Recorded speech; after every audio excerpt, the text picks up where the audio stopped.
Ladies and gentlemen, the hype finally gives way to the action here at the Tekken Online Challenge 2021 Japan Online Masters. Watch Spice and the iconic Markman giving you the commentary action. And I just have to say, 70-plus proving challengers today. Markman, how are you feeling? We're about to head into the top 12, I believe. I'm feeling very, very good. You know, we were looking at some of the brackets earlier, some of the no names that we've seen out of Japan and some surprises as well. And I think, you know, just highlighting, you know, this is the region, this is the nation that won the Tekken World Tour most recently, right? So these guys have a lot to show for themselves.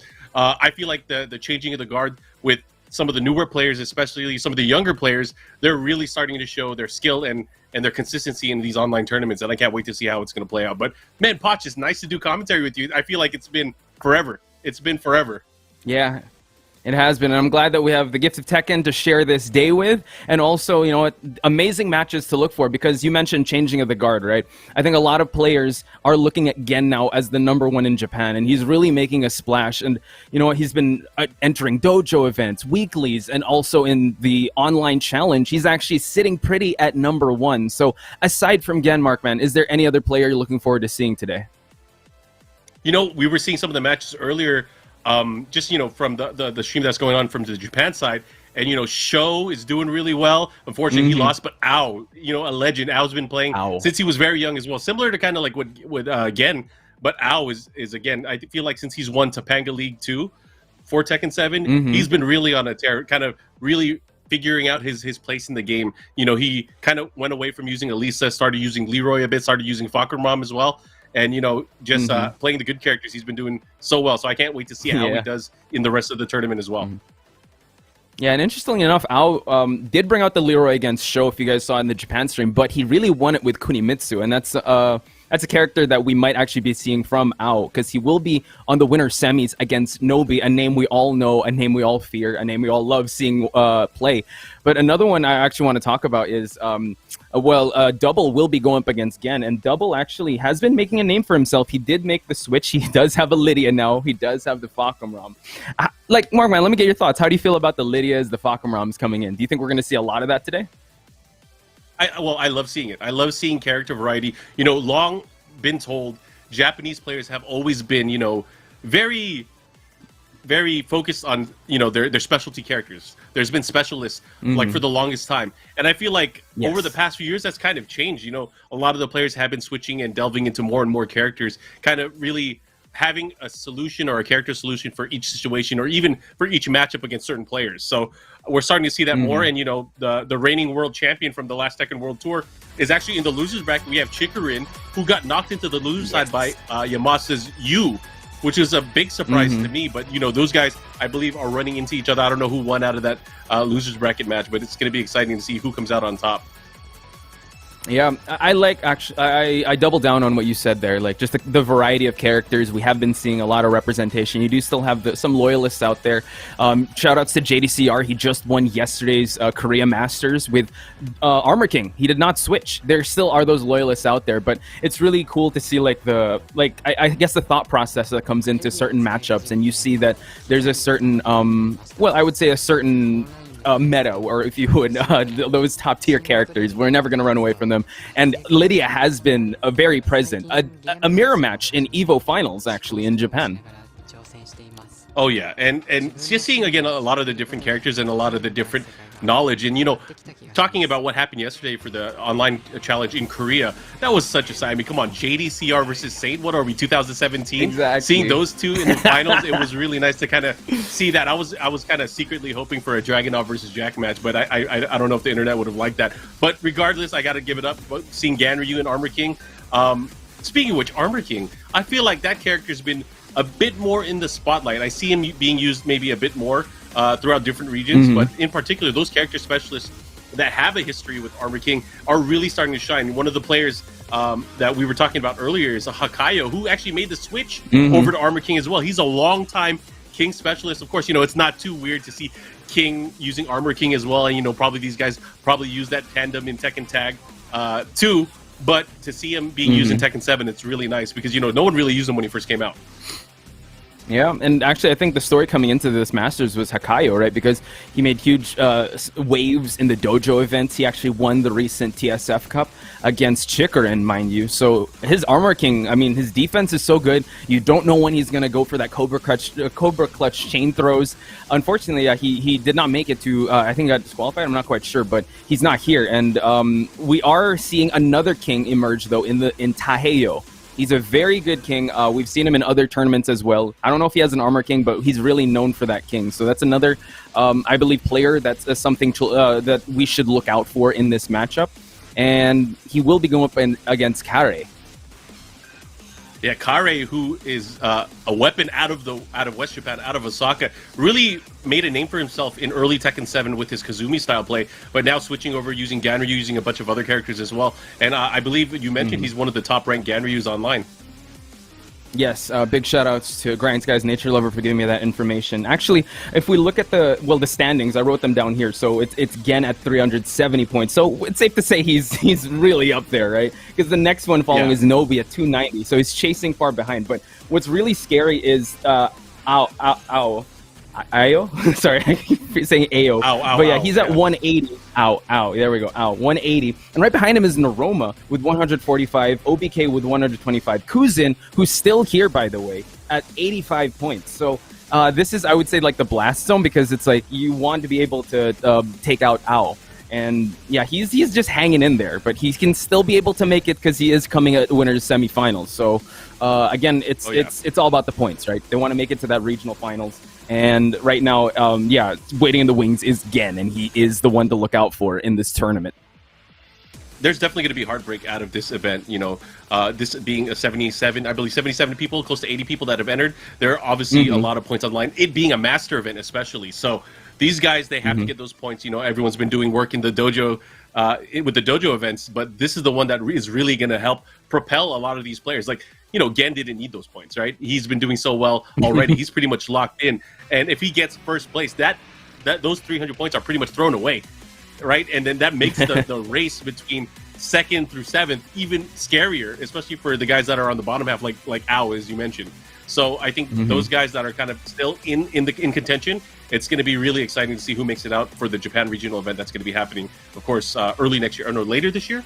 Early next year? I don't know. It's around that time frame. So, yeah, so that's something to look forward to today, because yeah, even though Gen has pulled up far ahead, there's still chance for others to be able to enter this, especially the ones that are like in the 100 mark, even at the 80 mark, if they're able to get those points. And I think that's the beauty of the Tekken Online Challenge. It really, you know, it's a showcase of each region. It's a showcase of the talent and the hard work that they put off, that they put on the line. Especially Gen, like a player that, you know what, he's still very hungry, attending, a weekly event, attending dojo events, just honing his craft and not just sticking with one character. He's actually trying to win with every character he has. He won with a Lidia, he brought out a Fahkumram, and I think he's even like trying to experiment with like a Negan. Like, he has a lot of characters under his belt. Yeah, I was just watching the recent ICFC. He was using Leroy as well. And, you know, he's one of those players, you know, he started at such a young age, learning from all of the different top players from his region. I believe he's from West Japan over near Kyushu. And then I don't know where he's at now in Japan, but he's obviously playing with a lot of the different players in Tokyo more often than not. I think everyone pretty much moved to the kind of like the Tokyo area, but he's been on fire, you know. He took a break for a while to kind of focus on school, and then he shifted back, getting that pro license. He wasn't from the first class of pro license gamers for Tekken within the Japanese scene. He was there a little bit later, but seeing him and his kind of rise to power of the past few years, it's been nice to see. It's been nice to see, because you could see slowly but surely he started experimenting. He was using Leo still. He was using a bit of some of his old characters, Keen, right? And then out of nowhere he starts picking the top tier, starts picking the better characters, and really rounded him out overall. Is such a powerhouse in these tournaments. And I think Majin brought it up in one stream. He was saying, like, I think the conversation that we're going to have now, when the world is a better place, you want to see him compete with other regions as well. I mean, you know, there are some online events against, I want to see Gen versus like Arslan Ash. I want to see Gen like face like the different talents across the world. Wouldn't that be great? That's something I look forward to constantly. And I think him as well. That's why he's constantly sharpening his sword. He's getting ready for that day that he's going to be traveling and he's going to be representing the Japan region. Yeah, I'd love to see it. Unfortunately, the Evo showcase again ended up winning Evo Online, and that event is not happening anymore. It got canceled due to just travel restrictions and just not being able to get all the players there. But it would have been awesome to see him go up against some of the best players in the world. And I'm confident in the future we're going to see that one day. Hopefully the world gets in a better place where we can see these offline events again. But, Tekken 7 story is not done yet, man. We have unfinished business. Oh, for sure. Our anime is seeing a crazy time jump. We are in for a treat. Someone's going to come back looking all buff with 3 different levels of skill. It's going to be crazy. It's going to be crazy. Yeah, and you got to look at events like this, events like different dojos where people are just constantly sharpening their strengths and their tools.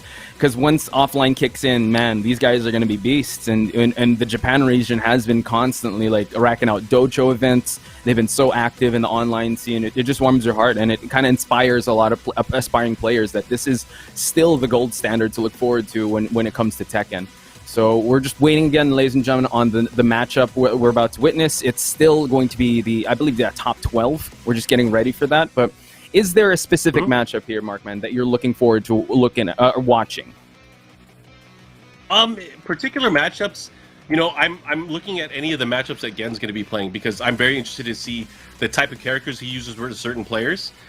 Seeing Double in the mix, of course, Double started using Fahkumram, started using Lidia as well. Also, in that same regard, I want to see which characters he uses. I think those guys are on a collision course because they're both on the winner side still. So that should be interesting. Of course, old favorites like Nobi. Nobi still wrecking shop with, Dragunov, but he's also still using Steve Fox here and there. So, again, I just want to see who these players are using and how they play out. As a King fan, I'd like to see TaiHeiYo because TaiHeiYo's still in it and how he's going to do. It's just a shame that, this is not offline because he's one of the most emotionally charged and fun to watch players that there is. Yes. He pops off. And so I'm only going to imagine how fun it is and how fun his matches are going to be. But again, with these players and, the players from Japan really stepping it up over the past few years, especially with the Tekken World Tour back in 2019, I think we're in good hands for what we're going to be watching for the next few hours. Yeah, and also to give a little more context with Nobi, in a recent dojo event, he did bring out the Fang. So that's another character that has been seeing a resurgence as of late with a 4.20 update. So I'm excited to see Nobi's style with that Fang.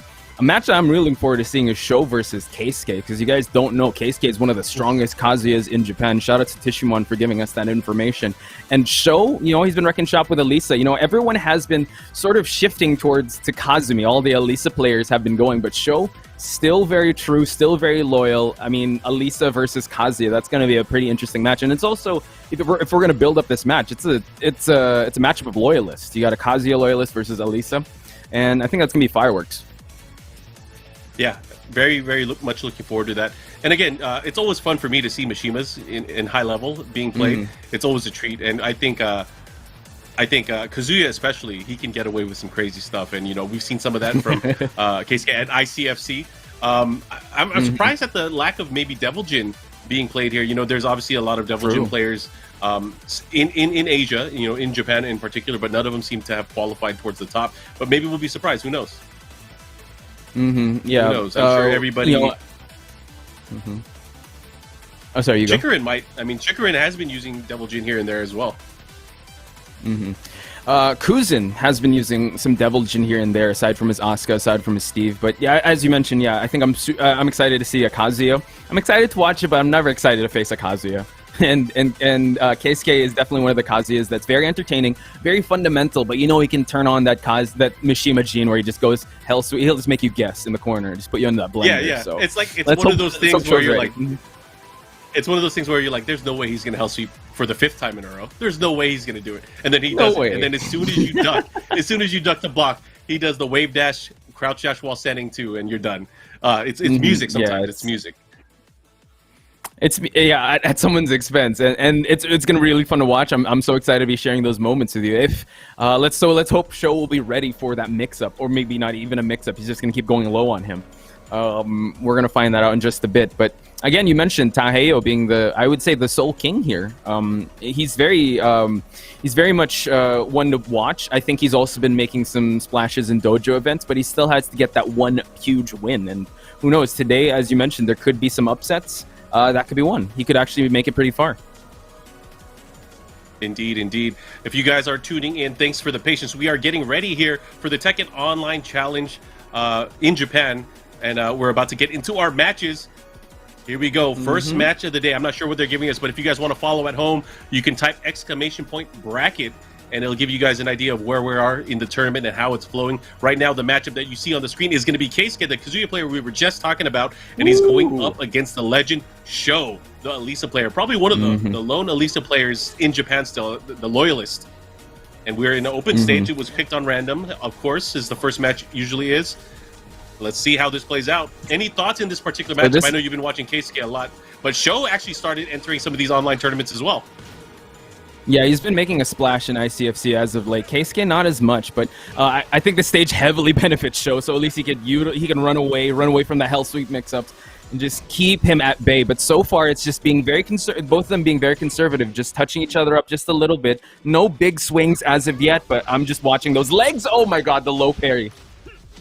Oh yeah, and movement and control is the name of the game here. The way that S.H.O.W plays is he utilizes that movement to kind of restrict his opponent from getting an advantage. If he has the life lead, he's going to start picking his shots and playing very smart, playing very safe. Right now, he's working to get back into contention. Right now, he got the big counter hit, so we'll see how's he going to close this out. Oh my god, another low parry, and Keisuke looking to kill. He goes for the rage art. Wow. Might not be enough, but one more mix-up could do it. Let's see what he does. Never mind, it was enough. Never doubt lasers. Never doubt lasers. Lasers beats robots. Lasers beat chainsaws. So Keisuke just showing us, yeah, that's the quick math that you have to do. Now, so far, yeah, very conservative. You don't see that much, craziness coming out of Keisuke as of yet. They trade. Now S.H.O.W trying to get back in this match. Hits the shoe shine, tag in the legs. Wow. Here we go. The follow-up. Let's see what he does.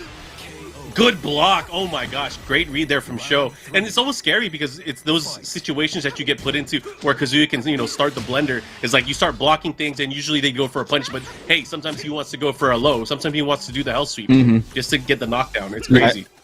Yeah. It's really changing levels, changing the game plan, changing the rhythm, just so they can just find those openings. So far, so good on both sides. It's pretty evenly matched. Just those micro steps just to get away. Nice tsunami punish there, and S.H.O.W not pulling the trigger too much. Nice back three just to create that space. And now S.H.O.W does have that life lead, but not for long. Oh yeah, that was a huge block. Great punish here, and because of the open stage, not going to do as much damage. We all know Kazuya is a beast when it comes to wall carry and wall combos. Here we go. Oh, and there's a nice house from the statue kick. Looking to close it out. What's he going to do? Oh, he jabbed him out of the air. Out of the stand.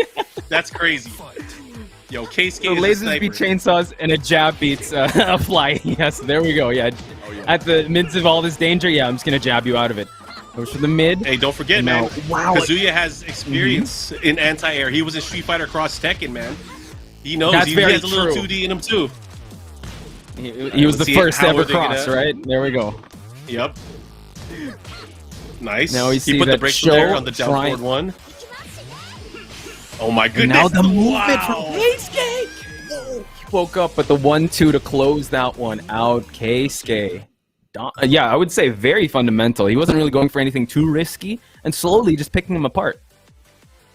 So what's going to happen here? My question is S.H.O.W going to opt for maybe an open stage? This is something that we traditionally see from Korean players is if they feel like maybe they got outplayed, they want to probably kind of reset the situation and go to an area where they can utilize movement. This is something that we see with like Alisa players, Athena players, Eddie players, characters that have superior backdash and superior movement in certain situations. Will this happen, or is he going to go for walls? Because I feel like walls may be a double-edged sword here because, he's going to go into the mix, but he also has to deal with the Kazuya wall game. He has to deal with the Kazuya wall damage as well. 100%. When it comes to this, he's put in a tough spot because I thought that the advantage was for S.H.O.W in an infinite stage, so he can double down on that, but you saw how Keisuke didn't mind him just going away. He knew when he came in, kept him out, and he knew how to call out those big lows. So it's really a matter of I guess what does he want to go on? Like you said, double-edged sword if he goes for those walled stages, and you're gonna allow Kazuya to corner you and put you in that blender. So we're about to find out now what he decides on going to the Devil's Pit. You do not want to go into the Devil's Pit on purpose. This is Kazuya's. This is like his stage. It's not good. Anytime he fights someone in this stage, he kills them. It's not good. How many times have we seen him drop Heihachi in the stage? There's too many times, Markman. And now you're bringing him, giving that home court advantage. He does opt for this because he does like towards the match point that it'll be a free-flowing stage. So S.H.O.W has to capitalize, but now we see the hell sweeps coming out, Markman. Oh man, the nut is about to crack. Here we go. The wall damage as well. Very scary situation to be in, especially with that life deficit. And Keisuke with a nice back one too, able to close out that first. I gotta say, I really love this Kazuya outfit. This is just Japanese biker outfit, this Bosuzoku outfit. It's one of the best outfits in the game, in my opinion.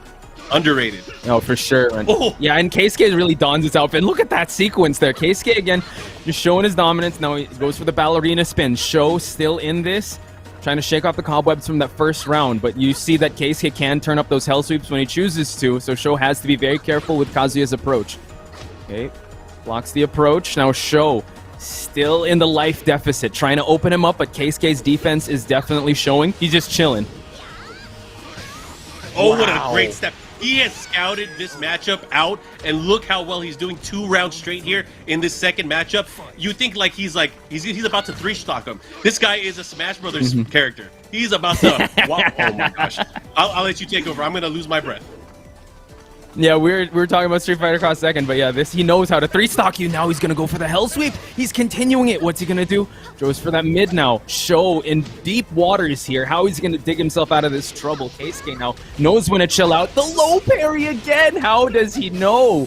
Keisuke, what is the secret to your power? He messed up the combo, but he still finished in the most gangster way possible. That was so sick. That's Keisuke. This is his stage. His home court advantage. No walls. I'm going to move away, and he's going to follow that up. Keisuke, 3 rounds straight, Markman. That was impressive. Wow. And, you know, key moments that we saw in that particular matchup is he knew exactly when to sidestep in certain situations. You know, Alisa would normally go for, like, a certain frame trap here. Like, there's no way he can interrupt this. But Keisuke was like, yeah, I can't interrupt it, but I can sidestep it. And he definitely did. He was able to capitalize that quick ender there with that down forward 1-2. It was beautiful. It was beauty, and I love seeing that. And he obviously knew the character matchup. He knew maybe the player matchup maybe a bit too in-depth, and unfortunately for S.H.O.W, he's now out. Yeah, but Keisuke is moving on, and in spectacular fashion. I mean, this is Alisa, like, having one of the best the movement sidesteps, and he just showed that, yeah, I know when to move. I know how to outside step you. I know when where your openings are. I couldn't count how many low parries he's landed by that. That's just mental damage. That just knows that I know what you're going for, and here's a punish for your troubles, and he will be moving on. Oh yeah, he's super strong. And then in between, not just the movement itself, the low parries is kind of, as you mentioned, it's like he was going for maybe the option select, kind of fuzzy guarding, going for the low parry. But if the low parry didn't come out, he would automatically transition to a sidestep or a sidewalk, and it really paid off in the matchup. It's like he knew Alisa to a T, and of course, you know, he's going to be moving on. But man, Keisuke, excited to see who he's going to be going up against next. You guys want to follow at home? ! Bracket in the Twitch chat. It'll let you guys know where we're at and how things are going as we get from the top 12 into the eventual top 8. Clutch, man, I don't know if this changes your opinion, but after seeing that performance from Keisuke, he's becoming one of my favorites to go through very far into the tournament. Oh yeah, he's always been one of mine as well, but if you're talking about Gen, Double, Nobi, he's going to have a really tough climb because this is the loser side. The names I just mentioned were at the winners, but leave it to Keisuke to be the one to be able to adjust his plan accordingly. I mean, he's very well-rounded. That it just showed there. He knew how to play the different levels of Kazuya's game, and I think that's something that could take him really far. He is at the loser side, so he does have a little more pressure coming into his next match because it's do or die for him. Oh yeah, and just going over some of the names in the losers bracket still. We have Kuzin, who uses Asuka, sometimes Double Jin. We have Watanabe, who's a player that we're not even familiar with, but he ended up getting really far in the tournament, beating so many known players. TaiHeiYo is going to be going up against Karei, and then we have Batz, the Hwoarang superstar, going up against Chikurin, who's actually made it out and got his revenge over you in the loser side of his pool. Wow. That's going to be a good one to watch. Yeah, Chikurin coming into this had some momentum just participating in the recent TSF event. And for him to be able to vindicate that loss to you is definitely something that he'll take in with some momentum and that motivation against Batz. That's going to be a good one. But we're heading to our next match, Markman. I can't wait if we're going to still stay on the loser side or we're going to see some winner semis. But by the looks of it, this is Watanabe or Gupimon versus Yeah. Kujinshii. Oh yeah, I'm excited to see this. So going into this matchup, so this is very rare. We rarely see Eliza out of Japanese players. So this we got our horns locked. This is a horny match. The two characters with horns are going into it, and they're going to be battling it out. Who is going to come out on top? So we got Kuzin going up against Watanabe. Nice wall carry to start it off. Oh, the back 2-1 missed. Unfortunate there, but he did collect a huge reward in the life advantage here. But now we see, yeah, she is a 2D character, and Watanabe wanting to keep Devilgen in the corner here. And mind you, Watanabe also has some known victories over G, 2-0 G in a big dojo event, so he's definitely not one Eliza to look past. Now he gets the EX splat. I mean, you don't get Tekken God Omega on accident. Oh, is that too low? Is that too low? It's not low enough. Whoa. Scooped him real low there. Great call by Kujinshii, getting the first round. He hit him with the smoke machines and laser rays. Great rage art to start off that first round. Oh man, yeah, that's definitely a signature of Devilgen. Now Watanabe trying to vindicate that first round. Nice wraith kick followed up with that steel pedal, pushing him, bullying to the corner. Now, but he gets himself out of it. Trying to sidestep to move away from those dark waves. And he caught him, and that was a great hesitation there. He went for the first hit of the laser cannon and caught him with the electric pin godfist as he tried to move. Oh, tried to go for that low, but no. Wraith kick picked him up again. Full blood meter on Watanabe's side. Can he make this comeback happen? The clock is burning down to the 20-second mark. Kuzin watching his toes. Backing away. He just needs to land one hit mark. Man, he goes down 4. And Kuzin is just so calm and collected as the way he's approaching. It's crazy too because the way that Watanabe is playing Eliza is very kind of unconventional, very, very aggressive, using a lot of interesting pokes and setups the way he's trying to play. Okay, here we go. Goes for the wall standing attack. The follow there, that is guaranteed when you have meter. Should be able to get the wall. What does he do with it though? Is it the low mid mix up? What's he gonna do? Nice and great. Went for that mid. Just getting away. He does have a meter to work with. How is he gonna burn it? He is in the life lead. Kuzin kind of chilling out, trying to assess the situation. But as you mentioned, Markman, just all the flurry of offense, finding the openings of Kuzin. Now he's going to find this other wall. Oh, he tried to jump over it again. The way that Kuzin's been reacting and getting off the ground is just so good because it doesn't put him in a situation where he has to deal with the mix-up. However, did not break the throw there. And finally, Watanabe on the board. He hasn't really been using the meter unless he has a guaranteed situation. True. Very conservative, and he's only using it when it matters. And, you know, starting this round with 2 blood meters is great, and now spends it just to maximize some damage here. Goes for the low and DP, follows it up. Is he going to end it on a perfect? One more would do it. 7 golden letters. Bro, this guy is crazy. You know, yeah, locked on horn versus horn match. Now we see that he has no meter to work with. How is he going to build it up? This is where Kuzin can really capitalize on, but after 2 rounds straight, can he still do it? All right, here's the wall. He goes for the laser cannon. The follow-up here with the demon paw. Wow, he crushed the hell sweep. Now we see that Watanabe, gets the bloody claw, follows it up. They switch sides. He tries to jump in on him. Kuzin now, will he grant him some rage? He needs to kill and kill quick. Watanabe has a meter to work with, goes for the mid, tries to go for the low, but the rising 2 from Kujinshii. Great stuff. You know, the patience there, getting that big block and the punish at the very end, it was enough to seal the deal. But you got to give it up. I mean, you have to be confident in your offense to be able to go for the type of offense that Watanabe did. That Eliza pressure was no joke. As you mentioned, he was throwing everything, just getting those really fancy setups, not spending the meter, but he was trying to go for those fancy setups. And yeah, it was working. He got 2 rounds straight. He was chipping away at the defense of Kuzin. And he took some success, but once the last final round hit, he didn't have that much meter to work with to maximize some stuff. But Kuzin was able to, exact his revenge. He got one on the board for him. 1 on the board, but that's only the first one. There's still another match you have to win. And the way I hate to jinx it, but the way we see tournaments, sometimes you have a good match, it goes to the very end, final round. I'm not going to say that's going to happen, but it seems to happen a lot with this game, man. We just get into the hype so much, and it just keeps going. And both of these players really, really strong. It could have gone either way. It just came down to that clutch moment with that block at the very end.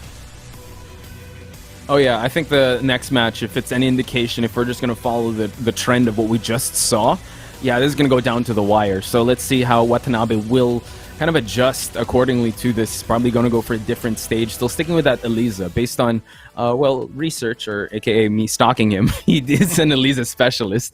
So probably change things up in terms of the stage. Ooh, this is one of those stages where you choose violence. Howard Estate. Yes. And I like it. Violence, like and you got to pay. That. Yeah, you got to pay for property damage to Mr. Howard here. I'm pretty sure Watanabe wants to break some of these walls and just make it a quick round for him. But you know what, Kuzin not out of the woods yet. Had a pretty tight first match. Let's see if he can still run with that momentum. Here we go. Right into it. Let's see what kind of adjustments we're going to see here. Maybe there's going to be a different approach. Already going for double mids where the Moonglide mix-up. Uh-oh. Bad. You don't want to be in that position. This could hurt. Oh, yeah. He went for the wall bounce. Wow, okay, and punish them accordingly, going for those DPs.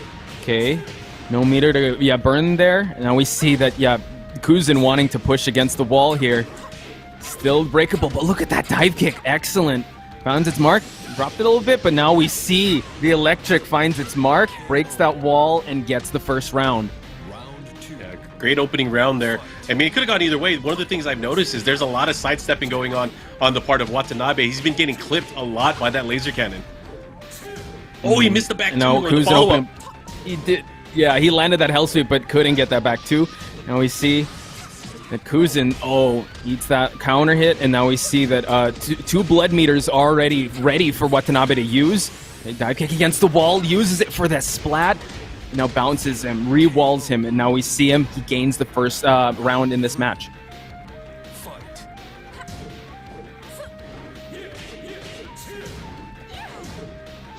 Watanabe still in this. Spends it, goes low this time on that Moonglide mix-up. Spends that wall. Tries to push for another one. This is the violence you're talking about, Markman.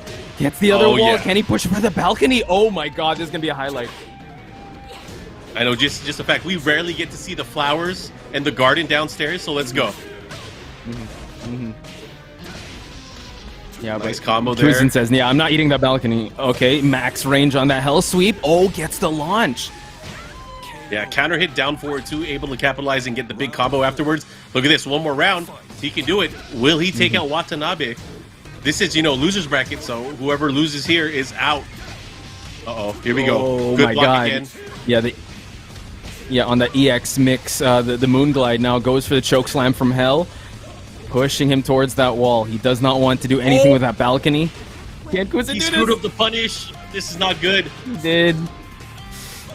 Uh-oh. It's the nice grab, they switch like sides. As you mentioned, the Seps. Oh my god, the hell sweep lands. Kuzin's gonna make this one count. Broken plate. No way. Calls for the rage art. Oh, that was block and punish. Kuzin. Two matches straight. Yeah, very convincing there towards the end. It showed the patience really paid off, and unfortunately for Watanabe, he is out of the tournament. But man, he really has a nice offensive Eliza, and it was cool to see. But again, Deviljin was just too much. Won the horn battle. Exactly. Locked horns. It was Deviljin that came out on top, and we were mentioning, right? We got a Deviljin. Actually, if they move on, it's going to be Kuzin. Hopefully, he'll bring out the Deviljin facing Keisuke. Versus Keisuke. Right? That's going to happen. Oh my goodness. That's going to be a good one. Should be fun. That's going to be one for the books. Looking forward to that. Yeah, and again, that's silly because that's losers bracket. It's going to be an elimination match that's going to be coming up. The other two matches that we might be seeing on stream is going to be TaiHeiYo versus Karei. So it could be two forms of wrestling maybe coming together in the battle. Sumo wrestling versus Western style wrestling. And then we have Batz and Chikurin, which should be another interesting match. I haven't seen Batz play in tournament in a long time. So looking forward to seeing how his Hwoarang has developed. Shout out to the Batz, because I think he was also streaming his run, and he actually ran into some stiff competition. I think he ran into Jigoku, Kazuya, and also he sent down Bikun, and he's been going through with this Hwoarang very dominant, I would say. So this is going to be a huge test for him going up against Chikurin, because that was 2019's TWT winner, and we all know him, we all love him. I don't know which character he's going to be using. He's been rocking the Geese as of late, but he has the top. He's got the download the new characters. He's got the Lidia. He's got the I believe he also has a Fahkumram. Oh no, Leroy. He has a Leroy. I feel like at this point, a lot of these top players all have a Leroy or a Fahkumram or a Lydia, and you know, when we were talking about choosing violence, and that's the kind of violence I was mentioning. But it's cool to see because we still see a lot of, again, character specialists out of here, and when you see that battle, when it comes to, like, you know, someone that has kind of learned their matchups and learned the player matchups versus somebody that is reaching for power, it's a cool battle to see that struggle. And then sometimes these guys have to switch characters in between, like, oh man, I should go back to my old squeeze. Who knows? It's almost true. scary. And sometimes when they go back to the old main, it's like a babyface turn or something. Or if like they grab that ring of power, they go, it's a heel turn, or it's like they want that ring of power to go with. So that's actually the what we like to see in these high level matches. So, yep, as Markman mentioned, we have TaiHeiYo versus Karei next, and Batz versus Chikurin, whatever order. So between these two matches, I'll be honest with you, Markman, I'm a wrestling guy. I'm excited to see some TaiHeiYo versus Karei. I want to see pro wrestling versus sumo wrestling, and that's an interesting matchup. You don't see that much King versus Ganryu. Oh well, no, we don't during the weeklies. Yeah, we don't get to see it enough. I mean, we rarely see Ganryu. I feel like Ganryu is one of those characters where a lot of people use him, but not a lot of people use him in tournament. And we are in for a treat right now. We got Karei going up against TaiHeiYo. TaiHeiYo is a very setup heavy King player, and I love seeing all the kind of crazy stuff that he can pull together. So looking forward to this. You know, TaiHeiYo has had so many good tournament performances, good tournament runs where he's always done very well, but he's never won one. So will today be his day? We're about to find out. Yeah, and he's got to worry about those lows, those down forward threes, the down forward twos from Ganryu. Now, loving the snazzy outfit. Trying to go for the clap early on is Karei, but he gets punished. Oh, there we go. Capital punishment. He's making a statement, Markman. El Capitolo. What's he going to do? How is he going to deal with this? And, you know, Karei's all business. He got the business suit equipped. Nice down forward, too. Goes into the big combo here. He should be able to push very close to the wall. Okay, how is TaiHeiYo going to get himself out of this one? Oh, my God. Went low. What a call out from Karei. Gets the first. Nice, Sue. He's gonna have to be very careful again, dealing with that down forward two. That's really one of the scariest things from Ganryu here is that down forward three. It's not the scary thing. It's when they use the down forward two. Exactly. Not just yeah, that, he's gonna also have to be in the clap. mix, but oh yeah, that's the way. I mean, we saw Saint utilize that so well yesterday, but Karei gets himself out of that wall situation. Oh man, continues the string. Let's see, trying to shove him to that corner once again. Watch out for the DF2s. He can snipe him out of you. Oh, nice block on it. He does have a slight life lead here. Oh, he caught him with the down 1+2 out of the air. How is he going to capitalize here? Oh, he's going to be in trouble. Oh my gosh, Ganryu styling back turn. Oh my gosh, this is going to hurt. Now, here we go. Chain. Uh-oh. Nice wake up there. Oh, there we go. The down forward two. Three. So, again, what's that? Karei, 2 rounds straight. We've seen some flashy moves coming out of TaiHeiYo. He's just got to put it together. Yeah, sometimes these opening matches are all about gathering data, especially going into the matchup. Nice punish there on the down forward 1-2. Hit him with the headbutt. And this time, the little crouch dash into the wall standing 1+2. He's going to go downstairs. What does he got? Ooh, rolling so hot. He's going to go. Oh, that was a running throw. He messed up. Yeah, went for the dragon sweep then. Now we see he does have that life lead. Nice punish there. Oh, they trade, but in favor of TaiHeiYo. He is still in this. Got to make those moments count. Let's see what he does here. Very important round here, especially TaiHeiYo. He wants to be. He doesn't want to get out of it. Let's see what he does. The wall's in play. Oh, 100-hand slap. We see that TaiHeiYo does have the rage. He's even going to be able to use it. Goes for the hop knee. What a clutch launch there. Finds the wall as well. Okay, goes for the people's elbow. Alley kick. Oh no, not much on a life lead, but look at that Karei. What a sequence. He hit him with the classic, the down forward 1 delay 4, and it ended up working out. But man, that you got to. As a player, like if TaiHeiYo he got hit by that, he has to be pissed because it's like, oh my god, I wasn't patient enough. But man, that sucks. Yeah. Anyways, good first match, I think. I think that was a good match for both of these players, kind of getting the lay of the land, figuring out how they're going to approach the matchup. So I think match number 2 is going to be even crazier. I feel like TaiHeiYo needs to take control of the offense, though. That's the thing that really, I think, was lacking. And, you know, obviously, throws, King is all about throws, right? But King has so many other tools once your opponent starts trying to scout out those throws, when they start stepping, when they start backdashing. And I feel like it could do very well against Karei's playstyle, because Karei is always pressing buttons. He's throwing out that down forward 3. He's always throwing out that jab as well, and that down forward 2. So I think TaiHeiYo has his work cut out for him to make those adjustments.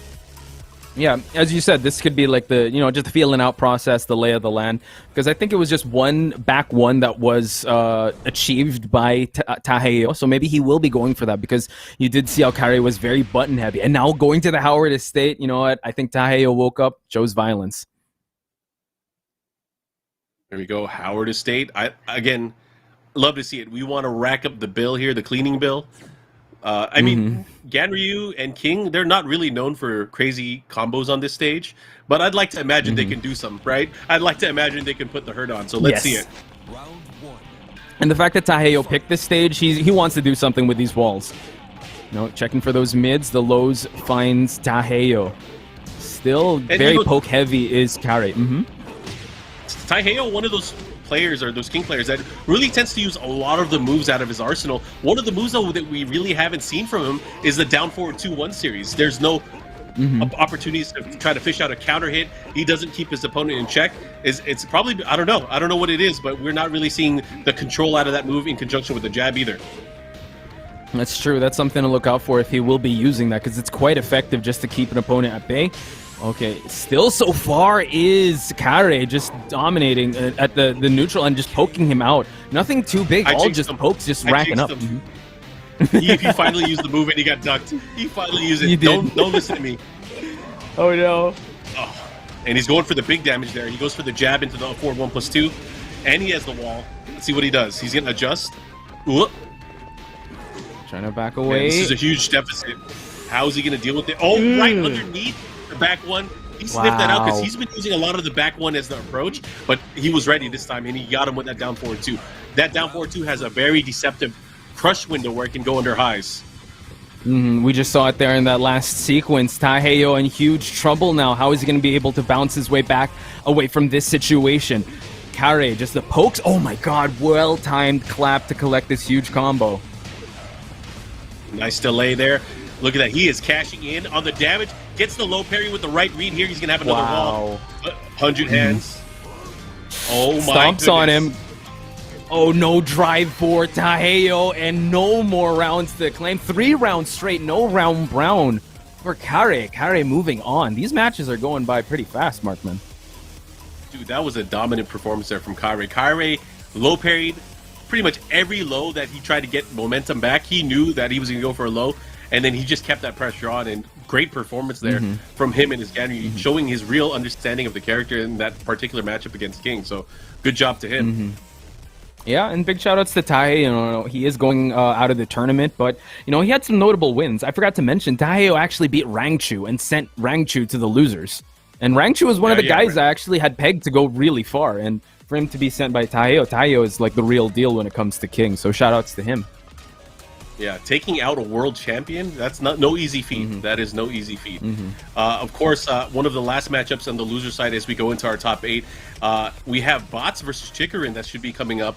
I'm not sure if we're going to see it on stream, but I'm excited just in case for the prospect that we might, because looking at Chikurin, because Chikurin, he's one of those guys that was probably one of the earliest to start switching and start picking like some of the stronger characters in the game. He was one of the first ones in Japan to use Akuma, one of the first ones to really adopt the forward 4 Jin style play, but also to use Leroy and Geese to their potential. So curious to see if he's going to go into this with Lidia maybe, because I know he's been using a lot of Lidia, at least on stream.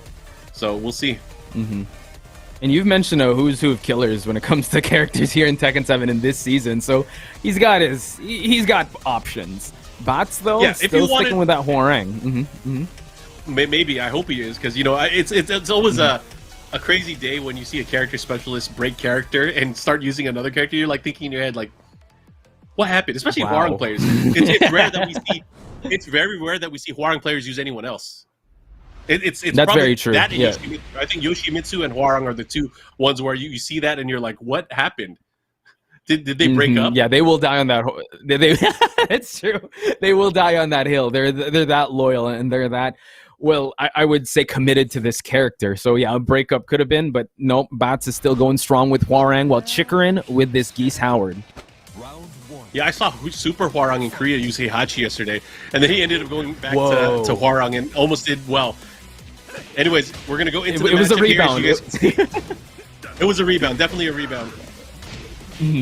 Back to Hwoarang, but look at back to the action here. Oh my God, Chikurin, early dominance in the early seconds of this round.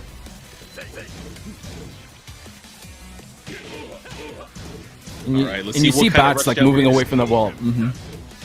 Oh, that is so smart too. And I feel like it's such a tricky matchup here. I mean, offensively, you can really smother Geese and what he can do, but if Geese gets the right reads and knows what you're going to do, you're going to be in for a world of hurt. So even though he had to eat those hits, he had to move away from that wall, and he collected that first round. Oh, no wall for that bounce. Oh, he finds the wall though. Oh my God. Okay, Chikurin not feeling too happy about that first round. Still trying to make that that dominant round happen. Look at all these. Yeah, all these mids are just hitting. Yeah, everything is starting to hit. This is nuts. Let me see him. Okay, going to the next round with a meter. Batz is in trouble. Oh yeah, he's gonna have to learn how to deal with it here. That 1-2 from Geese is so underrated. I think that second hit has so much ability to hit and kind of track sidestep as well. That's very nice true. jump to beat out the throw mix up the back. Wow, that was crazy. That was great stuff. Yep. Now Chikurin has 2 meters to work with, has also some rage. Batz, yeah, playing it very conservatively. Yeah, he just didn't want to deal with any of that. Yeah, Batz doing such a great job here. 2 rounds to 1. How is he going to rush him down? But he's going to have to deal with the meter sooner or later. It's right in his face. He will. And Chikurin is waiting to explode. He is. Okay, right, spends it with a back 3-2. Still has 1. That's fine. He just had to gamble it there. Batz still in a bit of the life lead, but all these pokes have been landing. And now Chikurin still calm, still collected, but the time is not going to be in his side if Batz keeps running away with it. Oh, yeah. I feel like he's going to start taking some big risks here. We're probably going to see him go for the down 4 counter hit. We're probably going to see him go for more of the backdash into down forward 2. But the way Batz is playing, he's not giving Chikurin an opportunity to get a counter hit opening. Wow! He's the big punch Sabaki. Yep, and now clock is winding down to the final seconds. Now life is still in Batz's side, and now again he's Sabaki's the punch. Oh my God, Geese has a parry. Watch out! Oh my God, wait, 2 seconds left, 1, and now Batz gets it with the time up. Oh my gosh, what a sequence! Parry after parry. That was a crazy scramble at the very end. He got the high reversal there, and then after that, I was like, what is going on? Oh man, it could have gone either way, but again, Chikurin I think pulled the trigger too late on his offensive rush at the very end. That was crazy. That was, and you know what? We did say that, yeah, Chikurin is one of the known killers out there. Batz being the Hwoarang loyalist, he's still got a big task ahead because this is still Chikurin. He's still very scary, and he's not out of the woods. I would say that much. Even though he did win in that really crazy sequence, I think Chikurin now, especially, I mean, we saw in the brackets, he lost to you, and then he bounced back and he clapped back even harder. So Batz has to be ready for Chikurin leveled up now. Do you think we'll see a character switch? I feel like Chikurin is one of those guys where he won't hesitate to switch characters.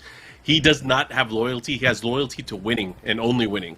So I wouldn't be surprised if we saw a switch here in this particular matchup. And, you know, having just the presence of that parry to put a stop. Oh, he's going to stick to Geese. But his counter was to pick an open stage. He feels like he can beat him footsie-wise. Which is crazy because, you know, we've seen Geese didn't really get any combos. He didn't get any launches into jungles at all. That's very true.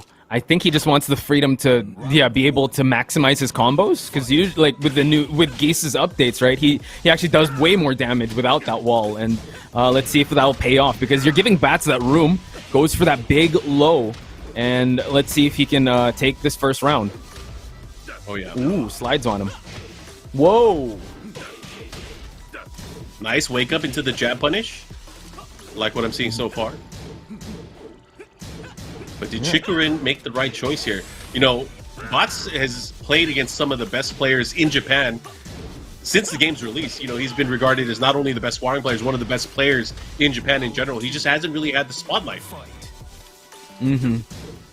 But a win over Chikurin would definitely put him on that map and put the spotlight on him. But, you know, Chikurin so far this stage has been, I would say, been a factor. Wow, Jace skies him out of the air.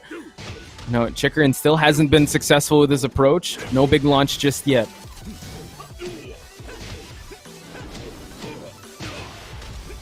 Wow, the float from Batz.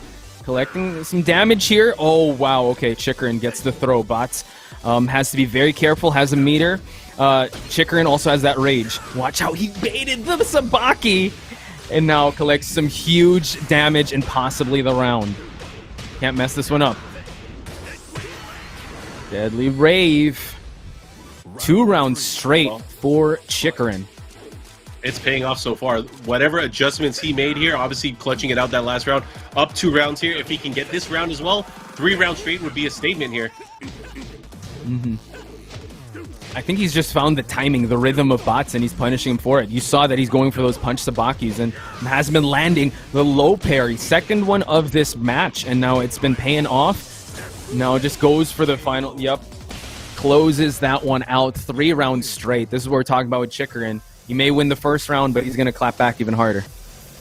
Yeah, and he built that second meter just in time to get that final Reppuken, and man, it was clean. It was clean. The way he kind of controlled and had the right reads, he knew when to low parry, he knew when to kind of back up just so he could get the whip punish. It was great stuff there from Chikurin, and that was a completely one-sided fight. And I see people in the chat saying downloaded. I don't think it's a matter of downloading. It's just a matter of him, you know, being more comfortable and controlling the pace of the match. I think it's constant adjustment. Now it's Batz's turn to adjust to the new rhythm that Chikurin brings to the table. So I think download. I mean, yeah, that's one of the characteristics of a very high level player. But downloaded, it's like for those long sets, right? So Batz is still technically in this. Let's see how he's going to adjust. Maybe he wants to close it off. Maybe he wants to in a smaller stage, just so he'll keep the fight compact, and he'll benefit from it. Because we didn't really see that much of wall combos coming out of Batz when we were at S.H.O.W. Well, we barely saw launches, right? So it was one of those things where, because of the close confines and because of, I guess, the awareness, he was on point in terms of stopping the offensive flow of Chikurin, right? Anytime Chikurin had an opportunity, he would answer with a counterattack or a counter poke. Can he do this in another stage? And it'd be interesting to see what stage he picks going into this. He picks Twilight Conflict. Wow. Twilight Conflict is where the final showdown is happening. Dang. Very poetic, I would say. And you know what? Chikurin being one of the powerhouses here in this tournament, if Batz is able to get a huge win, the spotlight will be on him coming into it. And I'm sure he's going to get a lot of fans on his side. So let's see if he can. He's up for the task. Jab float from Chikurin.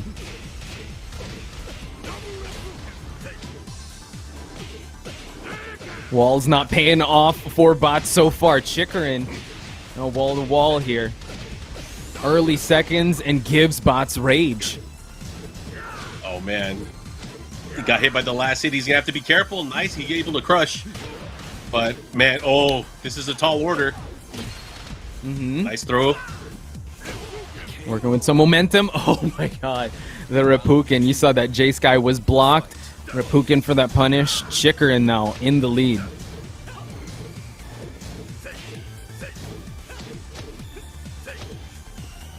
Nice block on the Rising 2. We see that Batz still trying to find his mark, trying to disrupt, as you mentioned, Markman, the flow of offense coming from Chikurin. But Chikurin with that big block low. Great call out there. And now introducing Batz to the wall. Yeah, meet my friend the wall. Oh, man, he is nuts. Oh my gosh, he's dead. Oh no, he blocked it just in time. Right, he was able to block it. Yeah, now he has no meter to work with. Good call out here. Eats the damage. Will it be enough? It does a lot. Yeah, it does. Ugh. One more to do it. Oh, Peacekeeper to close it out. Let's go. Batz still in this. Dude, he stole that round back. That was crazy. Now has the momentum shifted. And Chikurin, though, with the defense, blocking that low. Went for a low parry. We have not seen the left side of the stage. It's all been Chikurin just pushing towards the right. Oh, yeah. Oh, my gosh, this is going to hurt. The follow-up. Yep. One more mix-up could do it. Wow, just swiped at him, going for that mid. Exactly. Where's the money? Where's my money? Here we go. Batz. Oh, nice block low. Okay. Scores that plasma blade, and now Batz making this one count. Yeah, finally getting a big combo, and the follow-up here. This is going to hurt. He might be dead. Yes. Oh, final round, Markman. It's one of those days. Tournament it be lives. like that sometimes. Yeah. Oh, yeah. Batz Tournament lives are on the line. Let's go to the balcony, break it, and Batz. And he's going to get for the Pele kick. Wow. Huge damage coming out. Batz, nice duck. Good call out. How's Chikurin going to come back? Oh my god, he can. Uh-oh. He can. He has 2 meters and range. 2 meters. And he blocked that one. Oh, and he no. comboed it. This is going to be He comboed it. He might be dead. He's dead. He is hella dead. Oh, no. That's true. Dang. I can't believe Mr. Howard had this in him. Oh, He did. what a brutal way to die. Yeah, I know. Like, round after round, robbery after robbery, but at the end, it was Chikurin. I was starting to believe. I was like, Batz, he can do this. You know, he's feeling the power of chat. I could see everyone, like, going for the Hwoarang main, but this is Chikurin we're talking about. This is Chikurin's Geese. You thought differently. Yeah. Just when you think you had all the answers, Chikurin changes the question. Boom.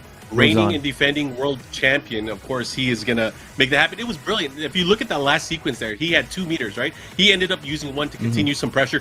Then he sniped and he got that EX air fireball, and he confirmed and got the combo with the standing 2, and the rest was history. Had rage and hit him with that Neo Rave. Ugh.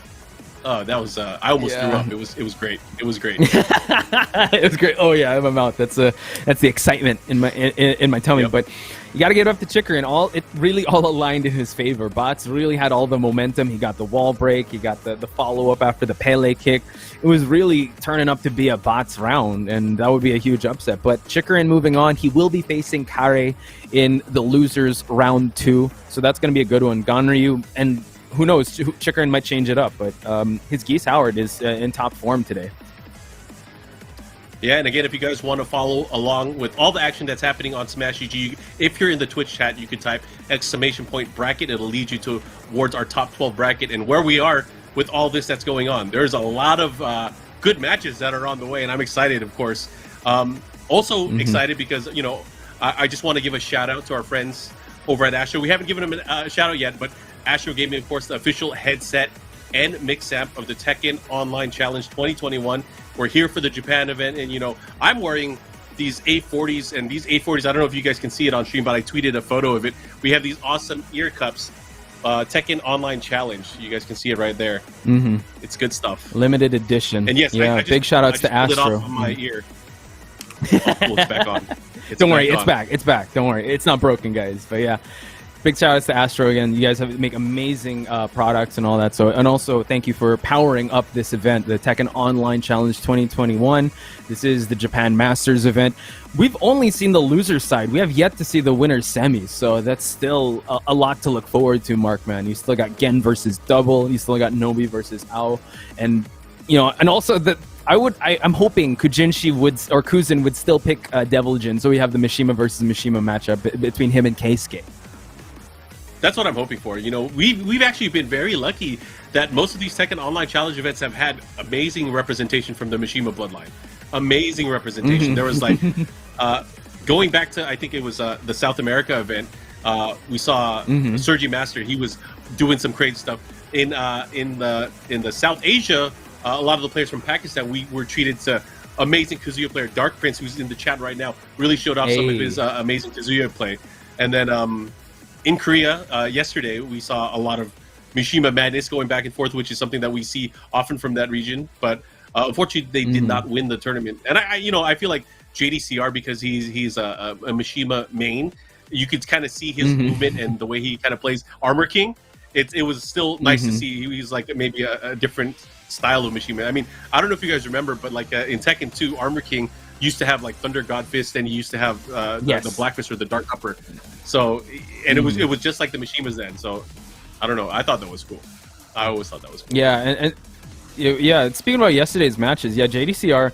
I mean, again, Saint reset the bracket. You know, him also bouncing back 3 matches straight. That's really one to look forward to. Or actually, you guys could watch that, I think, in the YouTube channel of the of Tekken. So I hope you guys did tune into that. I think today we have yet to, we're just at the tip of the iceberg. We have yet to see a lot more highlights and a lot more Mishima matches, but I am looking forward to seeing who Gen will be picking against Double. It could be a Lidia versus Lidia match. It could be Lidia Fahkumram.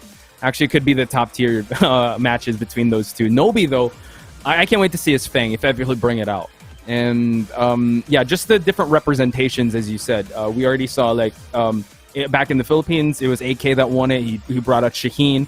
Yesterday, it was Armor King. I wonder who will be winning or which character will be winning for the Japan region here in the Tekken Online Challenge. Yeah, and again, as we are getting ready to start this top 8, I got to ask you, Poch. So, on the winner's side, who do you think is going to make it to Grand Finals? Any thoughts? I'm going to put you on the spot. Oof. All right, this is going to be... Do you want my gut or my brain? Because my brain's telling me Gen, but I kind of want Nobi to go. Like, I want Nobi to make it to Grand Finals, but that's my gut saying it. But my head says, Gen has this, I think he has everyone's number. I would tend to agree. He's been on fire. He's been doing probably the most consistently well out of all the players in Japan, so I would not be surprised if Gen makes it. Looking at what we have for our top 4 winners side, I'd like to see Ao do very well. This is what my gut is telling me, that Ao is due for another great moment. Him going up against Nobi. Nobi and Ao have fought against each other so many times in so many tournaments, not only in Japan, but internationally as well. And more often than not, Nobi would be the one that comes out on top. But Nobi is in the middle of one of those things where he's using different characters. He's finding less strengths with his mains. But Ao is also doing the same kind of discovery, but he's sticking to his violent guns, his new guns that he has, and he's been doing so well with Fahkumram that I would not be surprised if Ao can really surprise a lot of people today. Because you remember, out of these matches on the winner side of the top 8. You win one match, you're in winners finals. You win winners finals, you are guaranteed top 3. So, or guaranteed top 2, I should say. So, I don't know. I'm looking forward to seeing whatever happens out of that explosive. I mean, Gen, Double, Nobi, and Ao, those are all world-class players. Yeah, they're world beaters. And if you look at it, Ao seems to be the one that's in a scary spot. We did mention that he is in the 8th spot at 180 points. So, ladies and gentlemen, we will be talking more about the winners matches in just a bit. We will be taking a very short break. More of the Tekken Online Challenge 2021 Japan Masters when we return.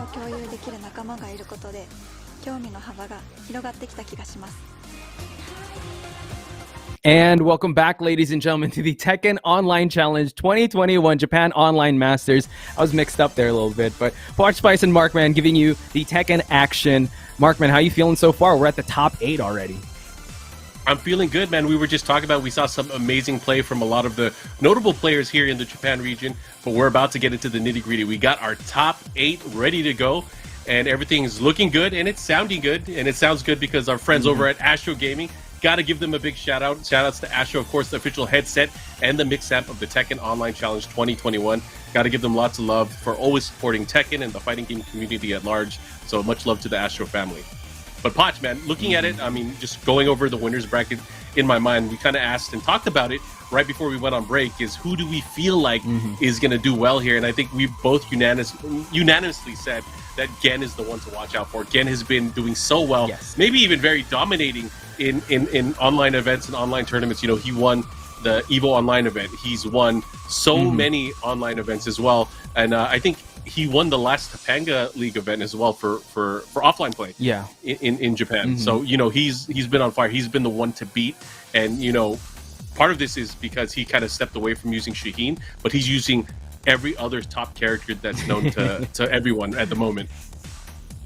Yeah, he's coming in with so much momentum. I think all eyes are really on him. He's the unstoppable force as of now, and I think, yeah, it's safe to say, like, that's the safe bet. But as we mentioned, you know what, Ao, the underdog, I would say, among the top 4 in winner's side, you know, we know Double. He is actually trailing behind Ao in terms of points. So he's at 205 while Ao is at 180. And Nobi, he's always a constant threat. It's Gen and Nobi that are at the top 2 in terms of the rankings. So it's safe to say, yes, Gen would be the safe bet, but you know, you can never tell. Any given Sunday, right, Markman, with any of these guys. We talked about the winner side. Let's talk about the loser side. Who do you want to be able to get out of the loser side into grand finals? If anyone's going to make a big run for the grand finals among the people in the losers, who would you want? It's gonna be the winner of Kuzin and Keisuke. I mean, I want to see that Mishima battle go into whoever makes it out there. And you know, both of those guys were on stream a little bit earlier today, and I think they played some very crowd pleasing matches. You know, those guys are so on point with the way that they play Mishimas. I'd love to see them do well, but you can't ignore Karei as well. Karei's Ganryu has been on something fierce. He played at probably the most one-sided match that we've seen on stream so far, and he's going to be going up against Chikurin, who is no slouch himself, defending world champion for the Tekken World Tour. So that match should be fun. And I don't know. The thing is, I don't know which character Chikurin would use in that particular matchup. Exactly. But again, the losers bracket might be as exciting, if not more exciting, than what we have in the winner side. So this top 8, I'm all for it. Yeah, same with you. I think I'm a little more hyped with the potential Mishima matchup between Kuzin and Keisuke. Kuzin, actually, in the standings, he is at 11th place. So if anybody can make a big run towards the top 8, it's him. Because if we look at, Chikurin, he's actually... he's already in the third spot. Yep. So he's pretty safe. Karei, not here at all. I'm not sure where in the rankings, but I only listed till the 14th spot. So if Karei wins this, bringing himself up to 100, he can try to like push for at least 9th or at least 11th spot. So I think out of everyone here, Kuzin really wants to make a run for that top 8. And Kuzin, if you guys have been following on like ICFC or some online dojos in Japan, he's actually been very present. He's one of the known Asukas out there. He does have a Steve, has a Devil Jin. He did, I think, bring out a Julia. I was watching some of the streams. So again, it's that thing you were saying, Markman, where when it comes to character matchups, it's like now I think players aren't that afraid to just try to go for a better matchup instead of just stick to their guns. So now we're about to witness our next match. Who will it be? And it's going to be our first match of the top 8, and it's going to be Gen versus Double. And this match, man, they both got their strongest sword out. It's going to be Fahkumram versus Lidia. And Lidia has been one of those characters that has been discussed a lot lately as being kind of like the secret boss, the new top tier, right? And we've seen it results-wise. But, you know, depending on who you ask, they all have different ways of explaining things on why, in particular, Lidia is so good. Yeah, I mean, especially in like high levels, like everyone in Japan or the top players have this, have Lidia. Her recovery is great, the way you play her. Double actually said that he plays Lidia, how she plays Law, just very whip punish heavy, but wow, big start to the round for Gen with a 3+4, finds the corner, and now make sure, look at that damage, Mark, man. Oh man, and look, his wall standing his wall splat move that Gen does, that is so quick, and there's so many ways to bait that. Oh my gosh, look at that. He's doing so well in this opening round. Nice. Double looking to come back here. Can he do it? Did not get the delay hit on the last one. Doesn't matter. Oh, they both went for the low jab. They did. They fought the same thing. But it was Gen that, you know what, pushed first, and he did reap the rewards, got that first round. So let's see. Double has that comeback factor. The hop kick lands. The jabs just to push for that corner. Birds and the Beast, not that close, but the wall is in his side. Double now trying to chip away. And Gen, you know what? He's so good with that running knee, that running 3, just to create that space and just push you. But Double looking to get that first round on the board for him. Can he get it, though? Nice whip punish. One of the things, too, that I think is underestimated is the way that her hop kick can kind of hit out of nowhere. Her hop kick is very far and different from a conventional hop kick. It goes automatically into screw, but the range that you could do it at, especially from a sidestep, is insane. Yeah, and I think he did clip Gen with that hop kick. And back to the action here, Gen gets that third round. So let's see how Double he'll dig himself away from this situation. Now just trying to poke his way out. FF2, but wow, big launch from Gen. Oh, and he's going to get the wall here. This is going to hurt. What's the mix-up? At the wall. It's a bad position to be in. Let's see how Double is going to fight out of here. Okay. Crouch jab just for just a bit of pokes. Oh, the red tape mark, man. It's happening. But, oh, just Gen putting that stop sign in that. Just holding the brakes. Can Double be able to spend this drive? 1-2 says otherwise. Down the chamber. Gen gets the first round. A good match. And you were just mentioning the move red tape, that down back 3, if it's on clean, it goes into the auto attack animation. That move has a crazy, has some crazy vortex potential, because depending on how the opponent will react and how they'll get up, there's a lot of things that the player can do. Like, for example, if they react with a get-up kick, right? Or if they roll to the side, or if they get up straight to kind of block and guess on the mix-up afterwards. There's so many things that Lidia can do, and it's, I think, one of her best moves for making a comeback, especially with Rage. The amount of damage that it does for the unscaled hit with Rage towards the very end, the red tape is such a crazy and a scary move. And complementing that is, of course, things like the hop kick, her down forward one, and even the political storm. It covers so much ground. But man, her low as well, the down back 4, the tracking and homing low, that move is, I think, really, really, really, really good. Obviously, it doesn't crush because she's still in the standing position afterwards. But the fact that it can catch you and kind of restrict your movement is something that cannot be underestimated. Yeah, and you just mentioned a list of why Lidia is so dangerous, right? And we only saw just a glimpse of what Lidia could do with Double. We haven't seen much of the political storms. We haven't seen that much of her jab and poke game, the FF2, because Gen's defense has been showing. So let's see if Double will be able to, just show why Lidia is so dangerous. Oh man, he is putting the mix though on Double. Let's see what he does. Caught him. Okay, FF2 lands. Trying to go for... Yeah, it was really interesting there seeing that sequence and the way he's kind of controlling here. And her running one is, man, if that hits, it does so much damage because of the follow-up. Oh, speaking of a lot of Lights damage. Yeah, gets that jet kick and all the knees to get that first round. Wow. Gen has been all gas, no brakes so far with this Fahkumram. There's that running one you're talking about, and look at that damage. A little slow there on the follow-up. Oh, there's a sidestep hop kick. That is such a killer move. The way that it's used there. Went for the red tape. Oh, looking to close it out. That should be it. Yeah, great stuff from Double. Sigh of relief on his side. So again, it's still undeterred, still very determined. Chipping away, and you gotta when you talk about Fahkumram, you gotta talk about the range, and you gotta highlight how he can just keep you at bay with that, that jet kick, his 3, and just can mix you up with that hell sweep too. Charge it up to the wall. The guard break pressure as well, that is so real, especially by the wall, because you're going to be looking out for certain things, right? You're going to be looking for the standing 3 and whether or not he changes the extension. But as soon as you realize it's too late, you're going to get guard crushed at the wall. Big counter at 3+4, and that's going to be it. I felt that mark, man. That mid, that 3+4. Again, since this is still a best of 3, we're still not a winner's finals. Double needs to, just pull something out of the hat here. That's the punish. Oh, no range on that down back 2. Yeah, that down back 2 is so evasive. It's a great move, especially on hit. It puts her in a -1 state against her opponent, which doesn't sound like it's the greatest, but because of her options that she has, it is actually really good. And you got to remember, Fahkumram doesn't have the best sidestep either. True. No, that was a little too close for Gen to be able to try and make that comeback. So let's see if we'll see more down back 2s come from Double. Nice punish on that hop kick by Gen. Ooh, rising 2. Let's go Double. And she gets so much wall carry. It's crazy. There's the delayed hit on the last part of the string. How is he going to deal with it? Back to the wall. This could be scary. Oh, the red tape. Oh, with some red tape, I bet.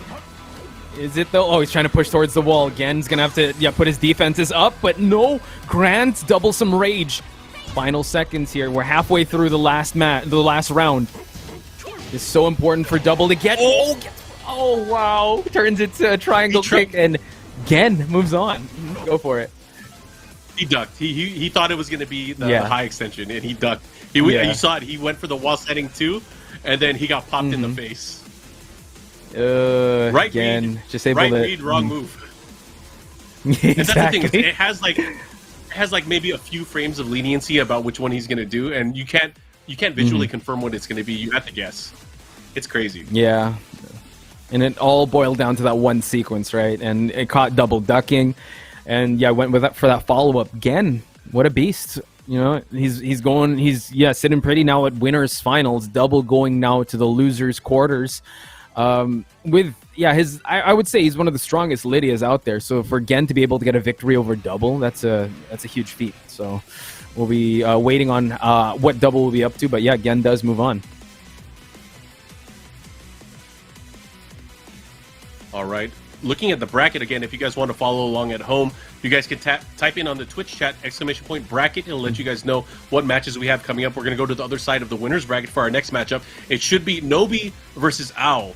And this is a match that we've seen so many times throughout many different Tekken games so far. You know, Nobi, a veteran, actually S.H.O.W. a veteran as well. So I'm excited to see, again, how they go into this, because this is a new age of Tekken for these guys. It's not as clear-cut as it used to be. We used to be able to think like, oh, it's going to be Dragunov versus Alisa. Definitely not the case anymore. So I'm excited to see which characters are going to come to play and how they're going to try to outsmart each other, especially because this is such a big match. You know, the winners semis going into this, it's a battle to get into the winners finals, into the longer sets, and play longer sets for the rest of the tournament. Whoever wins here gets that extra buffer. So that makes the matchups in this winter semis a little bit more scary, because, you know, people are going to be pulling out, or the opponents, you should say, are going to be pulling out all the stops. They're going to try to outsmart each other in a short amount of time. Yeah, the stakes are definitely high for these two, especially knowing that going to that winners, you want to have a little more leeway, a little more rounds to go, a little more matches to go, especially if you're going up against Gen. So yeah, Nobi and S.H.O.W. We know Nobi as the Dragunov. He has been bringing it out here and there. He has brought out the Steve. As of late, he does have a Feng as well. So that's the context for Nobi. With S.H.O.W., really all about that Kunimitsu now. So I'm excited to see if he'll be bringing that out, or maybe, you know what, I'm open to also seeing different characters if ever they're going to surprise with a Lidia or something. Give us the surprises, man. It's early enough. I want to get hyped, man. I don't want to get hyped only in grand finals. Let me get hyped throughout the entire day, man.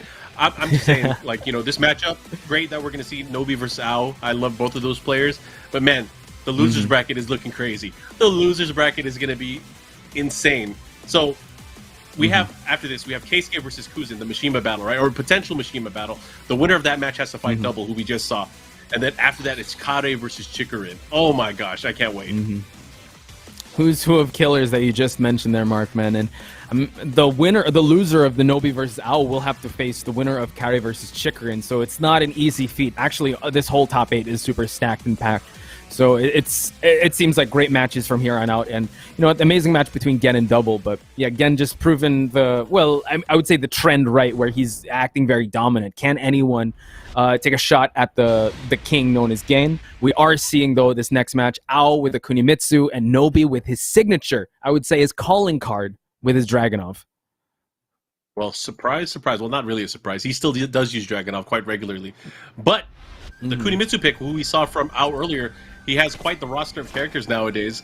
But his Kunimitsu is definitely one of those ones where you could feel the strength, or the essence of strength out of him. You know, you can tell when someone plays very strong with a certain character, and Kunimitsu is definitely one of those characters for S.H.O.W. He just flows so well into like her back turn mix-ups, her set dashes, and nice punish there. Controlling, oh wow, follows it up. And it's the unconventional punishes and situational stuff that he does with this character that really surprises me. And we'll see a lot of that. He makes great use of the grounded hit on the quarter circle forward too, and also certain punishes. You'll see it, I think, as we go through. He's just so creative. Nice wall carry. Nobi has been rocking this character for so long. He does have a counter hit down too. S.H.O.W. is still marching him against the wall. Just wants to eliminate all those options. We are seeing Nobi though. Just tack the legs, but S.H.O.W. is still in control. I jinxed him. Is that enough? Oh, it wasn't enough. Oh, great block into the rage drive. Oh man, the blender's wow, coming. Crouch mix-ups. Yep. Oh, key charge setup. Oh, what do we serious? got? Nobi backing away.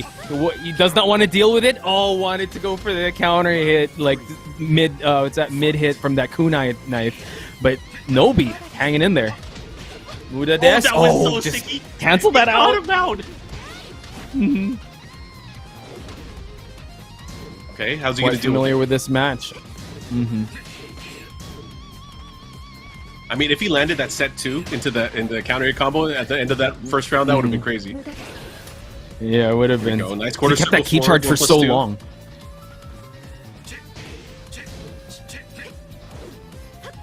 No bar fight for you.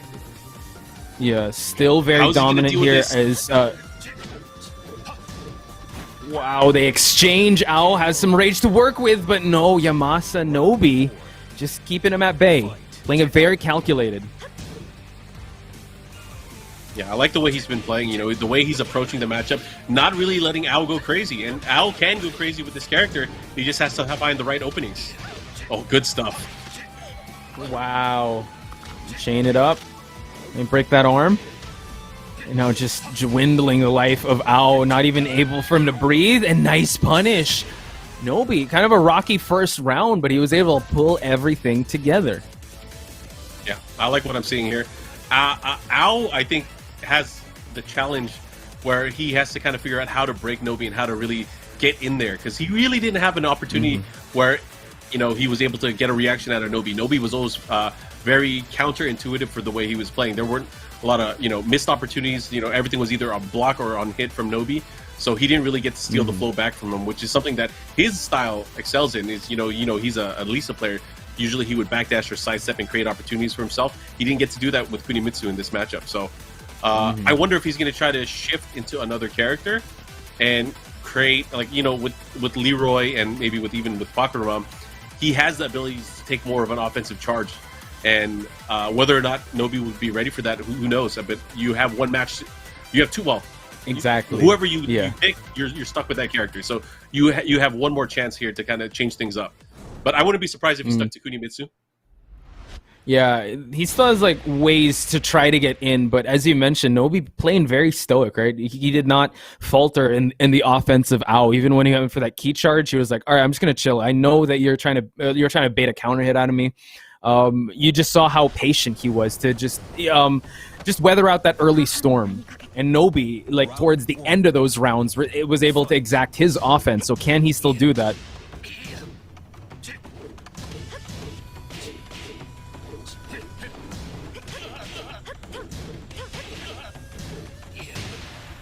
So far, very poke heavy on both sides. Second hit, able to land. Let's see what kind of changes we're going to see very quickly here from Ao. But right now, Ao looking a little bit more patient the way he's approaching it here, forcing Nobi to go in. And look at that, the 2-2 mix. Tries to go cartwheeling on him, but Nobi still being very cautious with his approach. He knows Kuni has some range with those knives.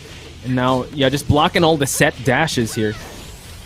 Uh-oh, lets it rip. Oh my god, nice punish on that warp strike, the whiff warp strike. Now, Ao has no more rage to work with, but he does get the kunai throw. Round 2. Damn, he clipped him there as he was sidestepping. That's crazy. Okay, second hit. Oh, he throws back. The follow-up here. This is going to be huge for Ao. Gets the wall.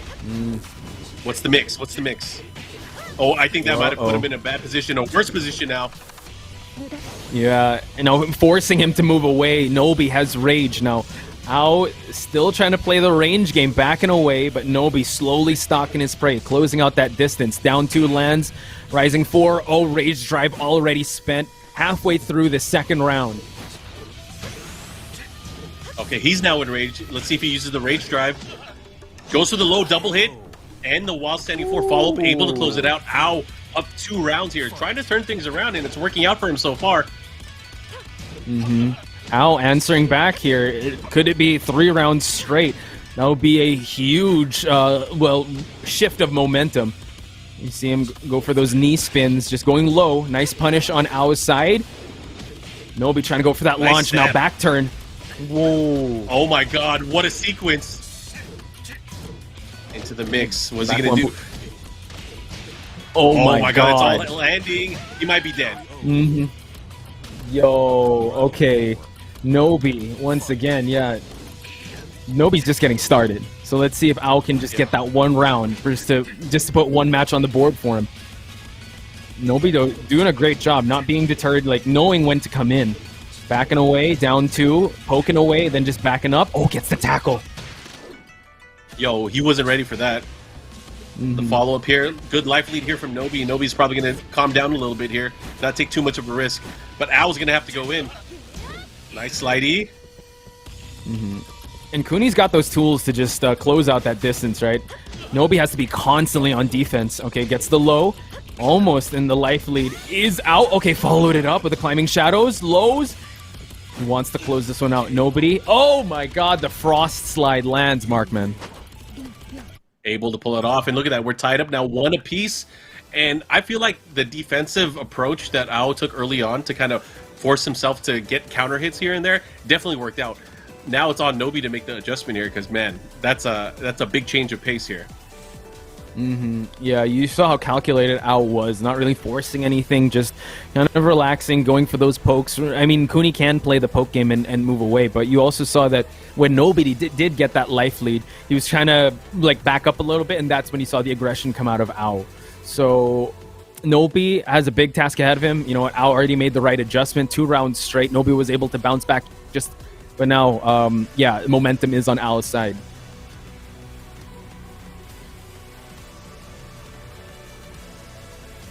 All right, as we go into this, the thought here is Nobi going to switch characters? Do you think there's an opportunity or a chance that we'd even entertain that? You know, he's been using a lot of Feng Wei in tournament lately as well.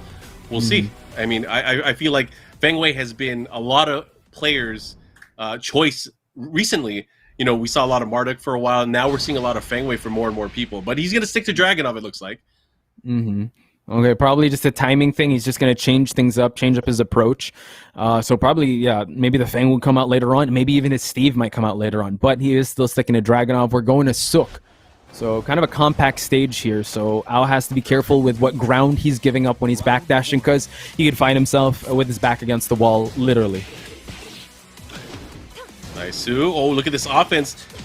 Going for the flip over, the mix. And here comes Nobi. Oh, yeah, great stuffing punish. all the set. Yeah, stuffing all the set options here. Back turn. Nice. Oh, gets the grab. No, he wasn't ready for that one. Yeah, grab and stab. Oh, follow it up with the climbing shadows. Oh, counter hit on down forward 1. Wow! Wow! Oh my god, Mark! Move. Oh my gosh, Yeah, that was insane. That was But she great. can do that from like a crouching position as well. So it's actually really insane the things that she could avoid with that. Yeah, it's real tricky. Gets the warp strike now. Ao making sure his lead counts here. Nobi still trying to find his footing in this matchup. You see that. Okay, gets the second hit there. Nice movement from Nobi. Ugh. Not able to convert to a full combo, but big opportunity here. Misses the punish. Oh, enraged, and he's dead. Yeah. That's something for sure to highlight. Even, yeah, Nobi just really just being a moving target for Ao. A lot of these moves have been whiffing for Ao. So he has to be very careful with his approach to Nobi. Try to hit him with the delay while standing 1-1. That is safe, but there is a gap in between, kind of forcing Nobi to react. He got hit by it early on, but not biting this time. Oh, man. Wow. Down 2 to the like instant running 2. He has the wall positioning. It could look really good here. Gets the wall bounce. That's going to hurt. As you called it out, Mark, man. He reaped the rewards there. Down 2, keeping him at bay, locking him down. The movement again for the down 4. Nobi 1 round away from sealing the deal and making his way to winners finals. Can Ao answer back? Again, very, very important here, especially since you're on the winner's side. You do not want to go to losers at the start of the top 8, where it'll be much longer for you to be able to get back on top. This is your opportunity to get into the winner's final. Oh, this is all going to hit. The step and then follow that up with a running 2. Nobi moving on. It's going to be Gen versus Nobi. Ao going to the losers bracket. He's still not done yet, ladies and gentlemen. But let's talk about that last sequence, Marman. It's like Nobi's just movement was just so on point. Yeah, and Nobi didn't really do anything crazy. It was like his classic Dragunov style, and he was just able to kind of outpace and outmaneuver and outspace against Ao. And unfortunately for Ao, he's now going to have to take a trip down to the losers bracket, and I think that's going to be tough because, you know, he's going to be playing against Karei or Chikurin, are the 2 players that he's going to be playing against. And both of those players, I mean, we saw earlier, those guys are on fire too. So either way, I think it's going to be fun that as we kind of shift our focus into the losers bracket now. Later on today, we're going to see Gen versus Nobi. And again, the 2 very strong players going to be going at it. But let's talk about that first matchup that we're going to see in losers first. Kuzin versus Keisuke. Oof, that's a good one. The question in my mind is who Kuzin will be using, because we already know Keisuke is going to stick with his guns, he's going to stick with Kazuya.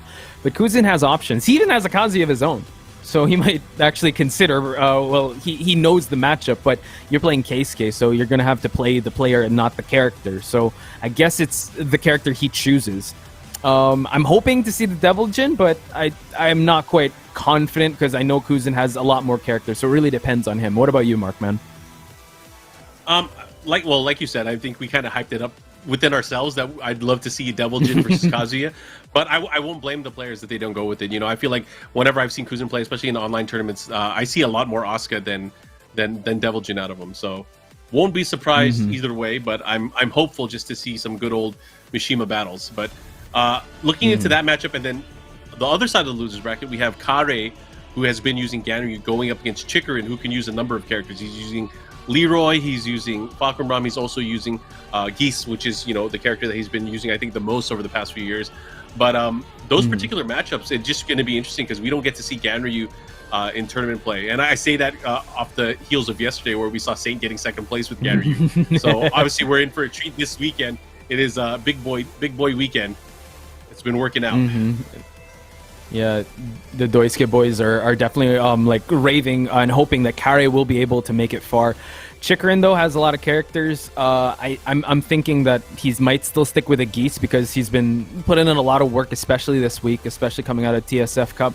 He did not change at all from the Geese, and I think it just comes down to his preference. But as you mentioned, also he's not afraid of changing characters if the matchup doesn't work.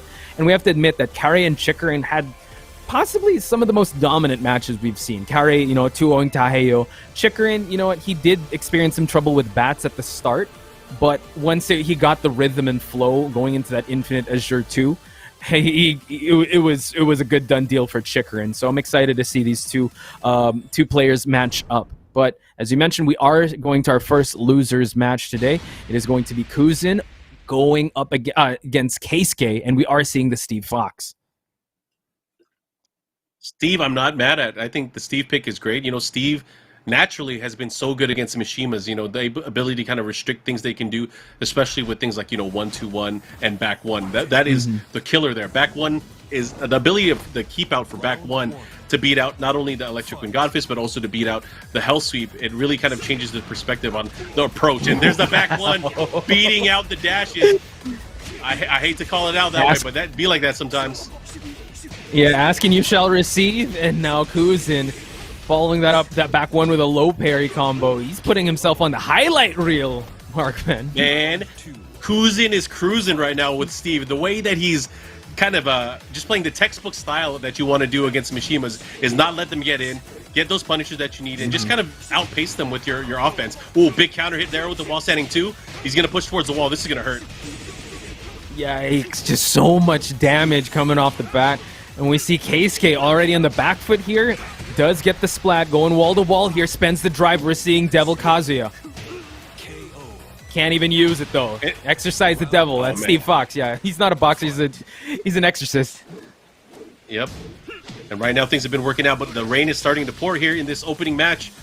Let's see what adjustments Keisuke is going to make, because right now he hasn't really found any way to get in offensively. And look, he hit him with a sidestep 3-1-1, able to land. That's a natural combo, of course. Let's see what he does. How is he going to adjust here? And the strength it's all of been just doing so far. Weave left and sidestep left naturally beats out a lot of the Mishima's attacks. The only thing that could really beat out smart. it is a dash electric. The dash electric can hit, but because it's high, there might not be an opportunity for it to hit cleanly. Great, That's very true. You see that he's just constantly moving, and he sniped out that low. All Kuzin. It's all coming up Kuzin. Dang. Textbooks wise, that was such a brilliant kind of game plan going into it. The duck left, the sidestep left, and knowing that he can't hit him with a high or maybe a deep dash, he went for the hell sweep there, but he was able to throw in the ducks in between that timing to really block and capitalize. And, you know, he only hit him with the wall setting 1-2. If he blocks that hell sweep, he could launch him. He could take him to the other side of the stage. And, you know, that, as we've seen, that could be like 40 to 50% off your life bar, depending on the combo that you do. But, man, great game plan going into this. And Keisuke, he's put into a tough position here. What is he going to do? That's tough because he's just using the Mishima. I think he could just maybe just play the poke game, but you're going up against Steve, and it just seems like Kuzin just found the timing. Round start, back one. Did not land a single hell sweep. Always was ready for the blocked low punish with a wild man. It just seems like Kuzin really did his homework. Yeah, and you know, I'm going to say there's a way that he can win, but it forces the gameplay to be very, very dry, right? So there's certain moves that work generally very well against Steve. It's like, you know, doing dash up generic down fours. It's doing things like low jabs at certain times, and it's kind of outpacing him and out-timing him. And, you know, Steve has a lot of tools that can really dominate the matchup. We were talking about back one and 1-2-1 earlier on. However, if you force him to whiff, there are opportunities, very small windows where Kazuya can come out on top and get the right hit that he needs. But again, that's going to be a tall order considering the control level that we saw from Kuzin so far. So Keisuke really has his work cut out for him. Let's see what he's able to do as we go into this rematch. Right now, it was 3 rounds straight for Kuzin. So let's see what he does here as we get into this. Yeah, and he's running it back in Dragon's Nest, so he does want these walls. But yeah, see, actually what you mentioned, down fours. Yeah, he's going to keep it kind of safe, kind of dry for now until he gets his footing in this matchup. But Kuzin, though, oh, wow. Just trying to interrupt him as he's trying to push him towards the wall. But again, the movement from Kuzin. He just knows when Keisuke is coming in. And look at him. He's constantly like moving, constantly staying away from the threat. Blocks the low to the wild man. Now he's done, like, he has a huge life lead now. Yeah, oh, here we go. There's the hell sweep that he wants. Now, see, once he gets put in the blender, there's no way for Steve to really kind of counteract other than guessing right. So, okay, man, he got greedy. Blocked that low. Wow. Yeah. But sometimes that's a tell, too. It's like, once they start blocking the hell sweeps, that's a completely different tell.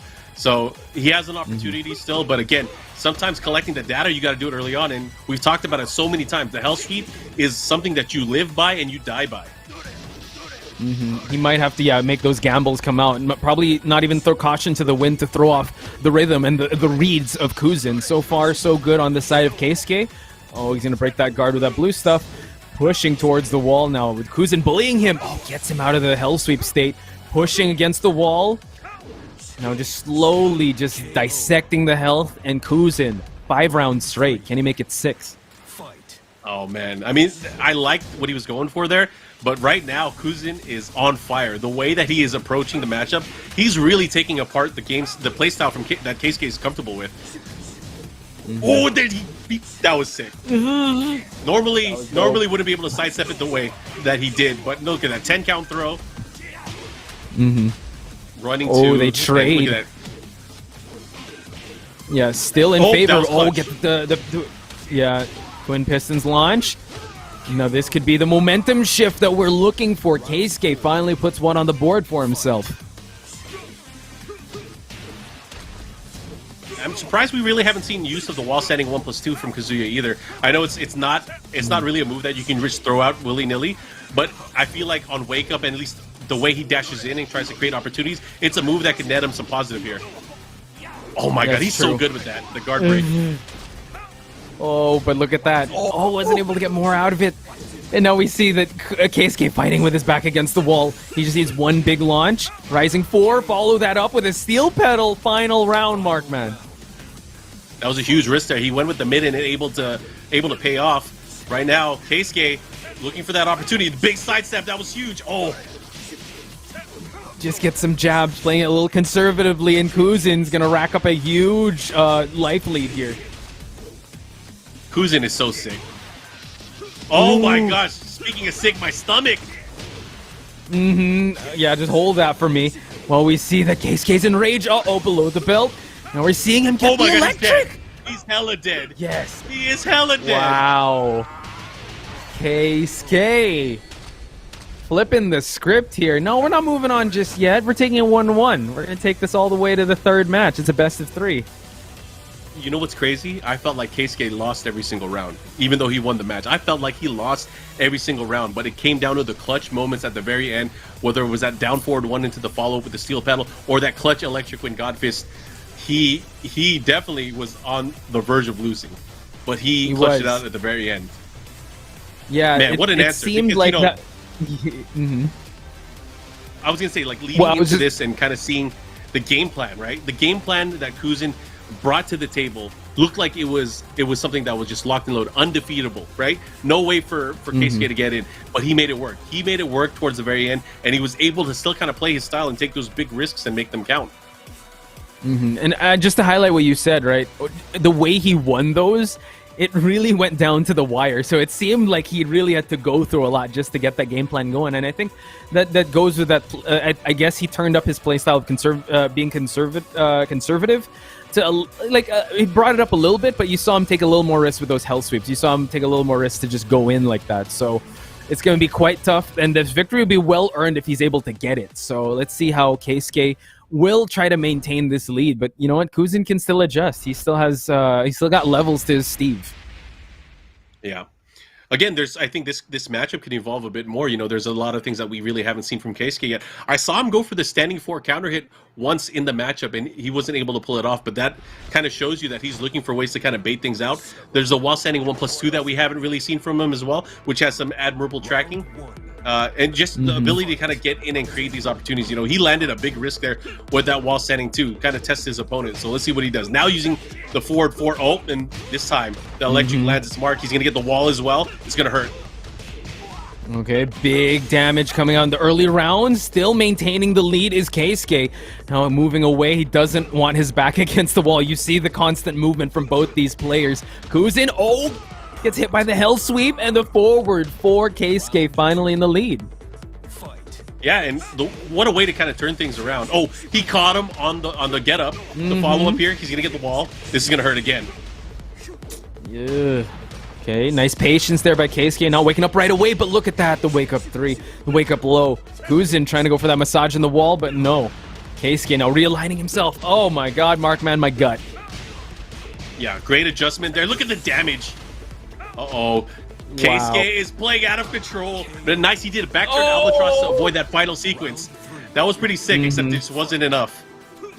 Yeah, I just went for that down 4. So far, it's all been Keisuke. Kuzin now in the back foot here, gets the low parry, but he wasn't able to get much out of it. Keisuke still chopping away at the legs. Forcing the forward 4s, going for those mids. Kuzin is betting it all. He's trying to get that extended duck 1. Try to catch him ducking, but you know, Keisuke is not going for it. Keisuke is not going to risk it all on a duck. Yeah. Oh, okay. Probably electric attempt, but now we see Kuzin, though, finds the wall. This time he did get that nice combo there. What's he going to do? He's keeping rolling him there. Away. Oh my god, the electric! Markman! Keisuke moves on.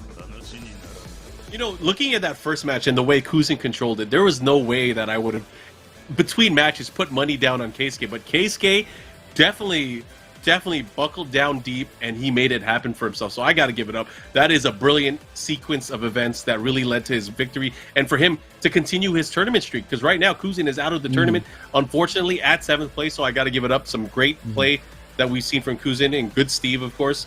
Good Devil Jin that we saw earlier as well, but unfortunately out of the tournament now, and Keisuke and his Kazuya will be moving on. Yeah, and like you said, I just want to echo the same sentiments you had at that first round. it really looked like a done deal for Kuzin because he had his number. But Keisuke just showing his veteran experience was difficult. He had to go through adversity, had to deal with a difficult matchup, but it can be done, ladies and gentlemen. I think we see our dark horse now, Keisuke, moving on. He will be facing double, so at least we'll still have the Mishima bloodline running rampant here in the top 8. Yeah, I feel like we've been treated with so much great Kazuya play again throughout all of the Tekken Online Challenge Master events, so it's great stuff. But guys, we will be back with more of our top 8. We are going to be taking a short break, and we'll be back right after these words. The Tekken action does not stop here at the Tekken Online Challenge 2021 Japan Online Masters. We got Geese versus Ganryu. We got Chikurin versus Karei. So let's start this off, Markman. You thought we were on break. I'm actually doing commentary from the bathroom right now. This is going to be exciting. So let's find out now. Again, my headset reaches, man. This Astro headset is so good. It reaches all the way to my restroom. Man, I can't wait to see godlike. This Ganryu. This Ganryu is so sick. Let's see how he's able to deal with Chikurin and his Geese. Because, Geese is one of those characters that is so good at kind of threading the needle with a lot of his pokes. And Ganryu doesn't have the quickest attacks, but his ability to kind of create space using things like down 4-2 from a certain range, that I think is going to be the key for him to kind of break down the offense or the defense of Chikurin. Yeah, and just the conditioning, right? Down 4-3, down 4-3, then he's going to sneak in that down forward too. Chikurin now does have some rage to work with, but you know what? Karei on the gas here, not allowing it. Oh, he jumps in on him, Markman. Good stuff. That opening round, a very important way to kind of get a feel of the matchup. And right now, you could tell Ganryu, or Karei, I should say, is prepared for this Geese matchup. He is, yeah. It's showing. So let's see if he'll be able to take some of these rounds off of Chikurin. Chikurin still building that bar, and now trying to introduce Karei to that wall. Oh, he's going to float him to the wall. Nice big combo, big life deficit early on here. Karei's going to have his work cut out for him. How is he going to react? How is he going to get down twos? Are you serious? He's pulling out all the moves. Yeah, he's going to use all the moves he paid for the entire game. He's going to use everything. Now we see that Chikurin, though, in the life deficit, trying to get that throw going, but yeah, watch out for that back 3-2. Oh, he got clapped up, though. He should be able to close it out here. Good stuff. Karei on the scoreboard now. Yep. Yeah, it's all business with his outfit with Karei. This is like a business meeting that gone wrong with Geese. Yeah. He's like, so I'll meet you for our 2 o'clock at the top of the Mishima building. We could squeeze in a few, yeah. We could throw hands on the way up there. And now we see that Ganryu now, oh my god. 100-hand slap. Chikurin has 2 meters to work with. Can he burn the meter in time? Oh, gets the splat. Collecting some damage here, but Karei's still looking pretty healthy. Oh, he has double rate, double jab strings. Soon. Oh my god. Man. Oh, the backswing blow. Whoa. Chikurin in the air fireball. Yeah, get that out of here. That was crazy. Why would you go for the backswing blow, man? He probably knows something that I don't. But man, that was crazy. That was a huge risk. I kind of just threw it away. And Chikurin right now, between all of that, just built so much meter. He's close to 2 meters here. How is Karei going to catch up here? Oh my god, is Karei going to catch up? Chikurin with that down 3 wake up. Now we see that, yeah, Chikurin collecting some huge dividends from that wake up low. Karei has to play his cards right. He can't be too reckless approaching.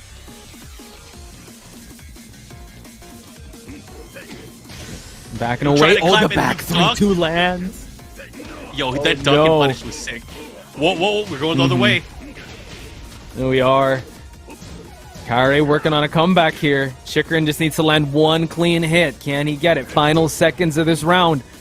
Trying to zone him out. Clap. A little too short. Oh, just goes for the legs. Clean stuff. I like what I'm seeing here. The way that Chikurin is really approaching the matchup. It's not putting a lot of gaps in offensively. And Karei has to really, really work for the damage that he's trying to get out of this. And again, that's an uphill battle. I think it's so hard to kind of penetrate your opponent's defense with Ganryu. You have to kind of rely on certain things like, using down forward 3 at the tip and then forcing your opponent to react and trying to capitalize off of that. You have to do a lot of spacing tricks to make things happen to get a clean hit on them. And it's not easy. It's definitely not easy.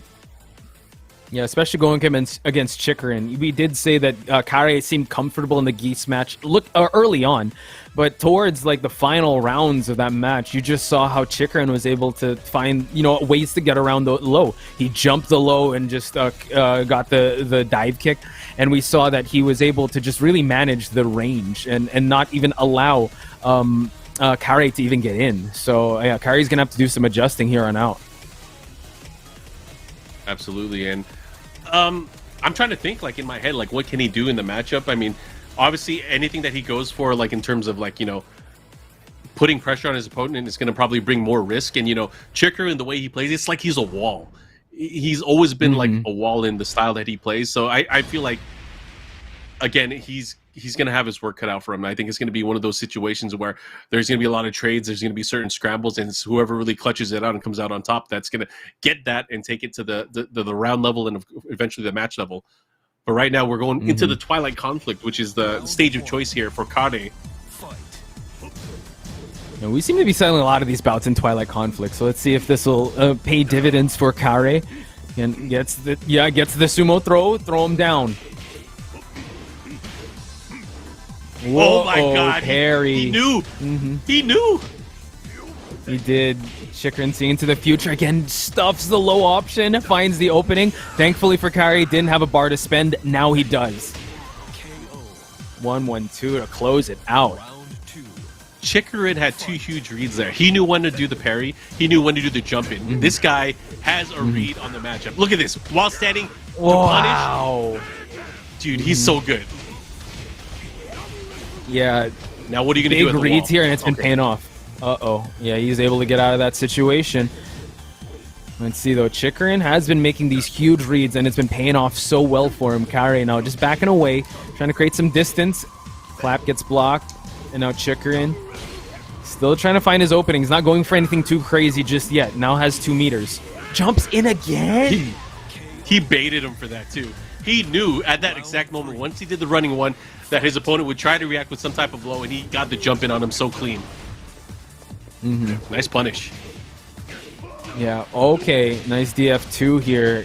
Karei catching a break here and gets the balcony break. Collects him huge damage. Yeah, he went for Chikurin's reads are still on point. He went for the big sumo palm there, but wasn't able to get it. But look, he has a huge life lead. He almost died right there. He almost died to that jump in. Because he has 2 meters and rage. That would have been brutal. It would have been. So yeah, Karei, just getting that round just by just a little bit. Chikurin is still very much in this match. Especially with full meter now.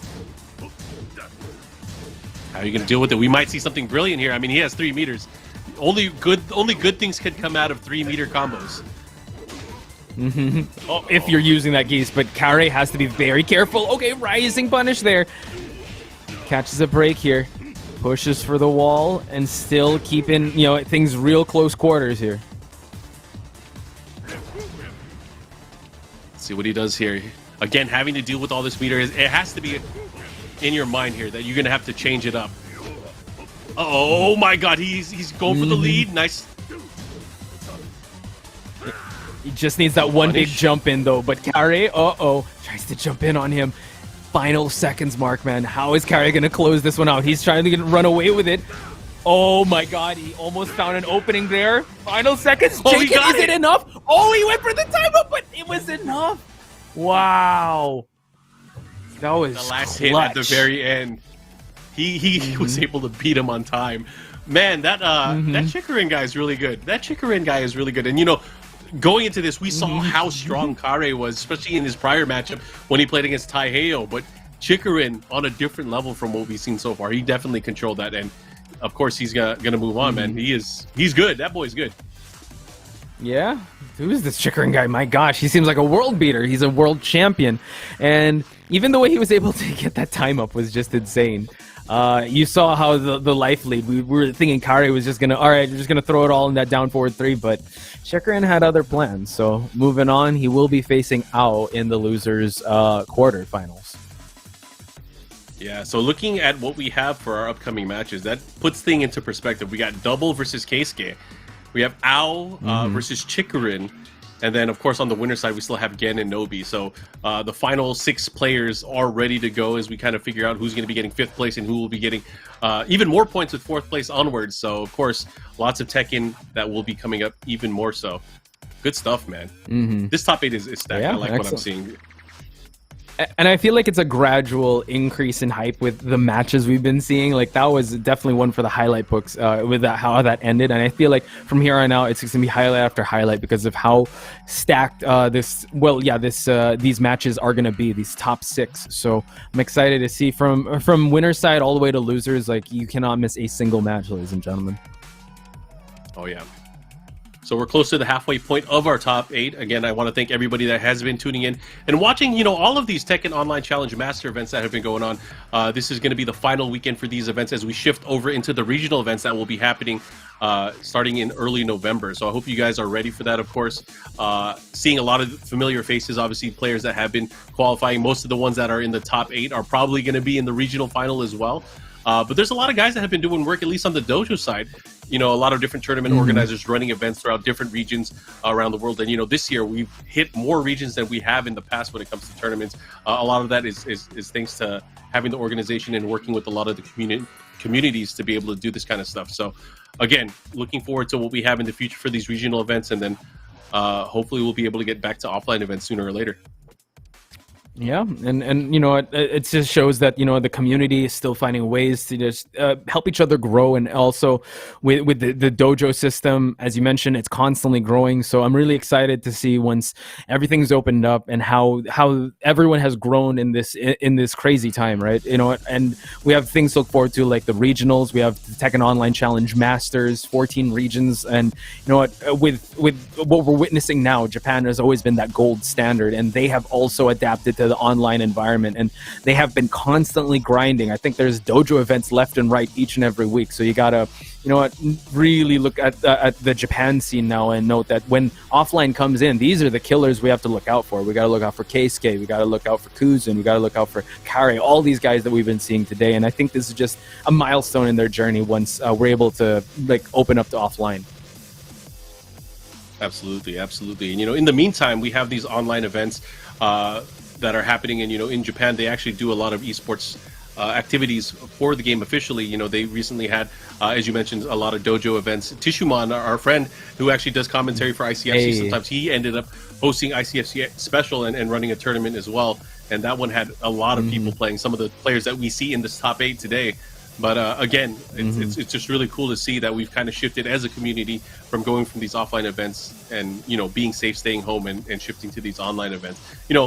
I'm going to be very real with you. These online events, they're not the same as seeing high level play offline. But I'm glad we have something to watch and look forward to. I'm so glad because you really get to see the grind. And I feel like there have been some offline events that have happened already, where a lot of these online players had newfound confidence to go out there and perform at events, and they actually did really, really well, and really put a lot of the veterans on notice with how well they were able to kind of perform in these events. So it's nice to see that the grind is paying off, and people are able to adjust and use that experience that they get from their online play to expand as a player and grow as a player. Yeah, and as you mentioned, like in these crazy times, it's good to look forward to this, and it's also good to reward players and highlight them. So, ladies and gentlemen, we're about to enter into the, I believe, top 6, but we will be taking a very short break. More when we return with the Tekken Online Challenge 2021 Japan Masters. So, see you in a bit. Ladies and gentlemen, we're back with the Tekken Online Challenge 2021 Japan Online Masters. Potch Spice and the very powerful Markman giving you the commentary action. We're at the top 6. We talked about it a little bit, Markman, and we talk about Keisuke really making a name for himself now, and he's been known in the Japanese scene for a long while. How are you liking this top 6 so far? I'm liking it. We've seen some great variety, some great champions of yesterday really battling it out for these top positions. The losers bracket, just like I thought it would be Ultraviolet and Super Toxic, but the one that stands out to me is the comeback earlier that we saw where Keisuke went up against Kuzin, and we thought, after that first match I thought it was all over, but he was able to mount one of the most insane comebacks, and he really turned up the Kazuya meter. You know what I'm talking about, when Kazuya start doing hell sweeps and start doing backdash electrics at the right time. He really showcased the comeback ability of that character. And again, I gotta say, I'm cheering for him. You know, out of the loser bracket, I really want to see how he's gonna do and how he's gonna perform. He's gonna be going up against Double. And you know, you mentioned it earlier that Keisuke is, out of all the players that we have left in the top 8, is the only one that currently isn't like a known sponsored player. So this guy is definitely going up against, you know, the next level of pro gamers in Japan. So I want to see him do well.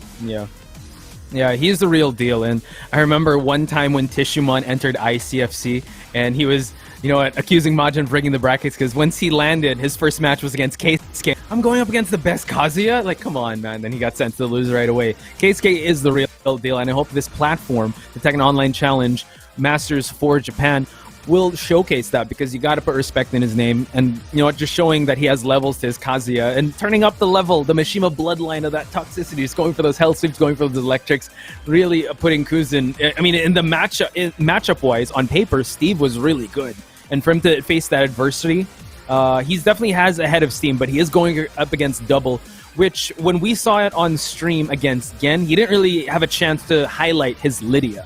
So I'm excited to see like what kind of Lidia he has. He says he plays it like his Paul. And even if he is going to bring out the Lidia, maybe he wants to bring out Fahkumram too. There's a lot of options. And, you know, one of the best options that we have is partnering up with our friends over at S.H.O.W Gaming. You know, they're, again, part of the Tekken Online Challenge. They're the official headset and mix amp of the Tekken Online Challenge 2021. So I got to give a lot of love to our friends over at S.H.O.W for always supporting Tekken and the fighting game community. Much love to the S.H.O.W family.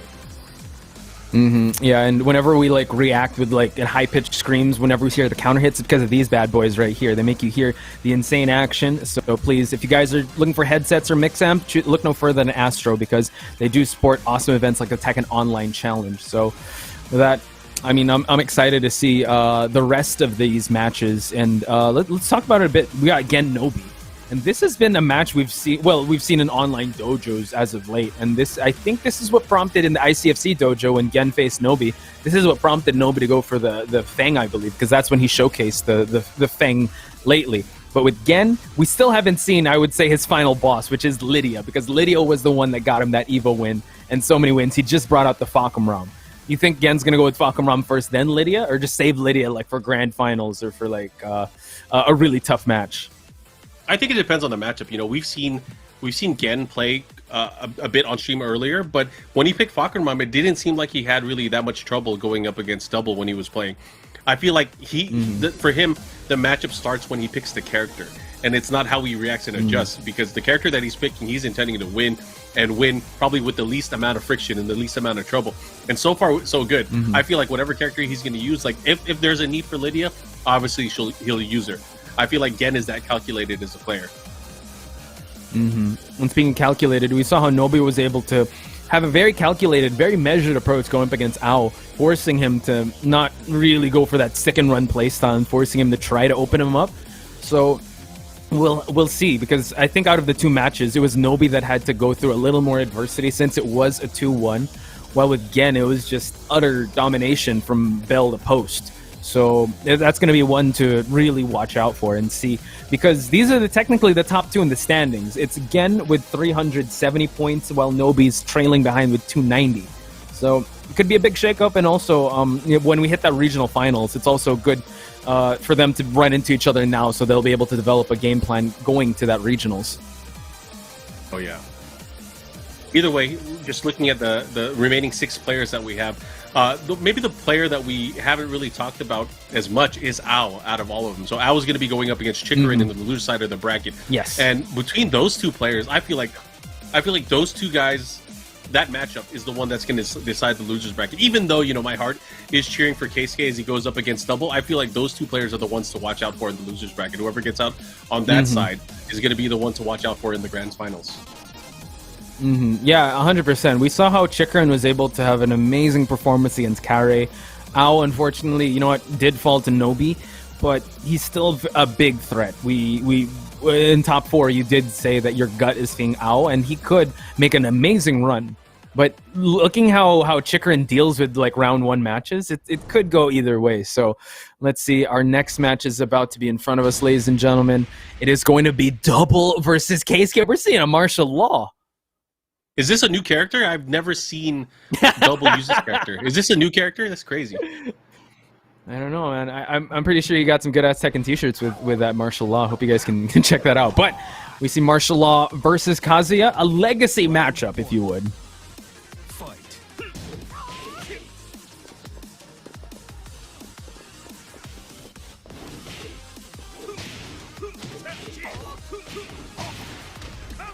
Early start for Keisuke, finds the wall, breaks the balcony.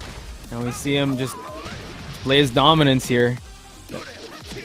But this is Double's go-to character. This is the one he gets. Yeah, this is his go-to. This is his one bay. So now we see him push towards the wall. Oh, he breaks it. Continues the combo. Mm-hmm. Oh, he went for it. He's a madman. Mm-hmm. You see that? Yeah, like Keisuke is swinging and swinging big. Oh. Speaking of swinging big, he was ready for that electric whip punish there with that wall standing too. That was nuts. Mm-hmm. Good stuff there. Double taking that first round. Yeah, and back and forth they go, right? Keisuke is very much in this match, finds the electric. We're seeing a lot more aggression, a lot more offense coming out of Keisuke. Not that real measured approach now. In the early seconds, splats him against the wall once again. Oh my goodness, look at all this damage and all that from one sequence so far. Let's see what Keisuke is able to do here. And if Double is able to come back, because he does have rage, there's the first slidey. Mm-hmm. Oh, magic forward to the wall. Thankfully, that mitigated the damage. Okay, Jess goes for a hell sweep. Was at tip range, and now just goes for the down 4. Back and forth they go, Markman. Here we go, the follow-up here. Let's see how he's able to really break him down, because right now, oh my god, he got him going for the dragon slide motion, and he hit him with the electric out of it. Whoa, he messed the combo. This is interesting. Oh, couldn't punch the somersault there, keeping him at bay here. Now we see Keisuke. Wow, what a whip punish there. Gets the third round. Interesting sequence from both of the players. They're definitely playing with some type of nerves here. I don't know what it was, but they definitely had a moment where they were both like, I don't know what's going on. Mom spaghetti. Oh, yeah, here we go. I never freeze, but in this high level, you will have those type of moments, ladies and gentlemen. But Double shaking away the cobwebs. Wow, Keisuke fighting his way out of that wall with a hell sweep. Now we're at center. Nice. Oh, he did go for the slide. I thought he was going to go for it. Oh, he's dead. Wow. And if that was ever... ladies and gentlemen. I was going to say, if there's ever a sign there you're going to have to switch up the character, that might have been it. Because at the very end, you know, even though it comes down to how you deal with the offense from Kazuya, I feel like had he another character, whether it was Fahkumram or even Lidia, he might have been more well-equipped to kind of deal with that offense. True, and it just shows that, you know, at the legacy matchup, Keisuke was ready for that law. He was so good at just sniping out those options and just really imploring his offense. And yeah, I think Double now really has to consider picking a different character. As much as I love the martial law, as much as I love that shirt, Mark, man, I think Double's considering changing up that character. Yeah, which sucks too, because like, you know, his main is law, right? But I feel like sometimes the game develops in a way where you're forced to kind of try other characters out. And, you know, obviously he tried with Law here. You know, he did okay at the start of the match, but he fell into the vortex, man. When Keisuke flips that switch, sometimes all you can do is watch. And that's what we saw a lot towards the end of the match. Poetry in motion, but for the one facing Keisuke, it's to their expense. So he will have to adjust. Maybe, yeah, he might consider the Lidia or the Fahkumram. Either way, that can put Keisuke off a loop, going with a Lidia now. And we're going to Twilight Conflict. This seems to be the stage of the day, Markman. Yeah. I'm actually curious to see this because I know Double's style, the way that he's been playing. We haven't necessarily seen it when he used Lidia earlier, when he was facing off against Gen. But I've seen him play in other matchups. He makes good use of the political storm. And this might be a specific character matchup where he can actually utilize that. It's not like he's fighting against the big tree trunk legs of Fahkumram this time around. It's going to be a more methodical approach in how he's going to go into the matchup. Oh, wow. He caught him with a 4-4-3. Followed up and found the wall. Oh, the heaven and earth low. Okay, now Keisuke has rage, but look at the life he's got. Okay. Gets the mid. Maybe he just wanted double drive. For him. He just wanted double for him. He wants a mid electric. That's all he wants. Let's see how it goes for it. No, wasn't able to bring it out. But excellent start for Double. Oh, yeah. Keisuke playing a little more methodical now, as you mentioned. Double might want to be able to be the one to push for the offense and try to open him up. You see he is chilling, waiting for his openings, but wow, the range on that rising too. It's like he's used to using while standing too for some reason. It's like he's used to it. Oh my goodness. I'm not sure why. From a Lidia main? Okay. Now 2 rounds straight. Yeah, this Lidia pick has been paying off so far for Double, but you know what? Keisuke, as we've seen him in the previous matches, can be a slow starter for matchups he's not really comfortable with. So, oh my god, low parry. Here we go. There's going to be a lot of damage. Last hit delayed, of course. How's he going to deal with this here? Uh-oh. Goes for the damage. EF2? Okay. Found the wall. Oh my gosh. All right, Keisuke starting to build up some momentum, but the red tape just there to stop him. Gets the wall splat. Double. Oh, gets the low block. Keisuke gonna make this one count. Great stuff there.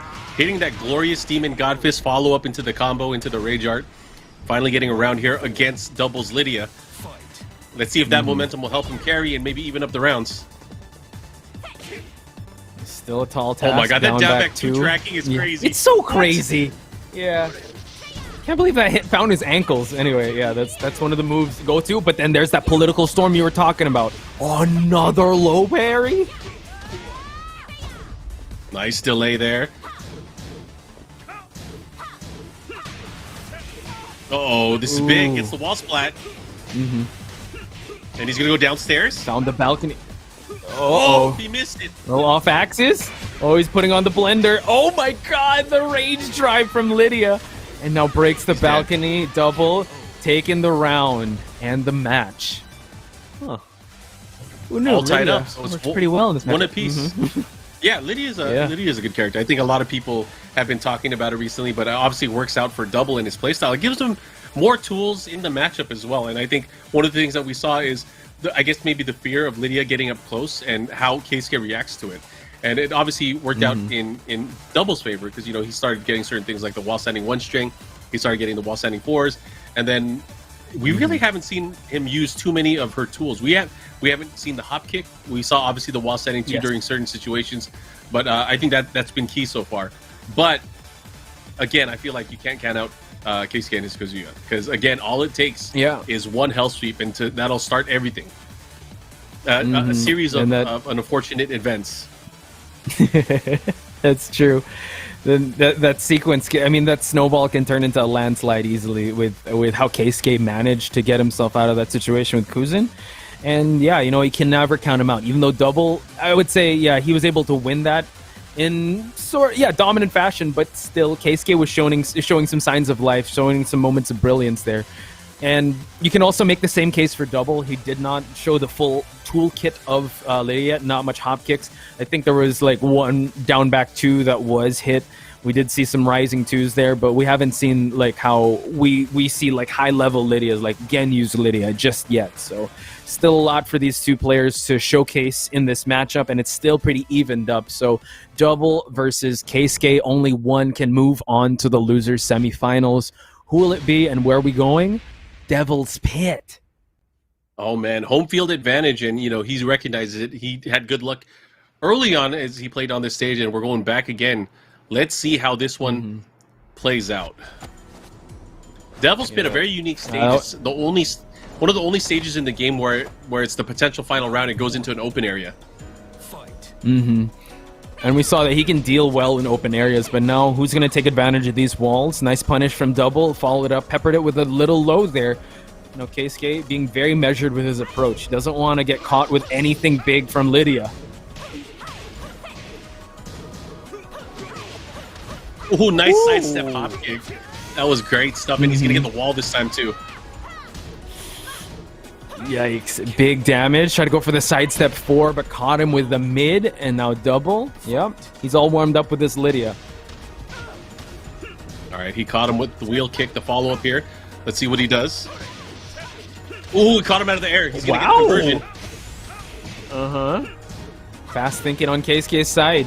Oh, they trade in favor of Keisuke, and just like that, not even 15 seconds, was able to get that second round. I mean, it was pretty much a perfect other than that trade. Keisuke doing a great job of really controlling the offense off the Okuzemi. But going back the other way, here comes Double. Oh, there's a whip punish. Tried to pick him up. Yep. Good punish there. Uh-oh, moving away. And now Keisuke trying to capitalize on that wall situation, but Double looking pretty healthy, running one. Perfect. Oh, man, that could have been bad. Round 4. Mm-hmm. Yeah. So now find potential set point for a set round for a Double. Oh yeah, let's see what he does. Keisuke needs this round to stay alive, of course. Gets him with the big bop, the follow up with the steel pedal and the stature kick. Nice. Oh, wow. He was ready for it. Mm-hmm. Well, rising twin pistons there. Now, Double in the life deficit. He's constantly ducking. He does not want to deal with those electrics or lows. But, oh my god, speaking of electrics, that one lands. Final round, Markman. Oh yeah, here we go. Could be anybody's match. Both of these players have been doing very, very well, but again, it all comes down to this. You have to put all your cards on the table. Oh, and a big block. Ooh. Yeah, Keisuke was, betting it all on that. Well, bet the first few seconds of that round with that low, but now Double trying to still maintain the lead here. Another blocked hell sweep. He knew that he was going to go for the hell sweep after that particular situation. That's some advanced stuff there you got to think about. It is. Oh, no. He's going to keep going for the hell sweep. Watch out. Get the big bop. Follow up with a steel pedal. Oh, and the rage my drive. god, Markman. He's building something up. Okay, no more rage. On both sides, ready. But wow. Oh, wow. Yeah, I was at the edge of my seat that one. How many hell sweeps did Keisuke throw out? But Double, block most of them. Double moving on. Unfortunately, that's the end of the run for Keisuke. But man, I'm sure he's gained a lot of fans here at the Tekken Online Challenge Japan Masters. Double is so dirty. He whiffed that normal on purpose to bait out the hell sweep block, and he did it in such brilliant fashion. Got to give it up. So Double will be moving on. And Double, as we know, is now going to face off against the winner between S.H.O.W and Chikurin, which is the next losers bracket matchup that's going to be coming up. So unfortunately for Keisuke, he ties for 5th place here. And you got to give it up to Keisuke. You know what? He did bring it with that Kazuya. He tried turning up the Mishima bloodline gene where you just keep, hell sweep. But Double was just ready. He just knew that, all right, you're going to all cards on the table. You're going to throw some hell sweeps out. I'm going to be ready for him. And yeah, his Lidia is one to really be very careful if you're going up against him. Oh, yeah. Definitely made it work out. I mean, in that last match or the last round, he blocked 3 hell sweeps. I mean, in theory, he should be dead, right? He should be dead. So just unfortunate for him. I would have loved to see him go for more mids, but it just wasn't in the cards. Yeah, you just have to see play it out. So now, as you mentioned, S.H.O.W will go up against Chikurin. And this is the match, right, that we say the two hard hitters going up against each other. Only one will be moving on. S.H.O.W with that Kunimitsu. Chikurin still sticking to that Geese. Do you give any sort of advantage to anyone in this match? I feel like Chikurin is a lab monster, right? I feel like Chikurin is always at the kind of like at the advantage here. But S.H.O.W when S.H.O.W is on point, he is so good. So for me, it's really kind of tough to call. I'm interested to see which character S.H.O.W is going to bring to the table, because I feel like aside from Kunimitsu, who we've only seen so far on stream from him, there's still the element of Leroy that he does very, very well with. However, Chikurin also uses Leroy and Fahkumram, so that has to be weighing in on his mind, because again, we're talking about a player that labs so much. He is one of those guys that really tries to learn these characters, the intricacies of their characters, and the options that they have in particular matchups. So again, I think if we're talking about S.H.O.W here, he's either going to use Kunimitsu or he might even go to Alisa. A character we haven't seen him use in a long time. Bring back the old but gold main that he's really known for. That could throw Chikurin off in a loop there. But yeah, I do agree with you 100% that Chikurin may have the slight advantage because he's a lab monster. We saw it with his matchup knowledge against Ganryu, against Karei. He was really comfy towards the middle rounds to the ending rounds, how he was able to deal with Karei's Ganryu. So S.H.O.W is going to have to be very careful in approaching whatever character that Chikurin does choose to use. Absolutely. All right, we are getting ready for the match, guys. If you guys are watching and tuning in, thank you for watching the Tekken Online Challenge. You can also follow along with the brackets. If you're on the Twitch chat, go ahead and type in ! bracket. You'll be updated and know where we're at. And it's going to be Kunimitsu versus Geese. Here we go. Ooh. Oof. Okay. Yeah, still sticking to these characters. They have not switched ever since we saw them on stream. So, and back to the Twilight conflict. There's something with the stage mark, man. I don't know what it is, but yeah, it seems like this is where we settle all the beefs. Well, are we going to have fox meat or are we going to have geese meat? That's the question. So let's see what happens, though. Chikurin always off to like a slow start, so Ao is going to have to be very careful. Like, he cannot rest on his laurels if he gets some rounds in. Okay. Oh, nice pickup.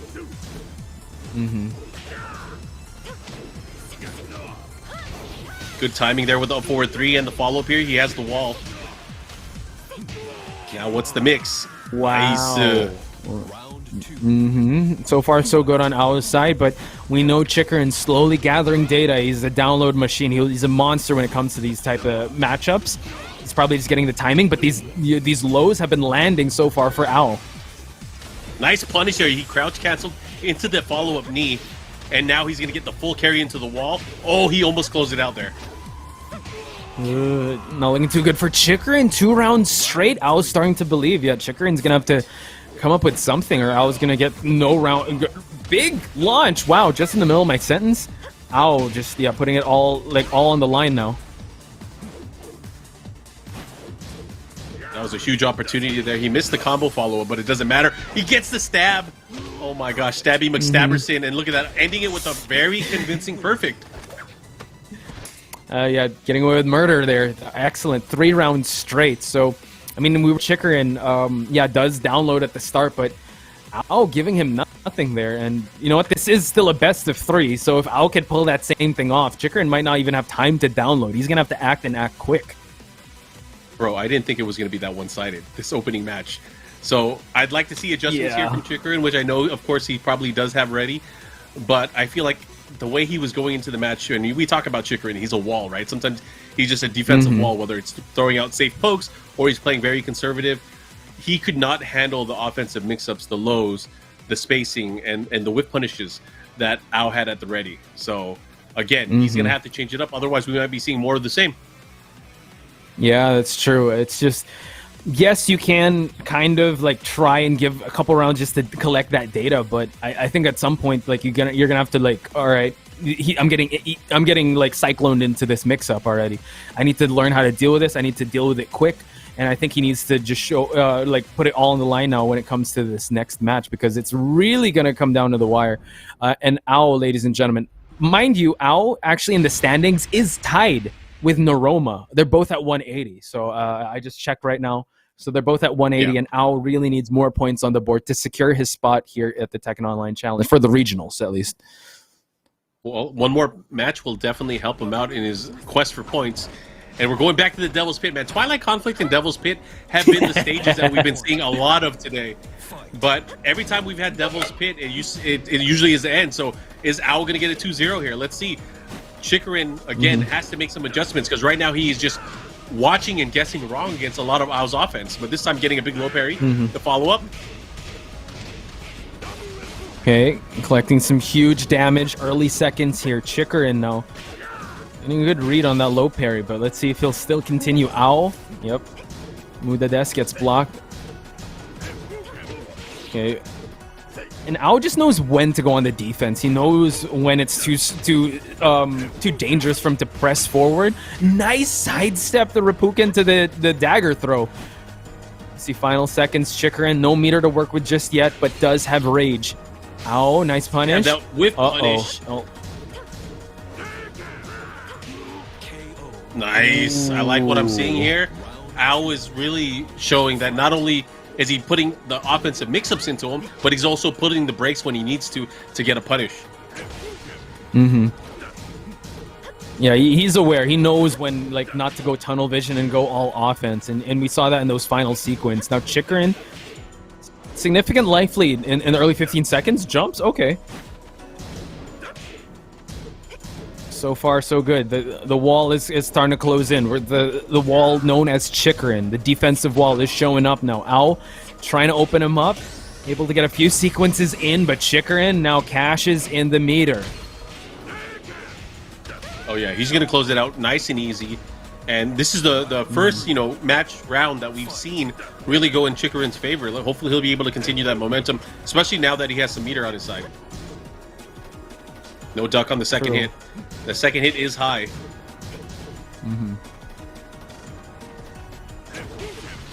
Now, Ao being more calculated coming into the approach here. He knows that Chikurin now, the more you have matches him, the more he'll find ways, but he was able to snipe him out of the air there and found the wall. Oh, he tried to stab him in the face. Not able to get it, but the down forward 2 hits in a crouching state. Oh, look at that sidestep. He's out of there. Yeah, now it's Chikurin to the back against the wall, the 1-1-2 to carry him across. Cartwheeling on him. Oh, spends the meter, and Ao just blocking all of it. Markman, look at the time. Oh my god, throws the kunai.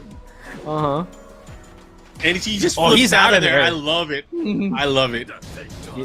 Look at that! Wow, he didn't even choose to push the action. Just like, I'm just gonna duck this. And that was a checkmate situation. Ao now potentially one more round and he can send Chikurin home. No walls in this matchup now, and Ao has been getting away with a lot of these, like just running away with a lot of the offense now. So can he continue in this fourth round? We'll see. I mean, he puts him into a position where Chikurin has to act now. He's at a life deficit. He's at a round deficit. But this is huge. This is a huge opportunity here. Yeah, he had to make that one count. Oh, the movement again, follow it up. Oh, he was able to block it in time. Oh, yeah. Because of the positioning and him getting hit back turn, he was able to recover a little bit faster just to get the block on the 4-forward, too. Big opportunity here. He does have rage. He's going to have to watch out. Oh, he might be dead. He might be dead. Wow, he is dead, Markman. And Ao moves on, sending Chikurin out of this tournament. Yeah, and you know what? It was incredible stuff. More one-sided than I thought it would be, but Ao with a great performance now. Chikurin getting tied for 5th place as well, and now that lines us up to our loser semifinal match where we know it's going to be Double versus Ao. So we're down to our final 4 players. Yeah, and can I just mention that Double and Ao are teammates, so this is going to be a team kill match, unfortunately. So, but I mean, it's going to bring us some amazing matches because I'm sure they've played each other long sets, so they're going to really pull some tricks out of their sleeves and just leave it all on the line. Throw everything in the kitchen sink. I'm thinking of so many metaphors, but that's going to be a great match to watch. Not to mention our winners finals. That's going to be a best of 5 now. It's going to be Gen versus Nobi, which we've been building up since the start of this stream. That these are the 2 to look out for, the top 2 in the standings currently. So, yep, we're at our top 4. Yeah, and then for the loser semifinal matches between Double and Ao, the Gyogun battle, that's going to be the last short set of the tournament. Winner of that one, of course, will move on to the losers final, where they're going to face the loser of either Gen or Nobi. And again, that matchup, it could either be a rematch between Ao and Nobi that showed up earlier, or maybe it's a rematch of Gen and Double from earlier. I don't know. The possibilities are endless. We have quite a few ways to kind of slice that. But man, I've liked what I'm seeing so far. And looking at the characters that we've had in play so far, I mean, it's a mix of Dragunov. We've seen some Lidia. We've seen, I don't know if we'll see Law again. Maybe just on my shirt. Right? Yeah, I don't know if we'll see Law again.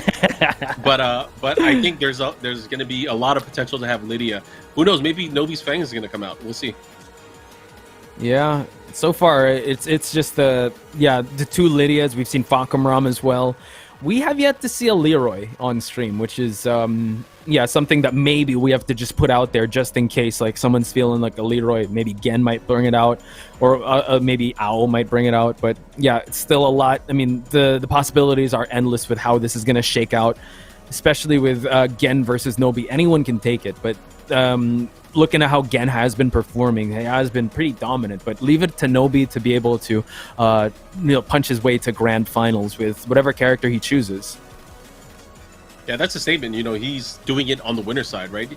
And there was a rough tournament because there were so many good players, so many top players, so many pro gamers out of the Japan side. He was really able to come out on top. His teammates actually did pretty well as well. We saw he almost made it into the top 12. but he fell short to Chikurin earlier. But got to give it up to the Yamasa boys for being some of the most consistent Tekken players since Tekken 7 came out. True, and also shout outs to the Gen's teammates, Rangchu and Pina. They made it pretty far, but you know what? They ran into some adversity because I feel like this online challenge, like this master event, like it's a who's who of killers. So for us to be able to get to this top 4, like these guys have really come in the right state of mind and the right shape because they went through hell and high water to get here, ladies and gentlemen. And they deserve nothing but respect from everyone that's watching. So I hope you guys are tuning in because this is just like a milestone to their journey with how they've been performing, and I think it just goes up from here with how these guys have been putting in the work. And just to cap it off here with the Masters event, and there's still the regionals to look forward to. I'm excited. Definitely excitement on my end as well. And again, between all the players that we've seen so far today, it's just been such a treat. You know, obviously some of our favorites are gone; they're no longer in the tournament, but. Looking at the matchups and the potential matchups that we have for these final 4, I gotta say I'm just excited, and it's always nice to see some old school classic players that have been dominant in other games as well. Both Gen and Nobi and Ao, Gen, Nobi, Ao, I've seen playing since the Tekken 6 days. Those guys, those guys have been playing for a long time. I feel like it's crazy. Like when we talk about some of the older games, like sometimes people will be in the chat and they'll like kind of voice their opinions about the different games in the series. They'll be like, oh, Tekken 4 was the best one, or well, no one says that, but Tekken 5 was the best one, or Tekken 6 was the best one. And when they say that, I immediately think that guy has to be at least 35 years old. There's no way someone's going to say that this day and age with that confidence. But it just goes to show you how long people have been playing, and we talk about things like legacy skill, right? For the longest time, that these games have been played for more than decades now, and it's nice to see that again there's a sense of learning matchups. I think somebody recently mentioned it. I think it was Rip yesterday when he was talking about like if you fought against Lars in Tekken 6, you pretty much know how to fight against Lars in Tekken 7 as well, which is crazy considering that's like a 15-year gap, right? Or maybe is it 20 years? I don't know. It's a long gap. I'd like to also add into that. The legacy players are being the legacy skills, the legacy mindset as well is being rewarded, especially if you started like in Tekken 6 and it carries over. But also, I mean, the game is at a state now where you can. I know, like here in the Philippines, like there are some new up and coming players that have been making a run in tournaments too. So it's still, I say it's at that point where legacy is also very welcome as well as newcomers. So it's really a great time to be a Tekken fan, especially where the game is now, and with all these online events, all these online dojos, it's really great for you to get that experience in competitive Tekken play and just to be a fan because you have a lot of storylines being built, not only in the Japan scene, but in other regions as well. And I'm sure there are a lot of regions that are emerging, as we mentioned at the start of the stream. Yeah, and, as we go into 2022 as well, in March of next year, it's going to be Tekken 3's 25th anniversary. 25 years since that game has come out. That game for me was the one that really kind of changed it all competitively. That was the first one I really started to learn the game more than just playing with your friends, but I tried to learn it at a competitive level. Obviously it ages me a bit and shows you guys how old I am, but that game, and I think a lot of people will admit, it changed what Tekken was to the full 3D realm, the 3D spectrum of movement and being able to explore the stages with your characters. I thought that was such a cool moment, and both Tekken 3 and Tekken Tag 1, because of that, hold such a close holds such a nice place in my heart because that experience of learning how to play games, befriending people, and talking about games and how we can improve as players, it really went a long way, and it obviously has kept me interested in the series up until now. Yeah, honestly, like Tekken 3, I still get memories of me like just watching people at the arcade because I was so intimidated, and you got that, that kata of Hwoarang and stuff being introduced and stuff. And even Tag 2, it has a special place in a lot of people's heart because that's what really broke them into the scene. And it just warms my heart that it's been this long, but yet the scene is still constantly growing. And from just being a bunch of passionate players, and now like I've known stories of people that just started out in arcades and now they're being sponsored. So that really warms your heart with the hard work and passion really paying off, and Tekken being such a great game for them to be able to show their creativity, show their passion, and show their legacy skill. So yeah, it's a great time to be a Tekken fan. You know, when it comes to vocal people in the community, and I say this very liberally, looking at Tekken 7 and how much it really kind of exploded the scene, and it kind of changed the numbers of viewership on top of amount of people that enter tournaments. It's crazy when you think about it, because you know, Tekken Tag 2 and Tekken 6 at the time were some of the bigger Tekken games that we had, especially with the dawn of streaming and, you know, things like YouTube. But when Tekken 7 came out, that changed the numbers. The numbers blew exponentially up almost overnight, and it's kept that growth level year over year over year. And who knows where we would have been if it not for the pandemic. We ended up having one of the most dramatic and storied esports seasons for a game. With, you know, we have such storied history with regions like, you know, different players in the US, in Europe, in Korea, in Japan. But then there's other communities out of Latin America, out of the Middle East, that are really starting to have their players more into the spotlight. And I think it's a beautiful thing, because it really shows how global this game really is. And at the highest level, it's not about just a single region. It's about these individual players that have really taken it upon themselves to train with certain members of their community to be some of the best players in the world. And again, it's so cool to see. And I can't wait till we get back to a level where we go offline and we get to see people like Arslan Ash fight against some of the best players from Latin America, the best players from the US, against the best players from Korea and Japan, and they battle it out. And right now, this in-between time where people are kind of training and figuring out where their place is in as far as learning the game and getting better at the game, those guys, I think the ones that are grinding at it now are going to see the most benefit from us going back to offline, because they're going to take all those learnings, all that momentum, and everything that they've been watching, because it's not about just playing in these events, it's about watching and seeing other players and kind of learning from watching. And that's something that, again, Tekken hasn't really had the liberty of having in the past, being stuck to arcades and, you know, not having streams and not having like YouTube to kind of reference. The way that information travels is so much faster than it's been in the past. Yeah, hard work will be paid in full, ladies and gentlemen. And now, whereas this TOC is still a celebration of the regions, now we're going up against S.H.O.W versus Double. It's going to be a team kill match. You know what? This is going to be quite exciting, because I'm sure they know each other like the back of each other's hands. So let's see. This is going to be home field advantage for Kunimitsu, though. Oh yeah. As we go into the matchup, this is what we've been waiting to see. And right now, the battle. Man, I gotta say, man, So let's see see. both of these players' teammates going at it. Who's gonna be able to? I mean, it's gonna be clear, because, you know, these guys have been used to each other. They train with each other at times. Who's gonna take that advantage? And right now, we're seeing S.H.O.W play way more aggressive than we're used to seeing. Yeah, really knowing when to come in and just reaping that rewards. But Double, though, yeah, not pulling any punches here, just wanting to be able to find those openings. Playing it a little more conservatively, but S.H.O.W, nice punish there. And now just trying to control the last few seconds of this match. Punishes the spring kick, closes that one out. Yep. S.H.O.W's like a different player now. He's really going all out with the offense. And that's, I think, the biggest change I've noticed thus far is like S.H.O.W is ready to just start banging it out right away against Double. He's probably used to fighting against this particular Lidia in this matchup. Great block there with the while standing 1-1 punish. The hop kick comes out. Yeah, and also Double, yeah, not really showing that much hop kicks, but there he was able to land it. Nice mid there just for him to close it out. So yeah, they are throwing everything in the kitchen sink to each other for them to get their spot at the losers finals. Oh man, S.H.O.W with the clutch down forward too. He's gonna push towards the wall here. Get some decent damage. Goes for the mix-up afterwards.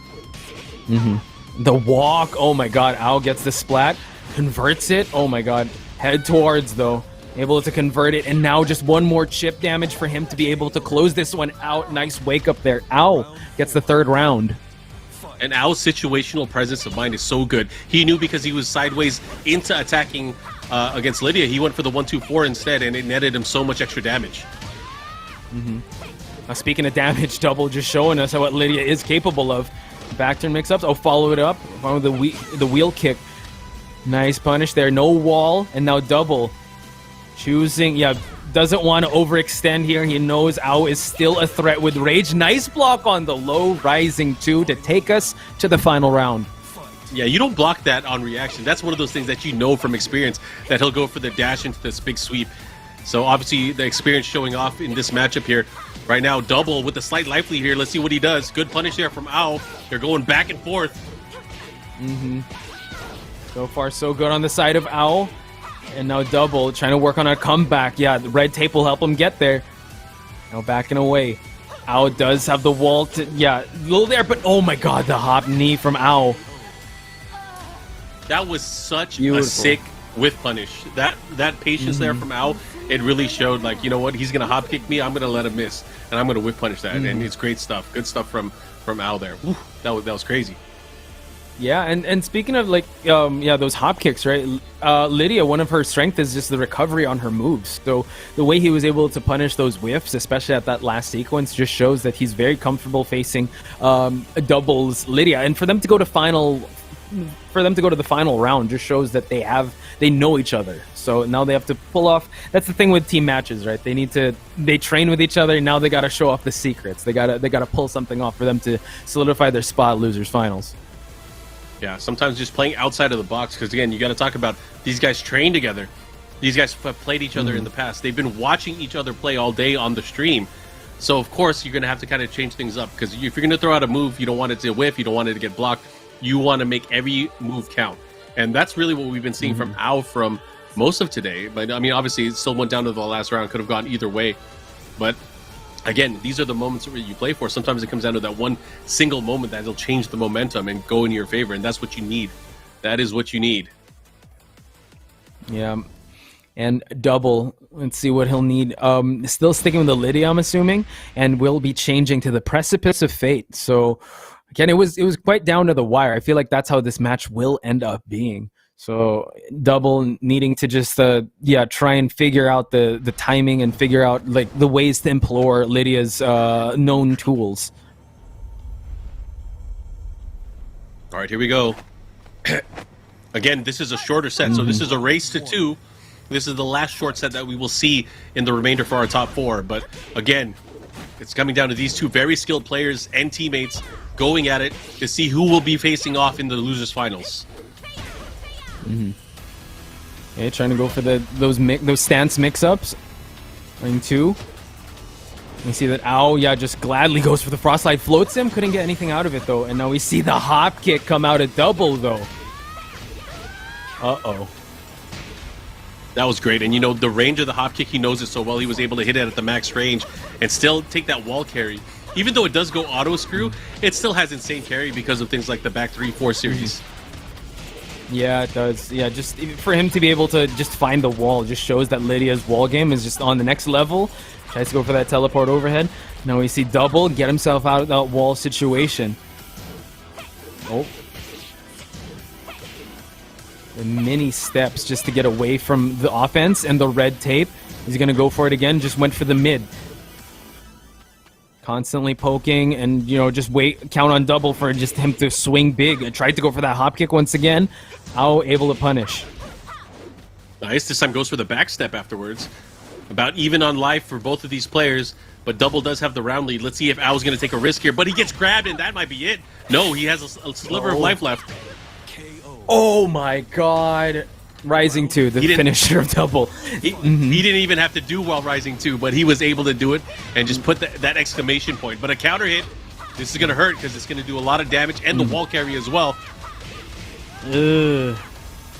Wow. Half health already. Oh, sniped him out of the mood. Okay. Wow. That's just knowledge from just constantly facing him. 3 rounds straight Double. Yeah, from an evenly matched point now to just 3 rounds straight. Yeah, Double has definitely made the adjustments. Yeah, and you got to give it up there because, like, again, that momentum, it's not easy to do, especially against someone that you play with all the time. Earlier, it was a very close match. Now we're tied up at 1-1. The question here is Ao. How is Ao going to take it? Ao played much more defensively and much more stoic in match number 2. However, in the first match, he was all about offense, all about putting the pressure on his opponent.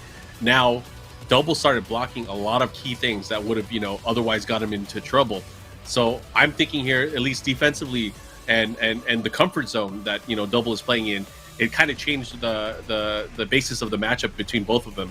So I think Ao maybe has to start utilizing certain other things going into the matchup. And the thing is with Kunimitsu, all of her all of her lows that get her into damage situations are huge risks. They're all moves that would get her launched or potentially killed, right?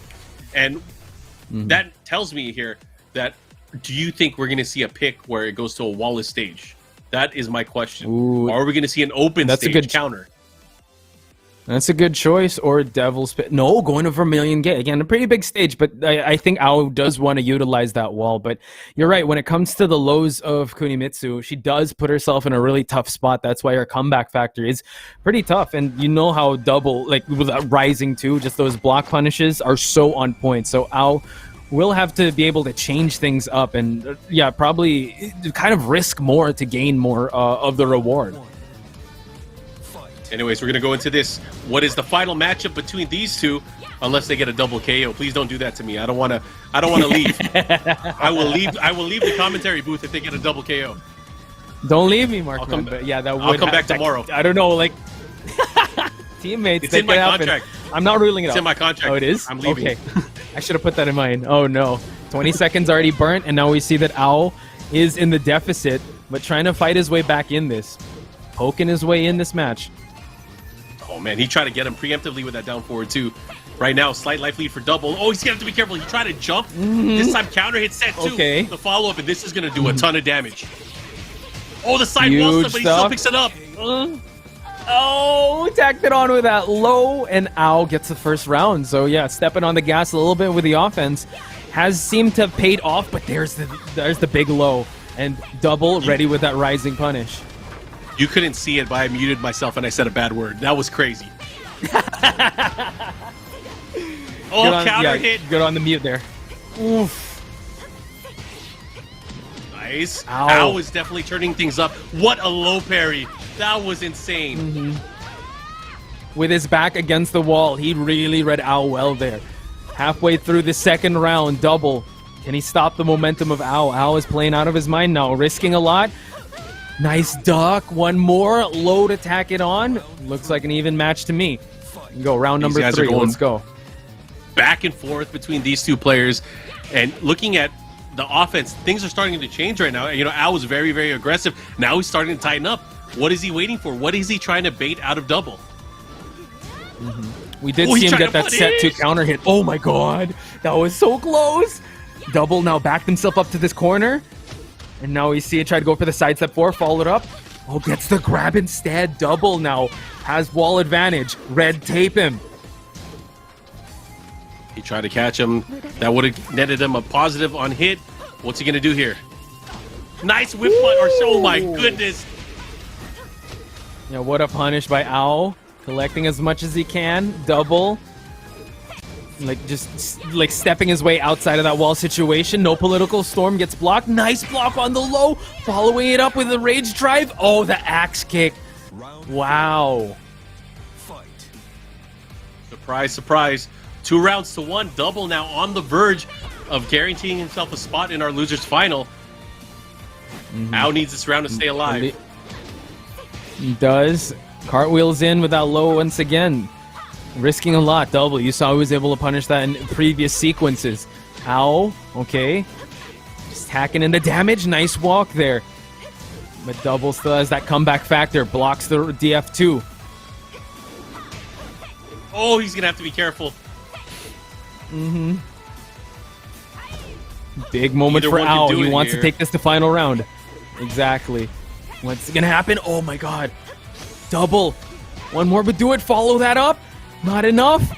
Ow. Oh my god. Oh, Double. Move it on. That was so close. I thought we were going to see final. I thought Markman was going to do a walk-off like, all right, I'm done. If it's going to be double KO. I thought Markman was going to do that, but no.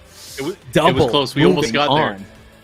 That was clutch. That from crouch down forward 3 into the Domowashi, the wheel kick. He was able to close it out. That was some good stuff. But man, I can't believe that's what he went for, because he bet it all there. That would have been a launch punish and a death. But again, sometimes it's all about the moves that you don't expect coming that really net you the positive. And for him, he was able to get the win. So congratulations to Double. Now moving on.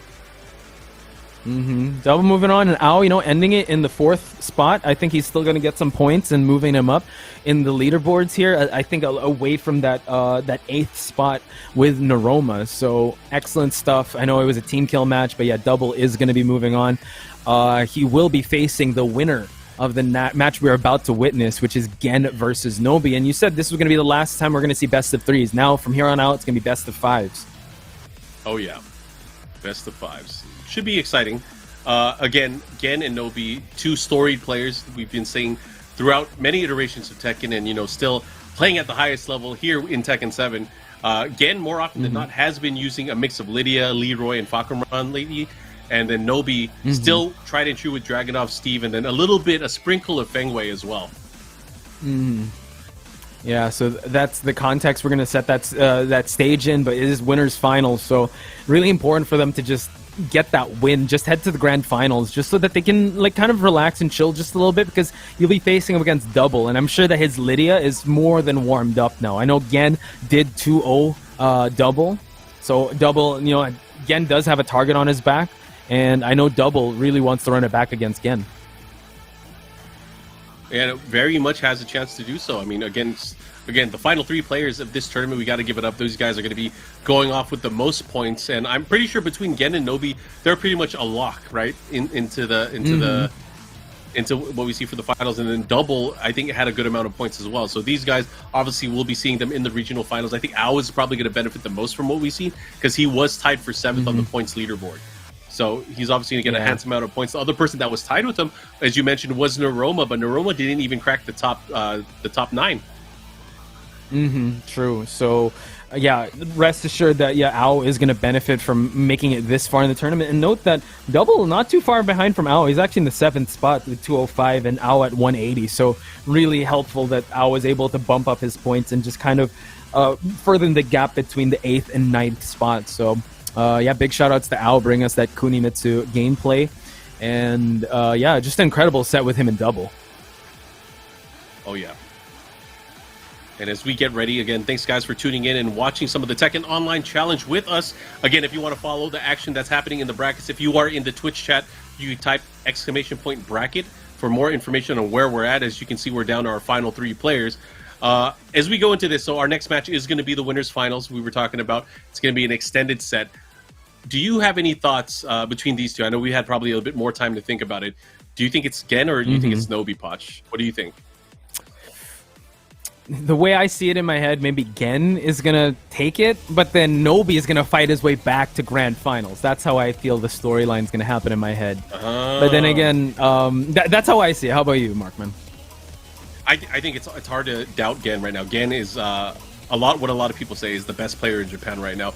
Not only online, but also offline as well. They had the finals for Topanga League not too long ago, and he was able to really dominate the field there as well, using a multitude of characters. So I got to say, right now, Gen is the one that is destined to win. However, when you are that player, when you are that champion, oh my goodness, what are they picking? Who are these characters? This is not a Lidia. This isn't a Fahkumram. But we see it's not a Dragunov Nobi with either. that Fang. Yeah, wow, Nobi with that Fang that we've been talking about that has been popping up as of late in dojo events, and Gen with the Shaheen. I think this, maybe because it's a longer set, they want to get a feel, but let's see how it'll pay off. See those roll dashes coming in from Nobi once. I was gonna say, the thing is, like, when you use your main character, and it's arguable that Gen's main character is Shaheen, the one that he's been using throughout Tekken 7. There's a different level of understanding when you're able to play. Sometimes you could play instinctively without thinking, and things happen just naturally faster. Speaking of instinct, that was a great instinct to hop kick at that point. Nobi now in huge trouble. Oh, the backswing blow lands for Nobi. Oh, nice punish there from Gen. Nice. Kind of as we go into this, good blocks there. Great Kempo step, goes for the follow-up, guaranteed damage. And look at this, turning the tables here. Nobi with a huge life lead here. Yeah, a lot of those pokes come from that Kempo. Like, Gen has to be very, just careful. Because Nobi gets that second round in dominant fashion. Look at that! Look at the life lead he had towards the end there. Oh yeah, he definitely made that one count. And again, it's all about the approach. And one of the tools, I think, the strongest tools that we have from Feng Wei now is his ability to do way more damage. He got so many buffs just for his overall damage, not only on the ground, but also in combos as well because of the usage of his moves. And look at that, things are just adding up, all these grounded hits. Oki, Iron Mountain, the Iron Palm. Yeah. Oh my god. Yeah, racking it up. Wow. So much damage coming from Nobi. He means business. And Gen, blocks the windmills. Now let's see if Gen can get back in this match. Nice interrupt on the down 3. And we have yet to see some down back 3s coming out from Nobi. Nice pickup there. And that's the thing too, is like, does he even need to use that at this point? He's been making all the damage and all the offensive options happen on his own. It's all been about interrupting his opponent and kind of threading the needle with his pokes. Wow. Hey. Yeah, that's been the highlight. Look at that. Nobi still racking up the damage. Not even from a launch. Nice block on the slide, but couldn't capitalize that much. Now, Gen, there's an opportunity for him. Gets the slide, followed up with the FF3. Ooh. Oh, he got hit by it. He did. Yeah, I don't know what happened hit on there, that rage drive. Oh my god. Usually you Gen still stays alive. He got hit. All right, final round here. Match number 1. Again, this is a race to 3. Okay, fish hook, just keep him at bay. Now down back 3s. No counter hit, luckily, because when he has a back turn, there's a whole lot more mix-ups he has to deal with. Oh my god, hits him with a hop kick.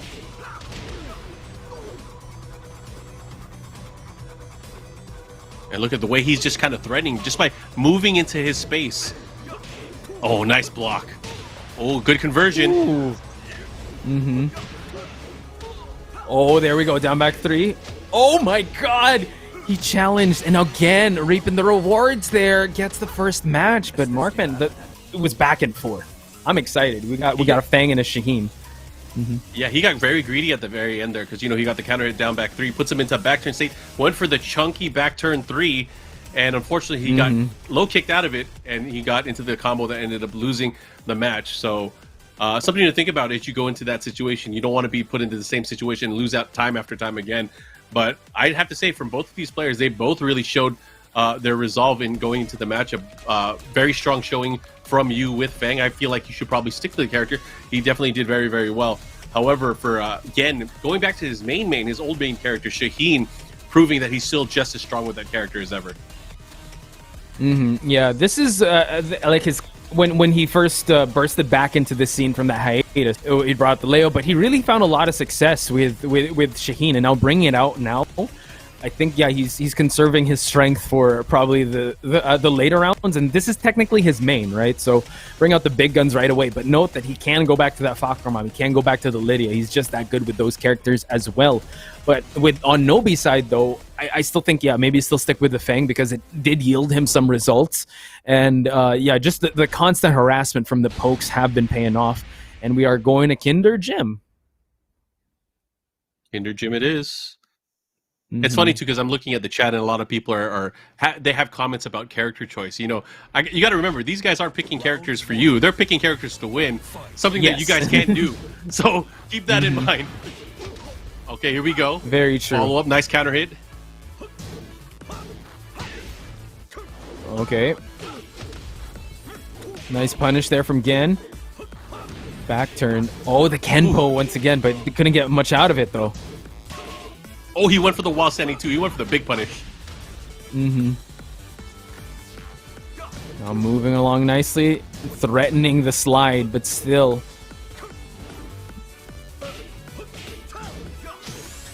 Hey. Oh man, they're both in rage. Someone's gonna let it rip. Ooh. Oh, there. That's one way to do it. Yeah, fall damage there, down back 3. Excellent stuff on Nobi's side.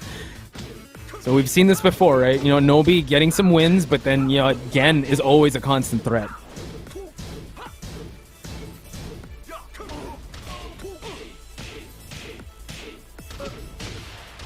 Wow. Finds the wall. It's the Iron Fortress. Now just constantly keeping him there, but gets the counter hit. Now Gen able to get his back away from the wall, but we see that he does have some rage. Nice. Reverse Kempo. He's going to have to, again, be very wary of that because the reverse Kempo can get him a lot of advantage if he goes in wrong with the wrong move. Man, great block and a great punish there. Nobi looking to tie things up. Yeah, he was waiting for that slide. Nice block on the hop kick. Oh, well-timed Kempo. Oh, great duck the there on the rising 1-3. That was so sick. And he gets good damage off of it here. Let's see what he does. While standing 2, no punish. Yep. Wow, look at them. They're standing. Yeah, they're just baiting some activity if it happened, and they want to get big counter hits, big result, big swings. And so far, Nobi, though, almost at rage. Oh, gets the shoulder. One more would do it for Nobi. Yo, is he going to 3-0 him? Not like this. Oh, he looked at it too long.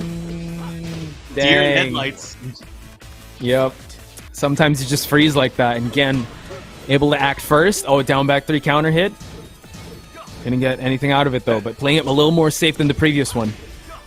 Oh, yeah. And now big combo opportunity here. He's going to get the wall as well. Let's see what Gen's able to do Oki-wise. Tries to keep him there. Goes for the homing attack. Ooh, Nice. slide again. Getting so much mileage out of that slide is Gen. Nice interrupts. Gen just, interrupting him before Gen could, before Nobi could get a big swing going. One more would do it. Just the mid to check him out. This is going to be a huge round, Posh, because it comes down to this. Tied up on rounds. It's either going to be 2-0 games-wise for Gen, or it's going to be all tied up. We'll see what happens. Oh, wow. Okay. Nice rising, just wake-up option there by Nobi. Nobi trying to fight back. Oh, he rolled dash away from that high. Reverse Kempo. Down He's threes looking have for his been landing. opportunity. Oh my god. You know, Gen doing such a great job with the sidestep. Left, he went for it. He's going to get blocked. No, he got the hit. Oh my god! He caught him swinging! And just as you mentioned, this is going to be quite the situation for Nobi now, because it's 2-0, but all these rounds have been going to final round. It's been quite close, but Gen has been able to put the pieces together. The power of youth, that clutch rage art. He's up 2-0 now, and Nobi is probably talking to the floor. His head is down. This is not a good situation to be in. Not a good situation to be in. It's Dude, not. that's Yeah, the young man reactions, right? I actually thought he blocked as well. I thought that Nobi was going to get a punish from that, but what a call out from Gen. This is why we talked about it. This is why it's his main. The instinct is there. Even put in tough spots, right? We saw that Gen usually gets 2 rounds away from it. Like it's Nobi that gets the 2 rounds first, but Gen able to claw his way back in those matches in emphatic fashion. Like that's 3 straight rounds technically. He just make the adjustment, and his Shaheen is looking like it's in top form. Top form indeed, but I gotta say, Nobi's Feng is no slouch either. He really put together a brilliant set of offense, especially going into it. He had a nice lead going into match number 2, but it wasn't enough. He's gonna stick to Feng, and I don't know if that's the courage and confidence that he had from the data that he collected in the first 2 matches, but he is stuck with Feng Wei for the entirety of this set. He has to win 3 straight matches if he wants to get into the winner side of Grand Finals. Anyways, going into the match, let's see how it plays out. Yeah, it has gone to the final round, so it's no question that he committed to this Feng. Gets the Iron Palm and to the Iron Fortress. Let's see though. Gen, oh my gosh, these slides have been paying so much dividends for Gen.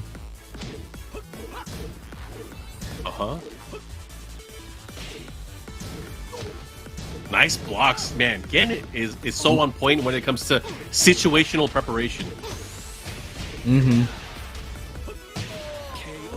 Oh, yeah, goes low that time. But yeah, again, I mean, his offense is really on point, but something to commend for him to get there is his defense has been so good, stuffing all the options of Nobi. But now gets FF3, Magic Carpet Ride, pushing to the wall.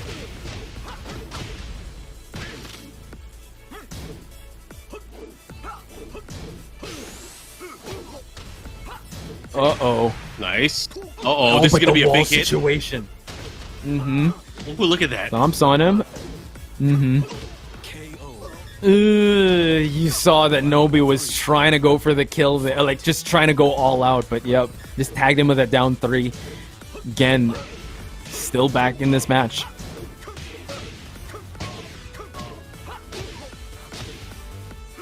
Ooh, caught him moving twice. Again, the punish there on the slide.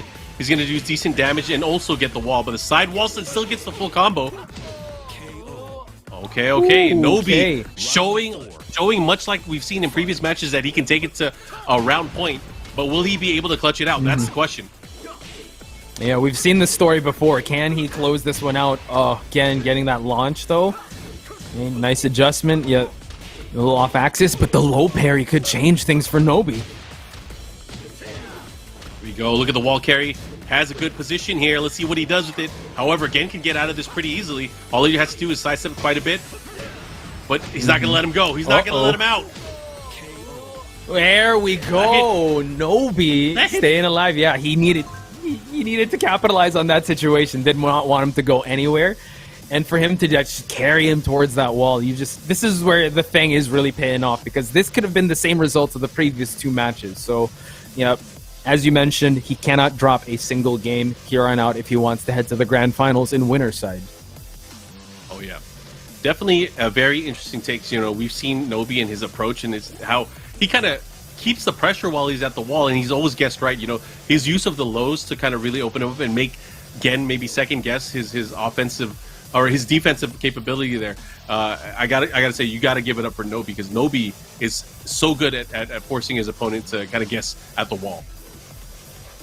Yeah, and just to show also like the confidence in his offense, right? You know, when he's already in the life deficit, he'll just go all out because he knows that, all right, I gotta try my best. I gotta just leave it all on the line, and you see no fear when he's able to do that. And I think Nee said it best, like Nobi, like, you know, Japan has their own style of Tekken, but Nobi is like an exception with that because he's so good at offense as well. And I think that's one of the problems he presents towards Gen. Definitely. I will agree with you there. And we get into another matchup here. Nobi living to fight another day. So it's now 2-1 in favor of Gen. You know, Gen still needs one more match to move on to our grand finals winner side.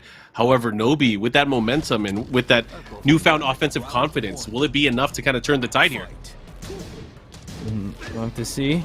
Starts it off, yeah. It's blocked. Still, just these pokes. Oh, wow. And now in that scramble, Gen able to get a launch. Yeah, and that's quite different from what we've seen so far from Gen, is he has not yet used that tool, that down forward 2, to kind of interrupt the flow of his opponent. And this time it ended up working in a brilliant way. That sidestep down forward 2 is something that you really have to watch out for. And that's got to Nobi's got to take notice of that, don't you? Yep, he is. And that's gotten Nobi's attention. Will he be able to land it once again? Just chopping away the mids, goes low to close that one out. Up forward 1 into the 1+2. He tried to bait him for the punch. He was trying. Yeah, Nobi trying to pull out everything in the book here. Second hit. Nice. I like what I'm seeing here. Good block. Oh, the walk. Able to punish. But the wake up from Gen, though. Still at the center of the stage. Still no real estate advantage for any of these players just yet. But wow, Mark, just for him to get that DF2 for Nobi coming in, again, 2 rounds straight. I mean, just like that, it was a convincing 2 rounds straight, too. I feel like Gen has finally kind of sealed off Nobi's offense here. I mean, what's he going to do? And I'm glad if Nobi could prove me wrong, but right now, he's in a bad position. But there, a clutch whip punish. Let's see what he does. He gets the wall. Now having the life lead, this is huge.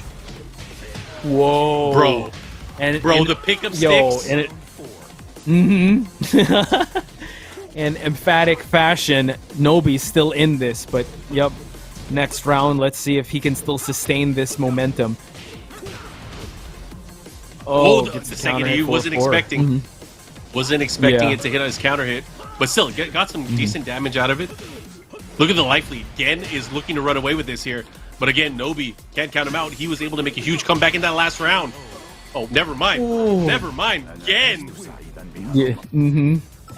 Moving on, 3-1, and that last round, right? The second to the last round, we saw like some glimpses of hope for Nobi, but I don't know. I think it's the Violet systems. Like, this is really, this is the stage where Gen really kicks it up a notch.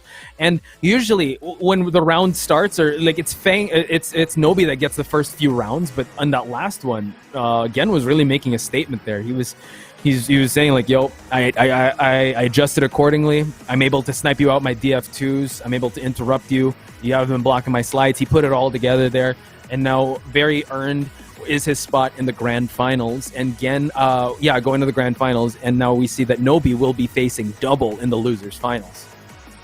Ooh, and that one should be a doozy, because right now we've seen Double. He's used Law once in the tournament so far that we've seen. However, he's been really rocking it with Lidia, and Lidia, one of those characters now that has proven to be a problem, especially in tournament play. She's such a good tournament character, and that's been, I think, the consensus from almost everybody around the world. You know, every region has kind of agreed that she's very strong in tournament play. Going into this longer set, this 3 out of 5, he's going to be going up against Nobi. Nobi, who can use a variety of characters. We obviously saw him use this entire set as Feng Wei, but he also has the Dragunov, he also has the Steve. I wonder which character he's going to use going into the matchup. I feel like it's going to be Feng Wei, just because of certain things like the reverse Kempo step. He's going to have things like, I guess, better low tools that he could use in conjunction with sidestep. One of the strengths of Nobi that we've seen time and again is his ability to kind of move up close and to kind of create distance between him and his opponent, whether it's laterally or in the 3D space, right? So I'm thinking here that he's going to go with Feng Wei for that alone. And I don't think this is a thing that Dragunov is going to be pulled out for. But again, I could be wrong. It really comes down to what your comfort is in the matchup. And I got to say, Feng Wei is probably really good in that matchup against Lidia. Yeah, that seems to be the tool. That seems to be the big sword that he would bring out, especially with how you highlighted that Nobi really weaponizes pace. He really knows when to, just keep the pressure on, and has that Kempo option for him to be able to like create those openings for him. And we saw him pull that off to some success. And I do agree with you when it comes to the lows. I know Dragunov's down 2 was kind of, it went back to its Season 1 state. But with how he was able to handle those situations against Gen, taking it to final rounds consistently in the first 2 matches, I think that his Feng is in tip-top shape for him to be able to bring against Double. Now, Double, though, with that Lidia, I mean, Lidia is known as one of the most tournament viable character. I think in Japan alone, like, people have like pocket Lidias here and there now because of how well she's doing. And we saw like moments of brilliance, Double 3, no round browning his teammate. So I'm excited to see what this matchup, how they're going to be able to handle each other's characters. Definitely. Again, because it is a longer set, I feel like there's room to play around. But I mean, for the most part, though, we've seen people sticking to their guns throughout the set. Very rarely have we seen kind of a change, and we saw that only with Double so far, where he went from Law to Lidia. Looking at what we're seeing into this matchup, you know, Nobi is also one of those players that doesn't really change characters unless he needs to. He has confidence in his picks, and he tries to see them out. So I wonder what we're going to see out of him as we go into this, because again, this is a huge decision going into the matchup. It's all about winning at the character select screen. Yeah, but before anything else, ladies and gentlemen, we will get to that match in just a bit. We'll be taking a very short break, but when we return, it's going to be Nobi versus Double at the losers final, so don't go anywhere. More of the Tekken Online Challenge 2021 when we return. Ladies and gentlemen, we're back here at the Tekken Online Challenge 2021 Japan Online Masters. We're down to the last 2 losers finals and then grand finals. Botch Spice and the one and only Markman giving you the commentary action. How you feeling, Markman? We're down to the wire now. Down to the wire, and I'm feeling good. You know, we have been treated to so many great matches thus far, and now we've going back to the loser bracket. We just saw our winners finals. Now starting off with the losers finals, where we're of course going to figure out who's going to be today's champion. And guys, I got to thank everybody for tuning in and watching all of this action with us today. I also got to give a big thanks to our friends over at S.H.O.W. for supporting the Tekken Online Challenge. S.H.O.W. is the official headset and mix amp of the Tekken Online Challenge 2021, and they've been supporting Tekken and the fighting game community for the past few years, so I got to give them lots of love. Much love to the S.H.O.W. family. So, Posh, we were just talking about it, man. Looking at the players that we have left. So, Gen is waiting in our grand finals, and, you know, that's kind of expected. You know, we were talking about how he is overall the #1 player out of Japan right now. So going back into what we have for the losers final, it's going to be 2 well-known pro players as well. We have Yamasa's Nobi, and we also have Gyogun's Double. So Double, who's most notoriously known as a Law player, making the big switch over to Lidia, who's a very strong choice. What many would think is probably one of the strongest tournament characters in the game right now. Any thoughts on that particular matchup? And do you think it's going to be Lidia versus Feng? I do think it might be Lidia versus Feng just because Nobi's put in so much work with that Feng already, and it was a really close match. Like I think it wasn't like a complete blow up, even though the score does say 3-1. If you guys just watch it, Nobi was like constantly in Gen's face, and it was just those really big scrambles that Gen was able to just turn it back to his favor. And both these guys actually have the motivation to run it back against Gen. Did send Double in the losers bracket in winners semis, and you know what, Gen not making any friends up there in the winners side of things. So I'm pretty sure whoever wins this wants to really come back with a vengeance. Considering that it's going to be a Feng versus Lidia match, I do think Double is going to stick with the Lidia. This has been his strongest showing. He does have that Fahkumram, but I don't know if he's going to bring it out now because he's just been so used to the Lidia already. I think changing it up, even though Fahkumram is a very tournament viable character, I just think he's put in too much work with the Lidia already. Nobi, though, on the other side, if he always has the option to switch it up, because I think that's one of the benefits of having like a bunch of characters under your belt. Agreed. And the thing is, because it's a bit longer of a set, you do have the ability to kind of experiment, at least early on, to kind of test the waters. But again, it all comes down to making sure you win those 3 matches. And again, only one of these 2 players will be able to do that. Whether it'll be quick or short, we'll find out momentarily. But again, I'd like to think that between these 2 players, Double plays at such a fast pace, you know? He's one of those players that really likes to get in there, likes to create opportunities for his character. Nobi, I would say, can do both. He could do very offensive play, but he can also play very defensively as well. So it'll be interesting to see how the pacing of the match goes as we go into our losers finals matchup. Yeah, I think with Gen's winners semifinals run, we saw a bit of his defensive. We saw his defensive sides against Owl, and when it was up against Nobi, against Gen, we saw how offensive he can be. So he's been showing us like how well-rounded his game plan is with whatever character he uses. But Double, on the other hand, you know, he had an amazing show against his teammate Owl. Really back and forth, and he had that dominant second match with 3 rounds straight. So he is very capable of pulling out all of the stops with that Lidia and just being able to use her great tools. So we're about to head into the match, ladies and gentlemen. Again, it's the losers finals. He's bringing out the my God, he made the switch! He did. Okay, so we weren't ready for this. We were talking about like, yeah, he's not going to pick him. There's no way. And he does. So this should be talking fun. Up a storm. And yeah, for sure. Because Fahkumram does have the tools just to keep Feng at bay. He can just poke him out. His long-reaching limbs, his standing 3, especially if Feng's back's against the wall. Like again, so Nobi's gonna have to guess, and he's gonna have to be very careful with those charged up attacks. Yeah, one of the things we got to note too about Fahkumram, if you guys aren't familiar with him, he does not really have a good sidestep. Probably one of the worst sidesteps in the game, if not the worst. However, his offensive capability and his ability to kind of mix up and pressure the opponent is one of the best in the game, and that's really what keeps him as a contender. Yeah, and again, Nobi just wanting to keep him at bay here. Now the pokes are coming out, goes for the low, and secures that first round. Hey, here we go. Whoa. Nice while standing 3. And we know that Double is so good with the while standing attacks, and that while standing 3 was just, again, proof of it. We'll go to the well once again if the opportunity presents itself. But let's see, Double, though, gets the crumple, and now gets the round. Yeah, this character can hurt. Oh, yeah. Slow jab there, tries to keep his opponent at bay.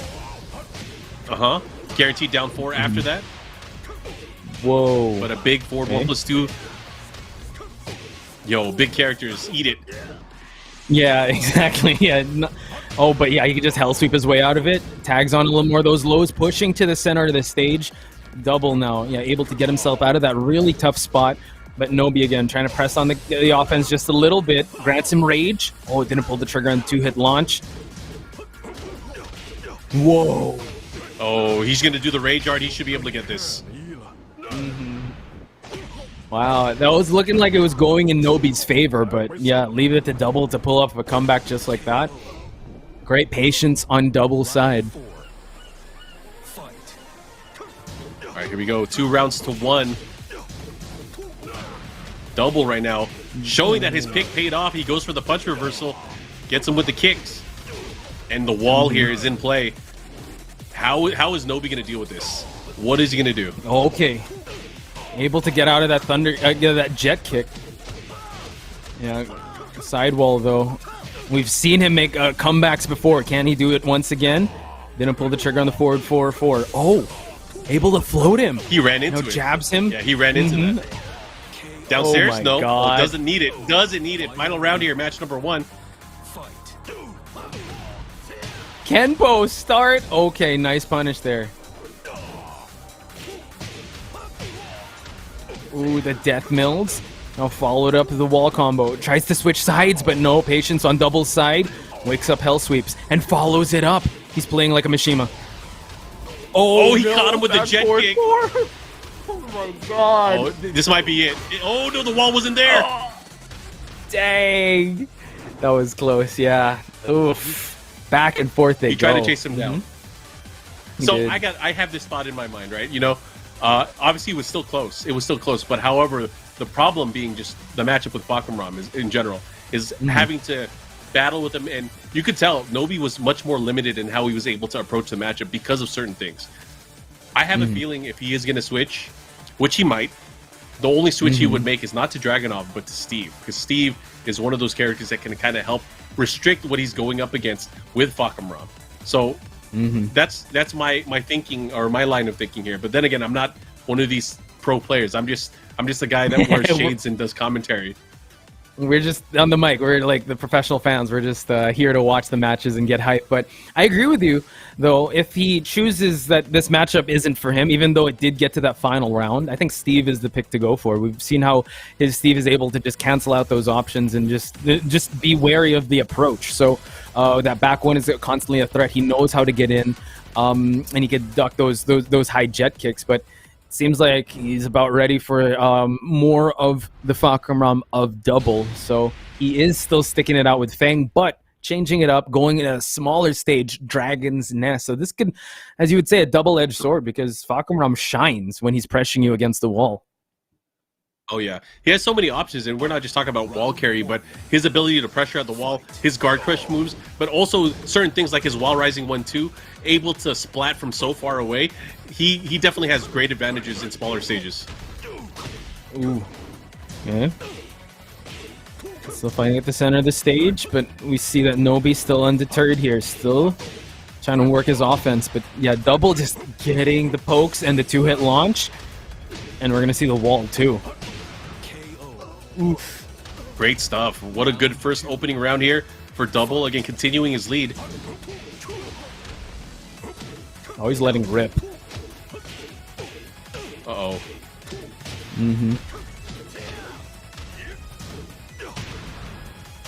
Head, nice. but counter Caught him with the hit, noggin. stomps on him. Gets the This throw is good. as well. This is looking really good.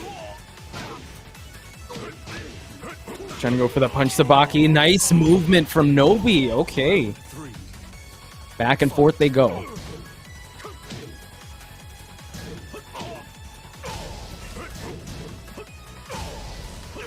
Ooh, just pressuring with that jet kick. It's so scary when it's blocked still. I mean, it's like pretty much like an electric when God Fist the way it is on block. It's so crazy. It's so intimidating. Yeah, just like, yeah, you better watch out for this. Try ducking it. What a Oh, hop went kick. for the hop kick.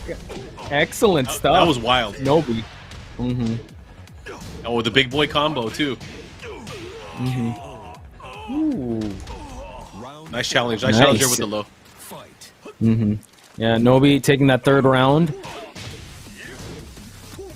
One more to tie things up, but so far so good on Nobi's side. Okay. Good early sequence for Nobi.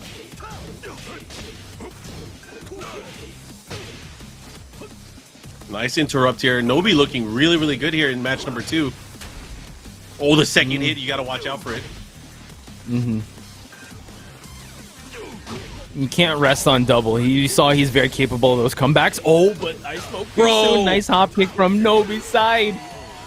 Here, yep. The adjustment, the sidestep, and pulling out that clutch hop kick, it really says a lot for the matchup and how he studied for it. Oh, that was brutal. So now tied up 1 apiece, where we're going to see more of the same. I can't see him switching from Fahkumram here. Fahkumram has been working out for him in quite a good way. It didn't work out for him at the very end. He knows now that Nobi knows the certain holes that he can exploit in the matchup. No, it's Double's job to adjust accordingly. Yeah, I do agree that maybe we don't have to. He doesn't have to think about switching just yet. This still is a race to 3, so yeah, maybe like saving up that Lidia. But I think he's invested too much time, and it depends on how the next match goes. If it goes like sort of even, I mean, I still think he could just rock with Fahkumram the whole way. But yeah, I would have to say his Fahkumram is very effective. Oh yeah, because it's totally forcing Nobi to play outside of the box, play a different style. Again, you know, he can't take the same liberties that he would take normally going into a matchup. And I think that's one of the strengths when you use a crazy character like Lidia, like Fahkumram, or like Leroy, is you force your opponent to play another way. And that's really, I think, one of the biggest strengths of these characters that maybe most people don't highlight. Anyways, tied up in matches here, 1 apiece.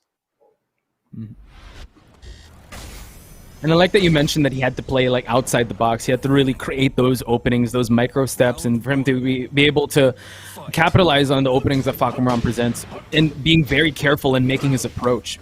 So Nobi is still doing the same of the previous round, but yep, it just could change with a big jet kick. So let's see how Double will handle this this Fang.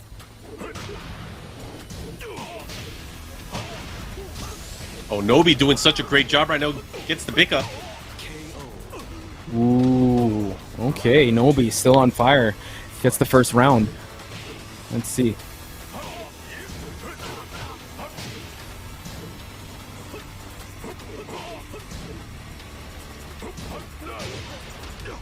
Hey, gets the screw early on, Double.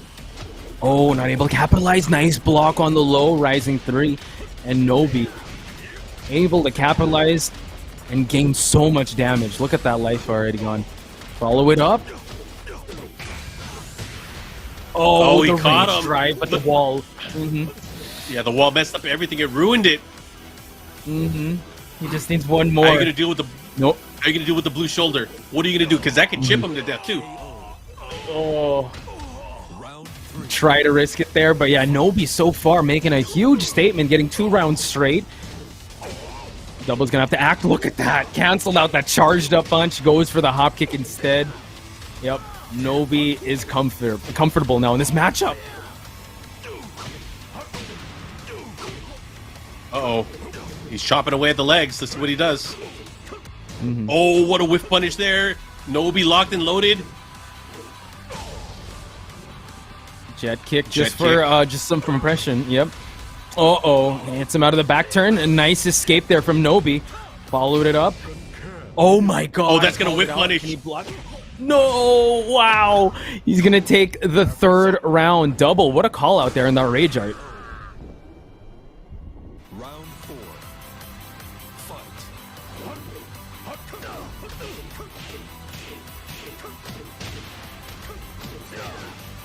Great start for Nobi so far. Well, we've seen how Double, again, Fahkumram can hit like a truck, so you have to be very careful. Tagging the legs. Still not going for anything too crazy. Ooh. Oh, he almost caught him there.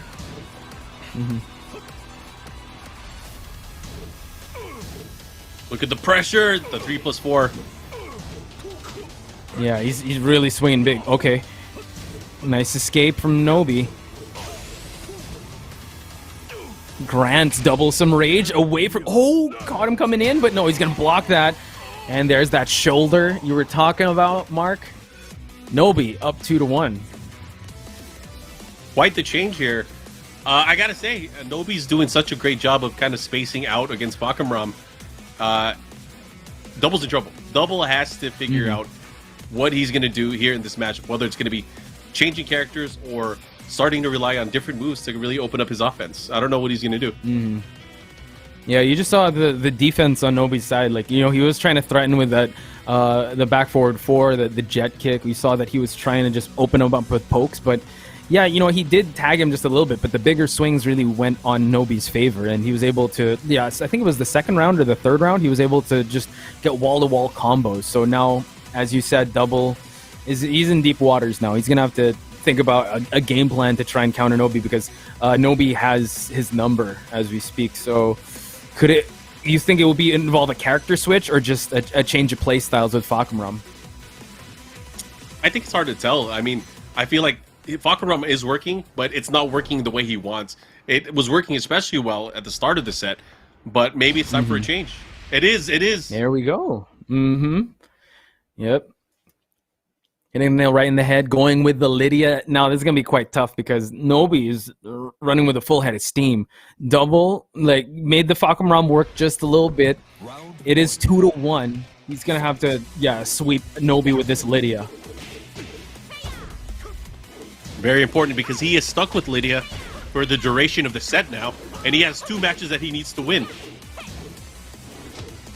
So far, so good. The walk, and now just all from chip down, all from pokes.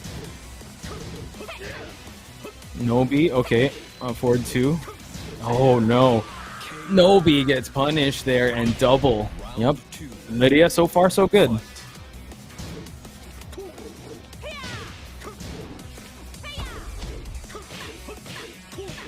That was a great hop kick. Oh man.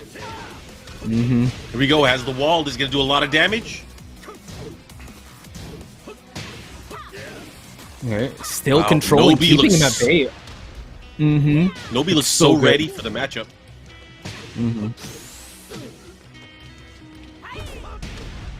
Wow! Oh my Did you God. see that tempo? Oh my! Yeah, that was insane. What a read there. Able to just get away from that that option from Double. Yeah, that's something Double has to worry about. Those Kempo steps. Tried to pick him up, but failed to do so. Now Double, okay, going low this time, but the wake up from Nobi, clipping him, guaranteeing some wall. Again, huge life lead, nice low parry. Looking to close things out. One more hit can do it. Oh, they trade. He still gets a crumple. I mean, that's fortunate and unfortunate at the same time. True. Yeah, he was able to capitalize a little bit, but now Nobi one more round away from heading to grand finals. Can he do it? Double, though. Want to keep him here in the losers. There we go. Offense coming out of Double. What does he do? Uh-oh. Political storm. He went for the punish, but not able to get it. Still got the last hit. Is Double going to tie it up on rounds here? Can he do it? Oh my God, wow, he was able to open him up. He did. Against the wall. Oh, there we go. Final round. Double staying alive. Too many jabs there. Got greedy with it. Very, very important round. The most important round of the set so far. Will Double be able to stay alive here? Whoa, the hop that kick. hop kick. Things are looking good. One more mix-up could do it. Oh, but man, Nobi finding his opening. Gonna be so important here, Double. Has to be very careful. Nobi spends the rage. Oh, interrupt him before he could go low, dead. and Nobi! Wow, able to 3-1 Double, sending him out of here. And now it is gonna be Nobi versus Gen in grand finals. Yeah, they get the chance to fight again together. But man, I gotta say, looking at all the matches and all of the stuff that we saw there, that pressure there from Feng Wei at the very end was just too much for Double to handle. That was crazy. It was. You saw that he was in control of majority of the part there, but once he gave Nobi that space, you saw how well he was. And I think Tishimon said it best. It's hard to, especially with pro players, it's so hard to kill them if they have that just little health left. You saw how crazy how Nobi could see in 2020. Like he knows all the options that you're gonna do, and he's able to predict them well, and he's able to defend as well as punish. And I think that's the X factor that Nobi brings to the table. Even though like he does have rage, he has a life deficit, he's constantly a threat. All right, and as we get ready for our grand finals again, thank you guys, everybody, for tuning in. It's been a fun-filled day. Of course, we got to see a lot of our matches from the top 12. Leading now to our final 2 players for this Tekken Online Challenge 2021 in Japan. We are going to be starting our regional events in a matter of weeks when we get to go revisit all of these different regions, see a lot of these same players that we saw at the event. So I hope you guys are looking forward to it. And again, from this region, we all know that Japan is strong. But again, looking at the different style of play, do you think we're going to see, because the players will know who's in the top 8, right? Do you think we're going to Yes. have enough prep time for these players to kind of change things around and really have a battle plan going into the regional finals? Oof. I think when it comes to the people that are already set, I think they're just going to stick with their guns. But like, let's say Ao and Double, they still kind of have some time to adjust. But yeah, even if it is the top 8 in regionals, like it still can go to anyone. But as Gen has been so like so dominant, I'm not sure with the Japan region, but there's still other regions to look forward to. So we'll just have to see, because the grand finals, as you mentioned, it's going to be Gen versus Nobi, number 1 ranked in the standings versus the number 2 ranked in the standings, and this is going to be a run back of the previous performance, which was Shaheen versus Feng. So it might be a continuation, might be a part 2, it might be a sequel to what we just witnessed. I mean, I'd love to see it. We'll see, but again, it's going to come down to this final set. Now, for Nobi to want to win the tournament, he is going to have to win 2 sets, right? That's a tall order for anybody, right? Especially when it comes down to these pro players. And you mentioned it earlier, man. Sometimes killing a pro gamer in Tekken with this much life left is so scary, because they can make a comeback at any time, right? They can make it happen, especially with the resources of Rage Drive, Rage Art, and of course just Rage in general doing more damage overall. I gotta say, man, Gen is definitely one of the sharpest players that we have, but Nobi's reads and his experience and his way to kind of transform momentum into a winning formula it cannot be underestimated in this matchup, even though he's coming in from the loser side. Yeah, if anyone can do it, it could be Gen. Sorry, it could be Nobi facing Gen for him to reset it. But Gen, if he's going to pick Shaheen, I think he might still stick with that Shaheen. He's been so sharp, and he's been so on point, and he's been so dominant, like 2-0 double, 3-1 against Nobi. I don't know what can stop him, but Nobi coming from losers facing Double, I'm sure that he's all prepped up and he knows what's ahead of him. And looking back at the matches, now that I think about it, it could have gone either way. It's just like at the last match when Gen got that third match victory in the 4th match, he like played on a different level. So I wonder if Nobi, like this time away from facing Gen, he was able to figure something out against his Shaheen. So yeah, I think it might be the same of what we're going to see. It's going to be very competitive, so it's going to be very important for you guys to tune into this one, because it's going to be a barn burner. Oh yeah, looking forward to it, of course. And if you guys are getting ready for it, all the action, you guys can also watch the VODs, whether it's on this Twitch channel or on our YouTube channel at Bandai Namco Esports. So make sure you guys look it up. If you want to see some of the clips from throughout the day, you could also check our social media, check our Twitter as well, at BNE Esports. And you can see some of the action that has been happening throughout the entire day, and for other events as well. We just yesterday we had the Korean event, and I highly recommend you guys watch that. We had some epic battles. JDCR at the very end with Armor King ended up taking that tournament as well. So it was an all-star cast too. I mean, so many good players. He was.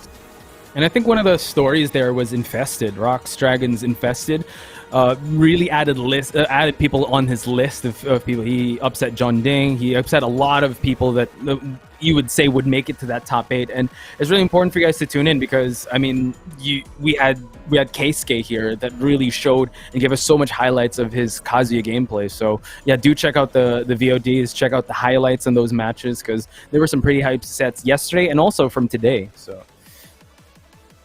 most definitely. Yeah, we're just getting ready for that next match. Yeah, I was gonna say, before we get into our grand finals, I wanted to give another shout out to our friends over at S.H.O.W Gaming. S.H.O.W Gaming, of course, the official headset and mix amp of the Tekken Online Challenge 2021. They've been supporting the fighting game community and Tekken for such a long time now. Very happy to have them on board with us again as we support Tekken into the future. Yeah, they're honestly, if you guys are considering some headsets, please consider Astro. Like they're so comfy. I feel like Markman's next to me. Like, to be honest, with these crazy times. And check out. I'm wearing these A40s, and I have these special. It's probably hard for you guys to see it on Shein, but I have these Tekken Online Challenge speaker tags. I posted a better picture of it on my Twitter, so you guys should check that out as well. Hopefully, I can put these back on without dropping them. Boom, boom! The power of magnets. The power of A40s. The power of Astro. Oh yeah, Astro, guys, do check them out. So yeah, big shout outs to them. Big shout outs to everyone that's watching. We're finally at the grand finals. I'm so excited for this. It's going to be quite competitive because we kind of saw a teaser of it in the winners finals. So it might play out the same way. But then again, you know what? Gen, He could also just flip the script and just change his character completely now. And I mean, I would be happy to see that because, you know, he's able to excel with so many different characters at a high level. So it's really nice to see. And that would definitely like. I was gonna say, someone's asking in the chats, why are the commentators talking during downtime? It makes no sense. Let me explain. You know, we're waiting for the matches to get ready, but there's something that is really hard for me to explain because it's very difficult, I think, to explain common sense to people that don't have it. You have to wait for a match to start before you can do commentary over a match. I wish we could just snap our fingers and have a match start, but it's not. It doesn't happen that way. This tournament is happening live and in real time, so it's actually very important. And I'm going to give you that one. This is your free advice. Is when a match starts, we're going to do commentary over it. I promise you that. And if it doesn't happen, you can call us out on it. However, if you're in the chat and you're complaining about us talking, that's your prerogative. But just know, we're going to call it out. This is a fighting game tournament. We know the bad matchups, and right now we're winning against people that don't know. Because what you don't know is what kills you. And don't be that way. Just don't be that way. There we go, Mark. That's the Markman guarantee, guys. We're just waiting for the matches, so please be patient because we want the best possible connection. You know, we're also killing some time, and we are monitoring the chat, so do play nice. This is a Tekken Online Challenge Masters in Japan. So here we go, guys. Finally, grand finals time. What you guys are waiting for. And look at that. Nobi changing things up, going with the Steve Fox. All right. This should be fun. And this is a character from Nobi we haven't seen throughout the tournament days so far, but he's been known to use this character at a very high level. And for the longest time, throughout Season 3 and maybe even some of early in 2019, was using Steve as his tournament character. Yeah, so Gen has to be very careful because he can gain those counter hit back ones. He's very oppressive with this Steve. But this is Gen we're talking about. He's so good with this Shaheen. What's he doing? He caught him looking, and he hit him with the hop kick. A very emphatic hop kick. I mean, bro, he's like one of the only hop kicks that does a backflip when he does it. That's true. I mean, one of the best looking and the best functioning hop kicks out there in the game. Let's see how Nobi's going to deal with that. Early seconds, and he is already in that life lead. But you know what? Yeah, again, always a constant threat. Checking with those mids, forcing him to duck. And rest assured he has that DF2 locked and loaded.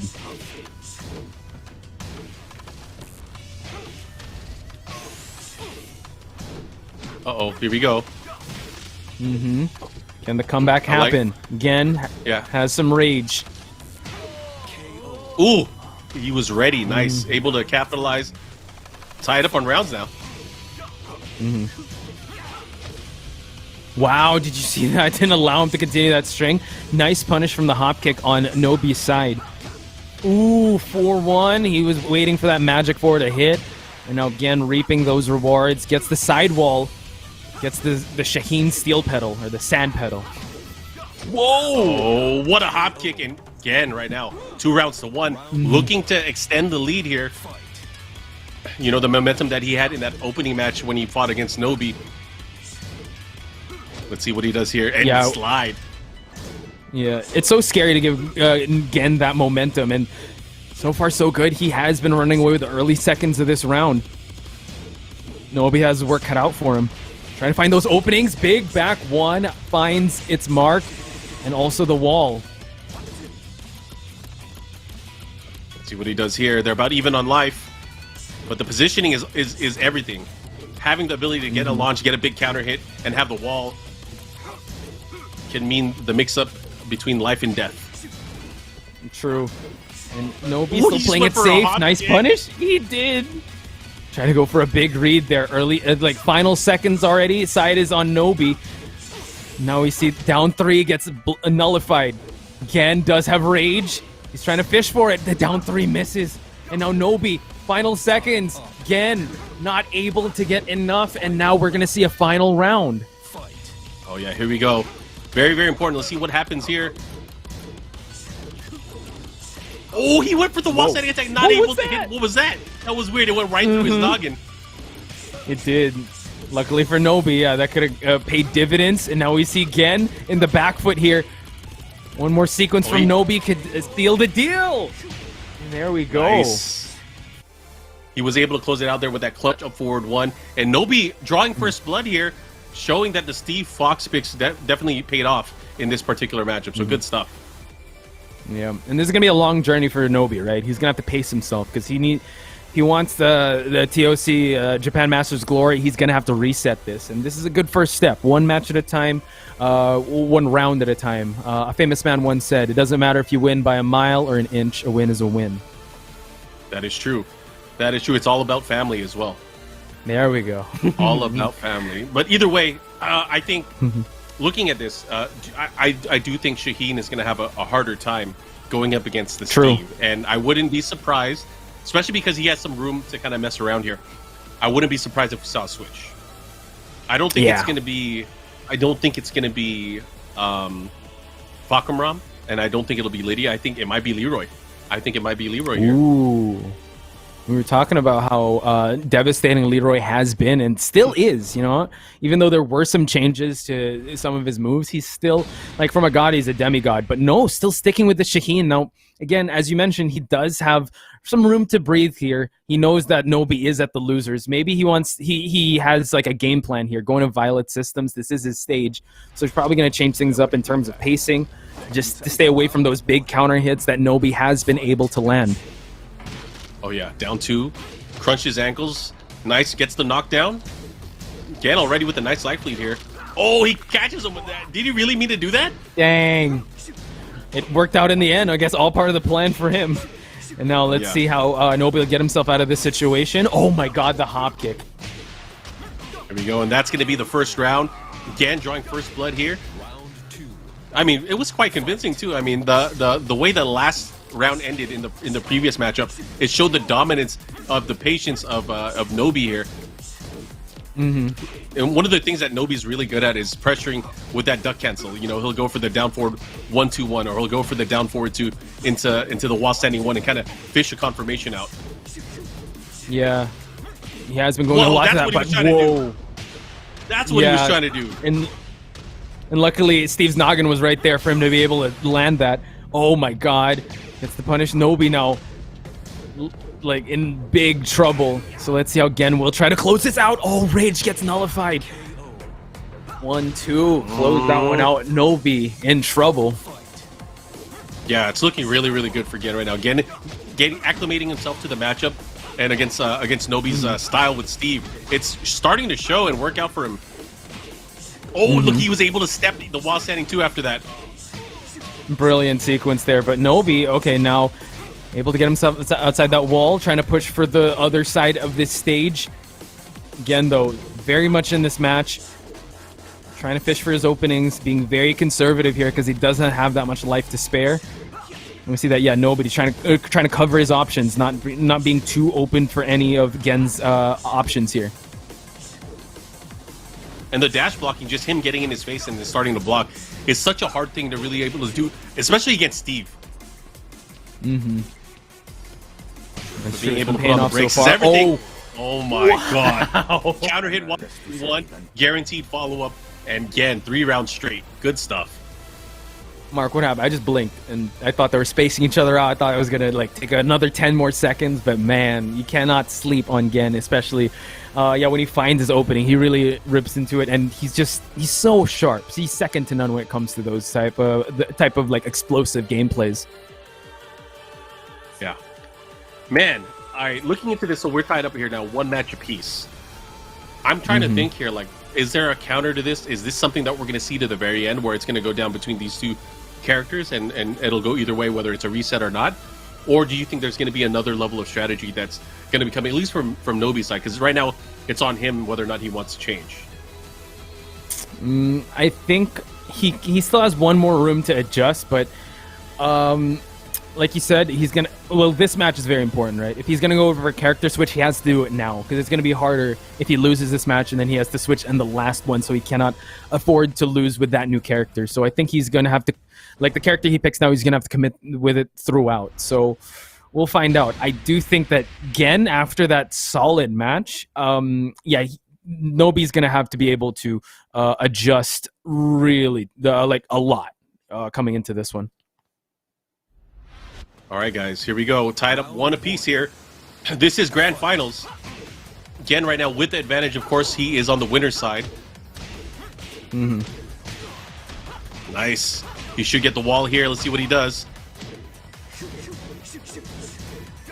Ooh. Yeah. Okay, got the blue stuff. We get guaranteed. Now the 4-1 lands. Oh my god. Yeah, it's these scrambles that are getting so much, well, again, reaping so much of the reward from. So, still sustains the momentum from Violet Systems. Yeah, he's making it count. Nice. And again with the pressure, but a big counter hit back 1. That's something that we really haven't seen too much from Nobi in the matchup.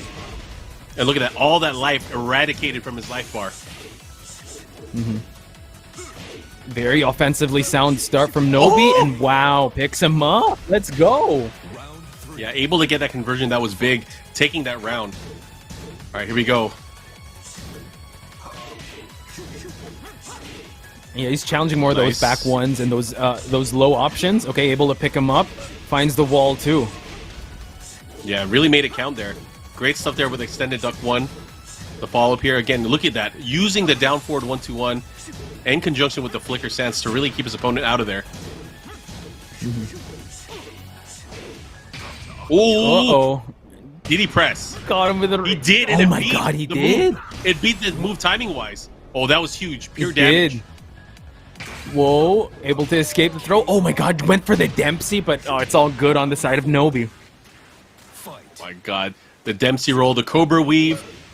Able to sneak out that round using the rage drive that we don't really see from Steve. Yeah, and you saw how again tried to nullify that, but yeah, it was a checkmate there for Nobi. Oh, it's raining a dragon's nest. Oh, hop kicks him his way out of it. Okay. Oh yeah, slippery hop kicks. Let's see what he does with it. He's back to the wall. He's gonna have to be careful. Gets the knockdown. Now it's on Gen. Gen does have the life lead here. Is he gonna tie it up on rounds? One more hit could do it. Oof. Wow. Final round, Mark, man. Here we go. Yeah. Huge round. This is a very important one. Gets the counter hit. Uh-oh, and he's going to get the wall. No, he dropped it. Wow. It's another counter hit. There have been so much counter hits in this round alone. Now they're really leaving it on the line. Another one. Follow that up. One more. Spends the drive. Nobi, eats the down 4. And just like that, Gen, up 2-1. Not only that, he needs one more match and he will win the tournament here for the Tekken Online Challenge Japan Master event. And right now, his level of dominance, I would not put it against him to go ahead and do that in this next match. Nobi has to do something. It's dire straits at this point.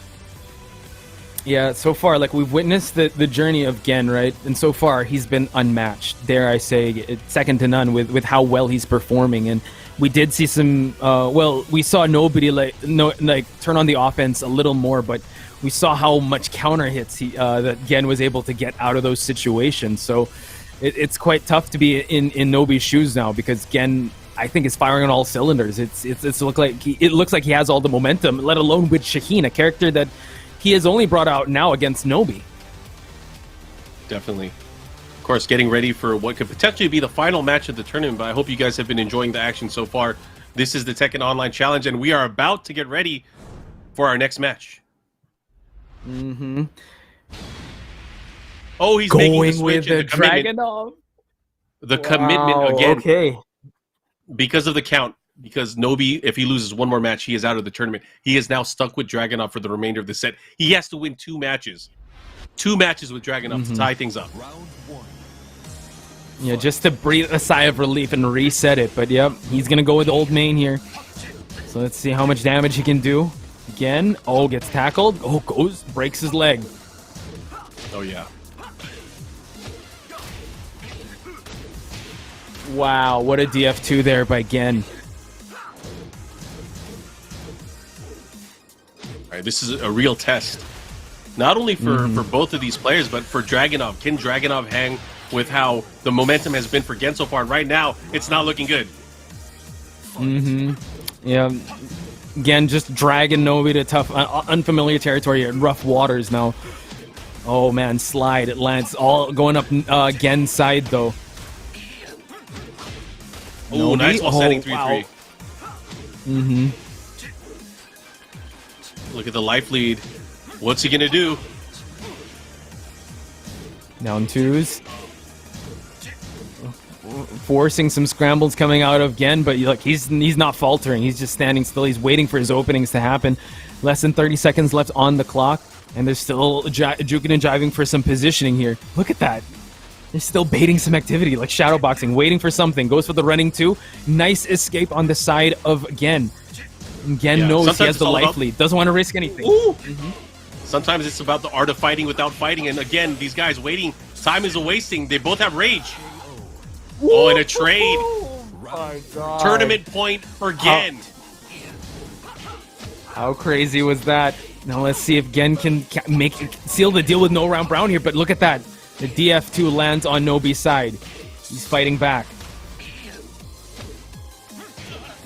Moves away. Ooh, gets another launch. Okay, Nobi with a surge of energy here, with a surge of momentum. Let's see if he can sustain it.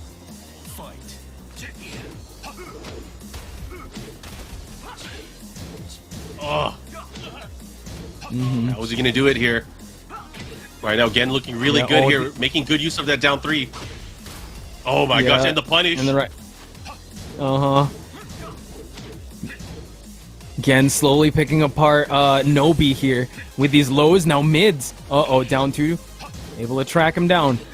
Nobi does have some rage. He does have some tools to work with here, but Gen just needs that one big swing. Can he get it, though? Less than 30 seconds left on the clock, and he confirms! And Gen, ladies and gentlemen, is your Tekken Online 2021 Japan Masters champion.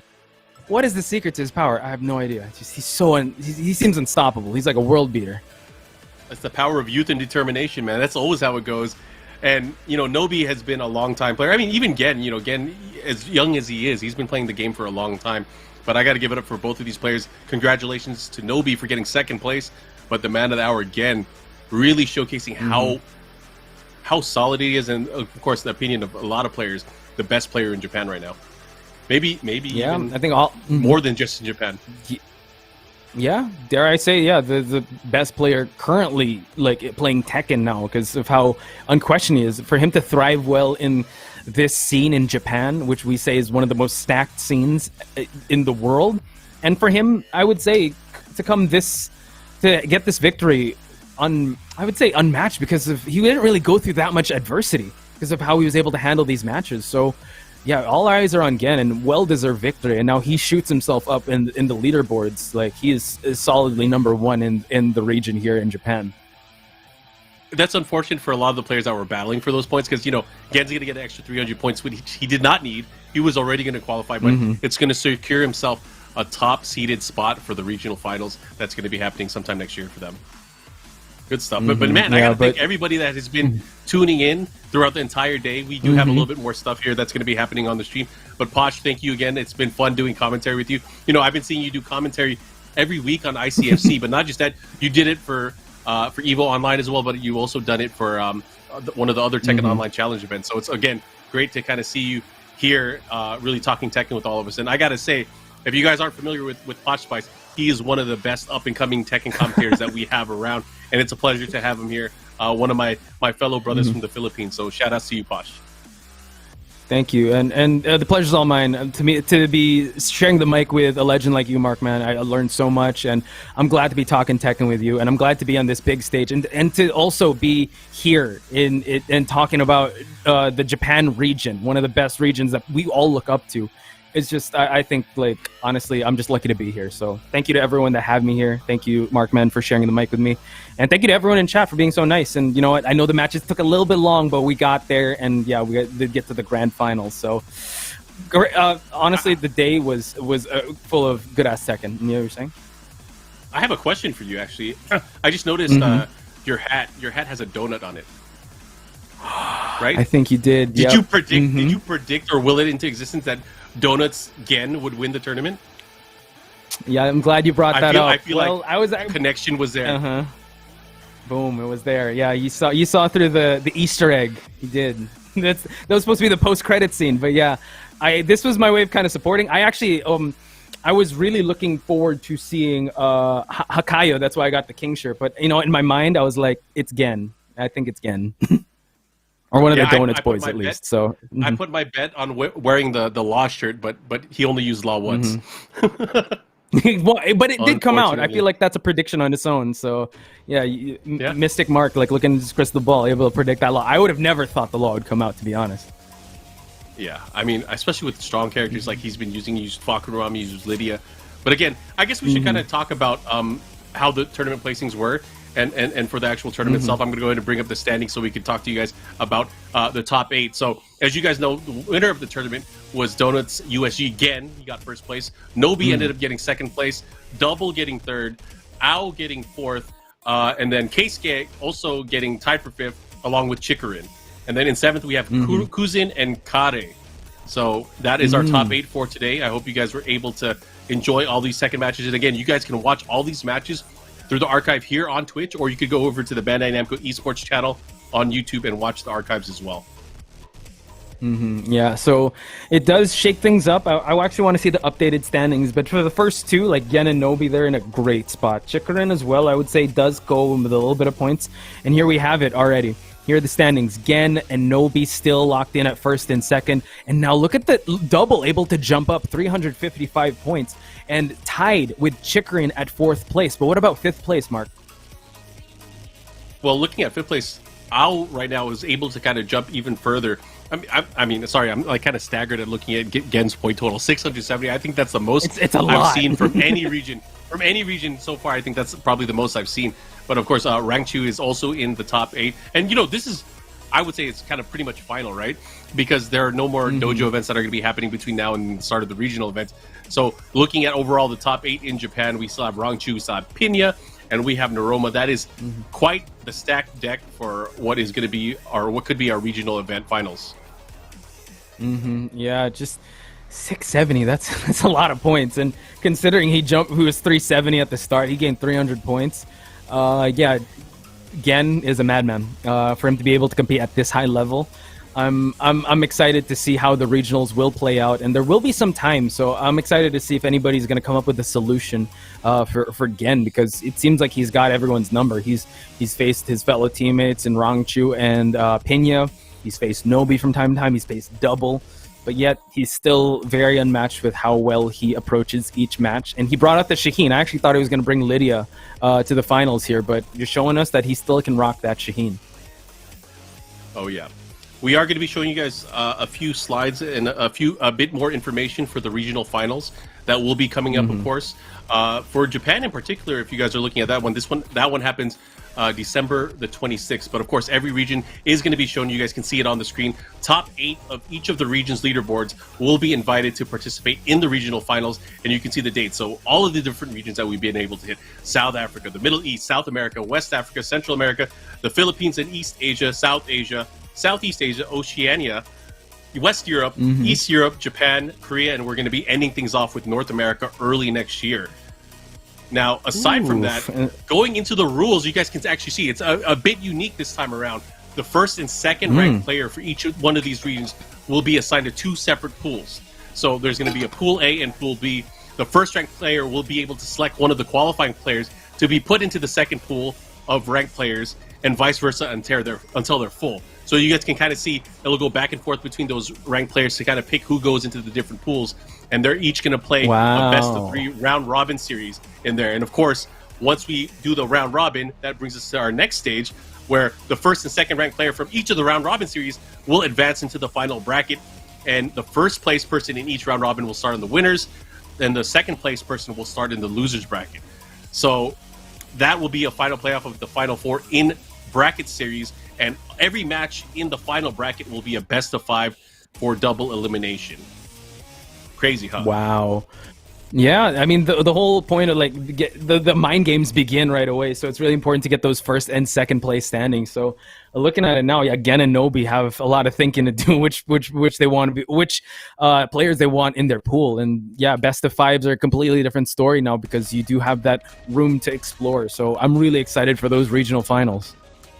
Oh yeah, and one more reminder, like going into it, the region's selection will be recorded and shared through social media, so stay tuned for more information. Of course, you guys can check out TekkenWorldTour.com, and then of course our social media channels on YouTube. We have BNE Esports, on Facebook also BNE Esports, and of course on Twitter we have the Tekken account, and of course the BNE Esports account as well.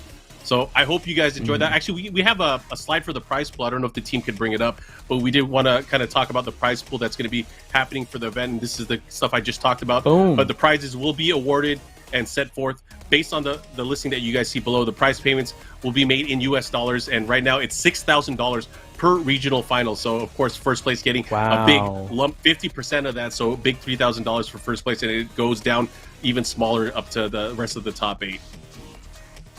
Dang. Again, guys, yeah, for any more rules or details, go to www.tekkenworldtour.com for more information, or as Markman said, just follow the socials to stay up to date with everything related to the Tekken Online Challenge 2021. And I think that's going to do it for everybody here that has been watching throughout the entire day. It's been a fun-filled Tekken weekend. Yesterday we had the Korean event. Watch that VOD. And if you missed most of the day, make sure you watch the VOD as well. Posh, is there anything that you want to say to the Tekken community before we end for the night? Big shout outs to everyone that tuned in. Thank you guys so much for watching, and also big shout outs to all the players that were able to give us some good ass Tekken to watch today. Big shout outs to the people in the back. I know the time difference might be crazy, but you guys still keep us up to date. And we have when we're behind the scenes, we just joke around. So yeah, I'm really just thankful to be here. I'm very lucky, and I can't wait to see more good ass Tekken when it comes to the regional matches. So let's go. All right, and Posh, I hope you enjoy the rest of your day. I know it's probably early evening for you right now. Evening, late afternoon. All right, so I hope you enjoy the rest of the day. For me, it's 4 in the morning, so I'm going to try to get some sleep or play more video games. But either way, thank you guys for tuning in, and look forward to those regional events. Of course, as we reminded you, TekkenWorldTour.com for all the latest updates, or check one of our social channels out. But everyone in the chat, thanks for putting up with us for the past few hours. We will see you guys next time. Keep playing Tekken and take care. Bye, everyone. Bandai.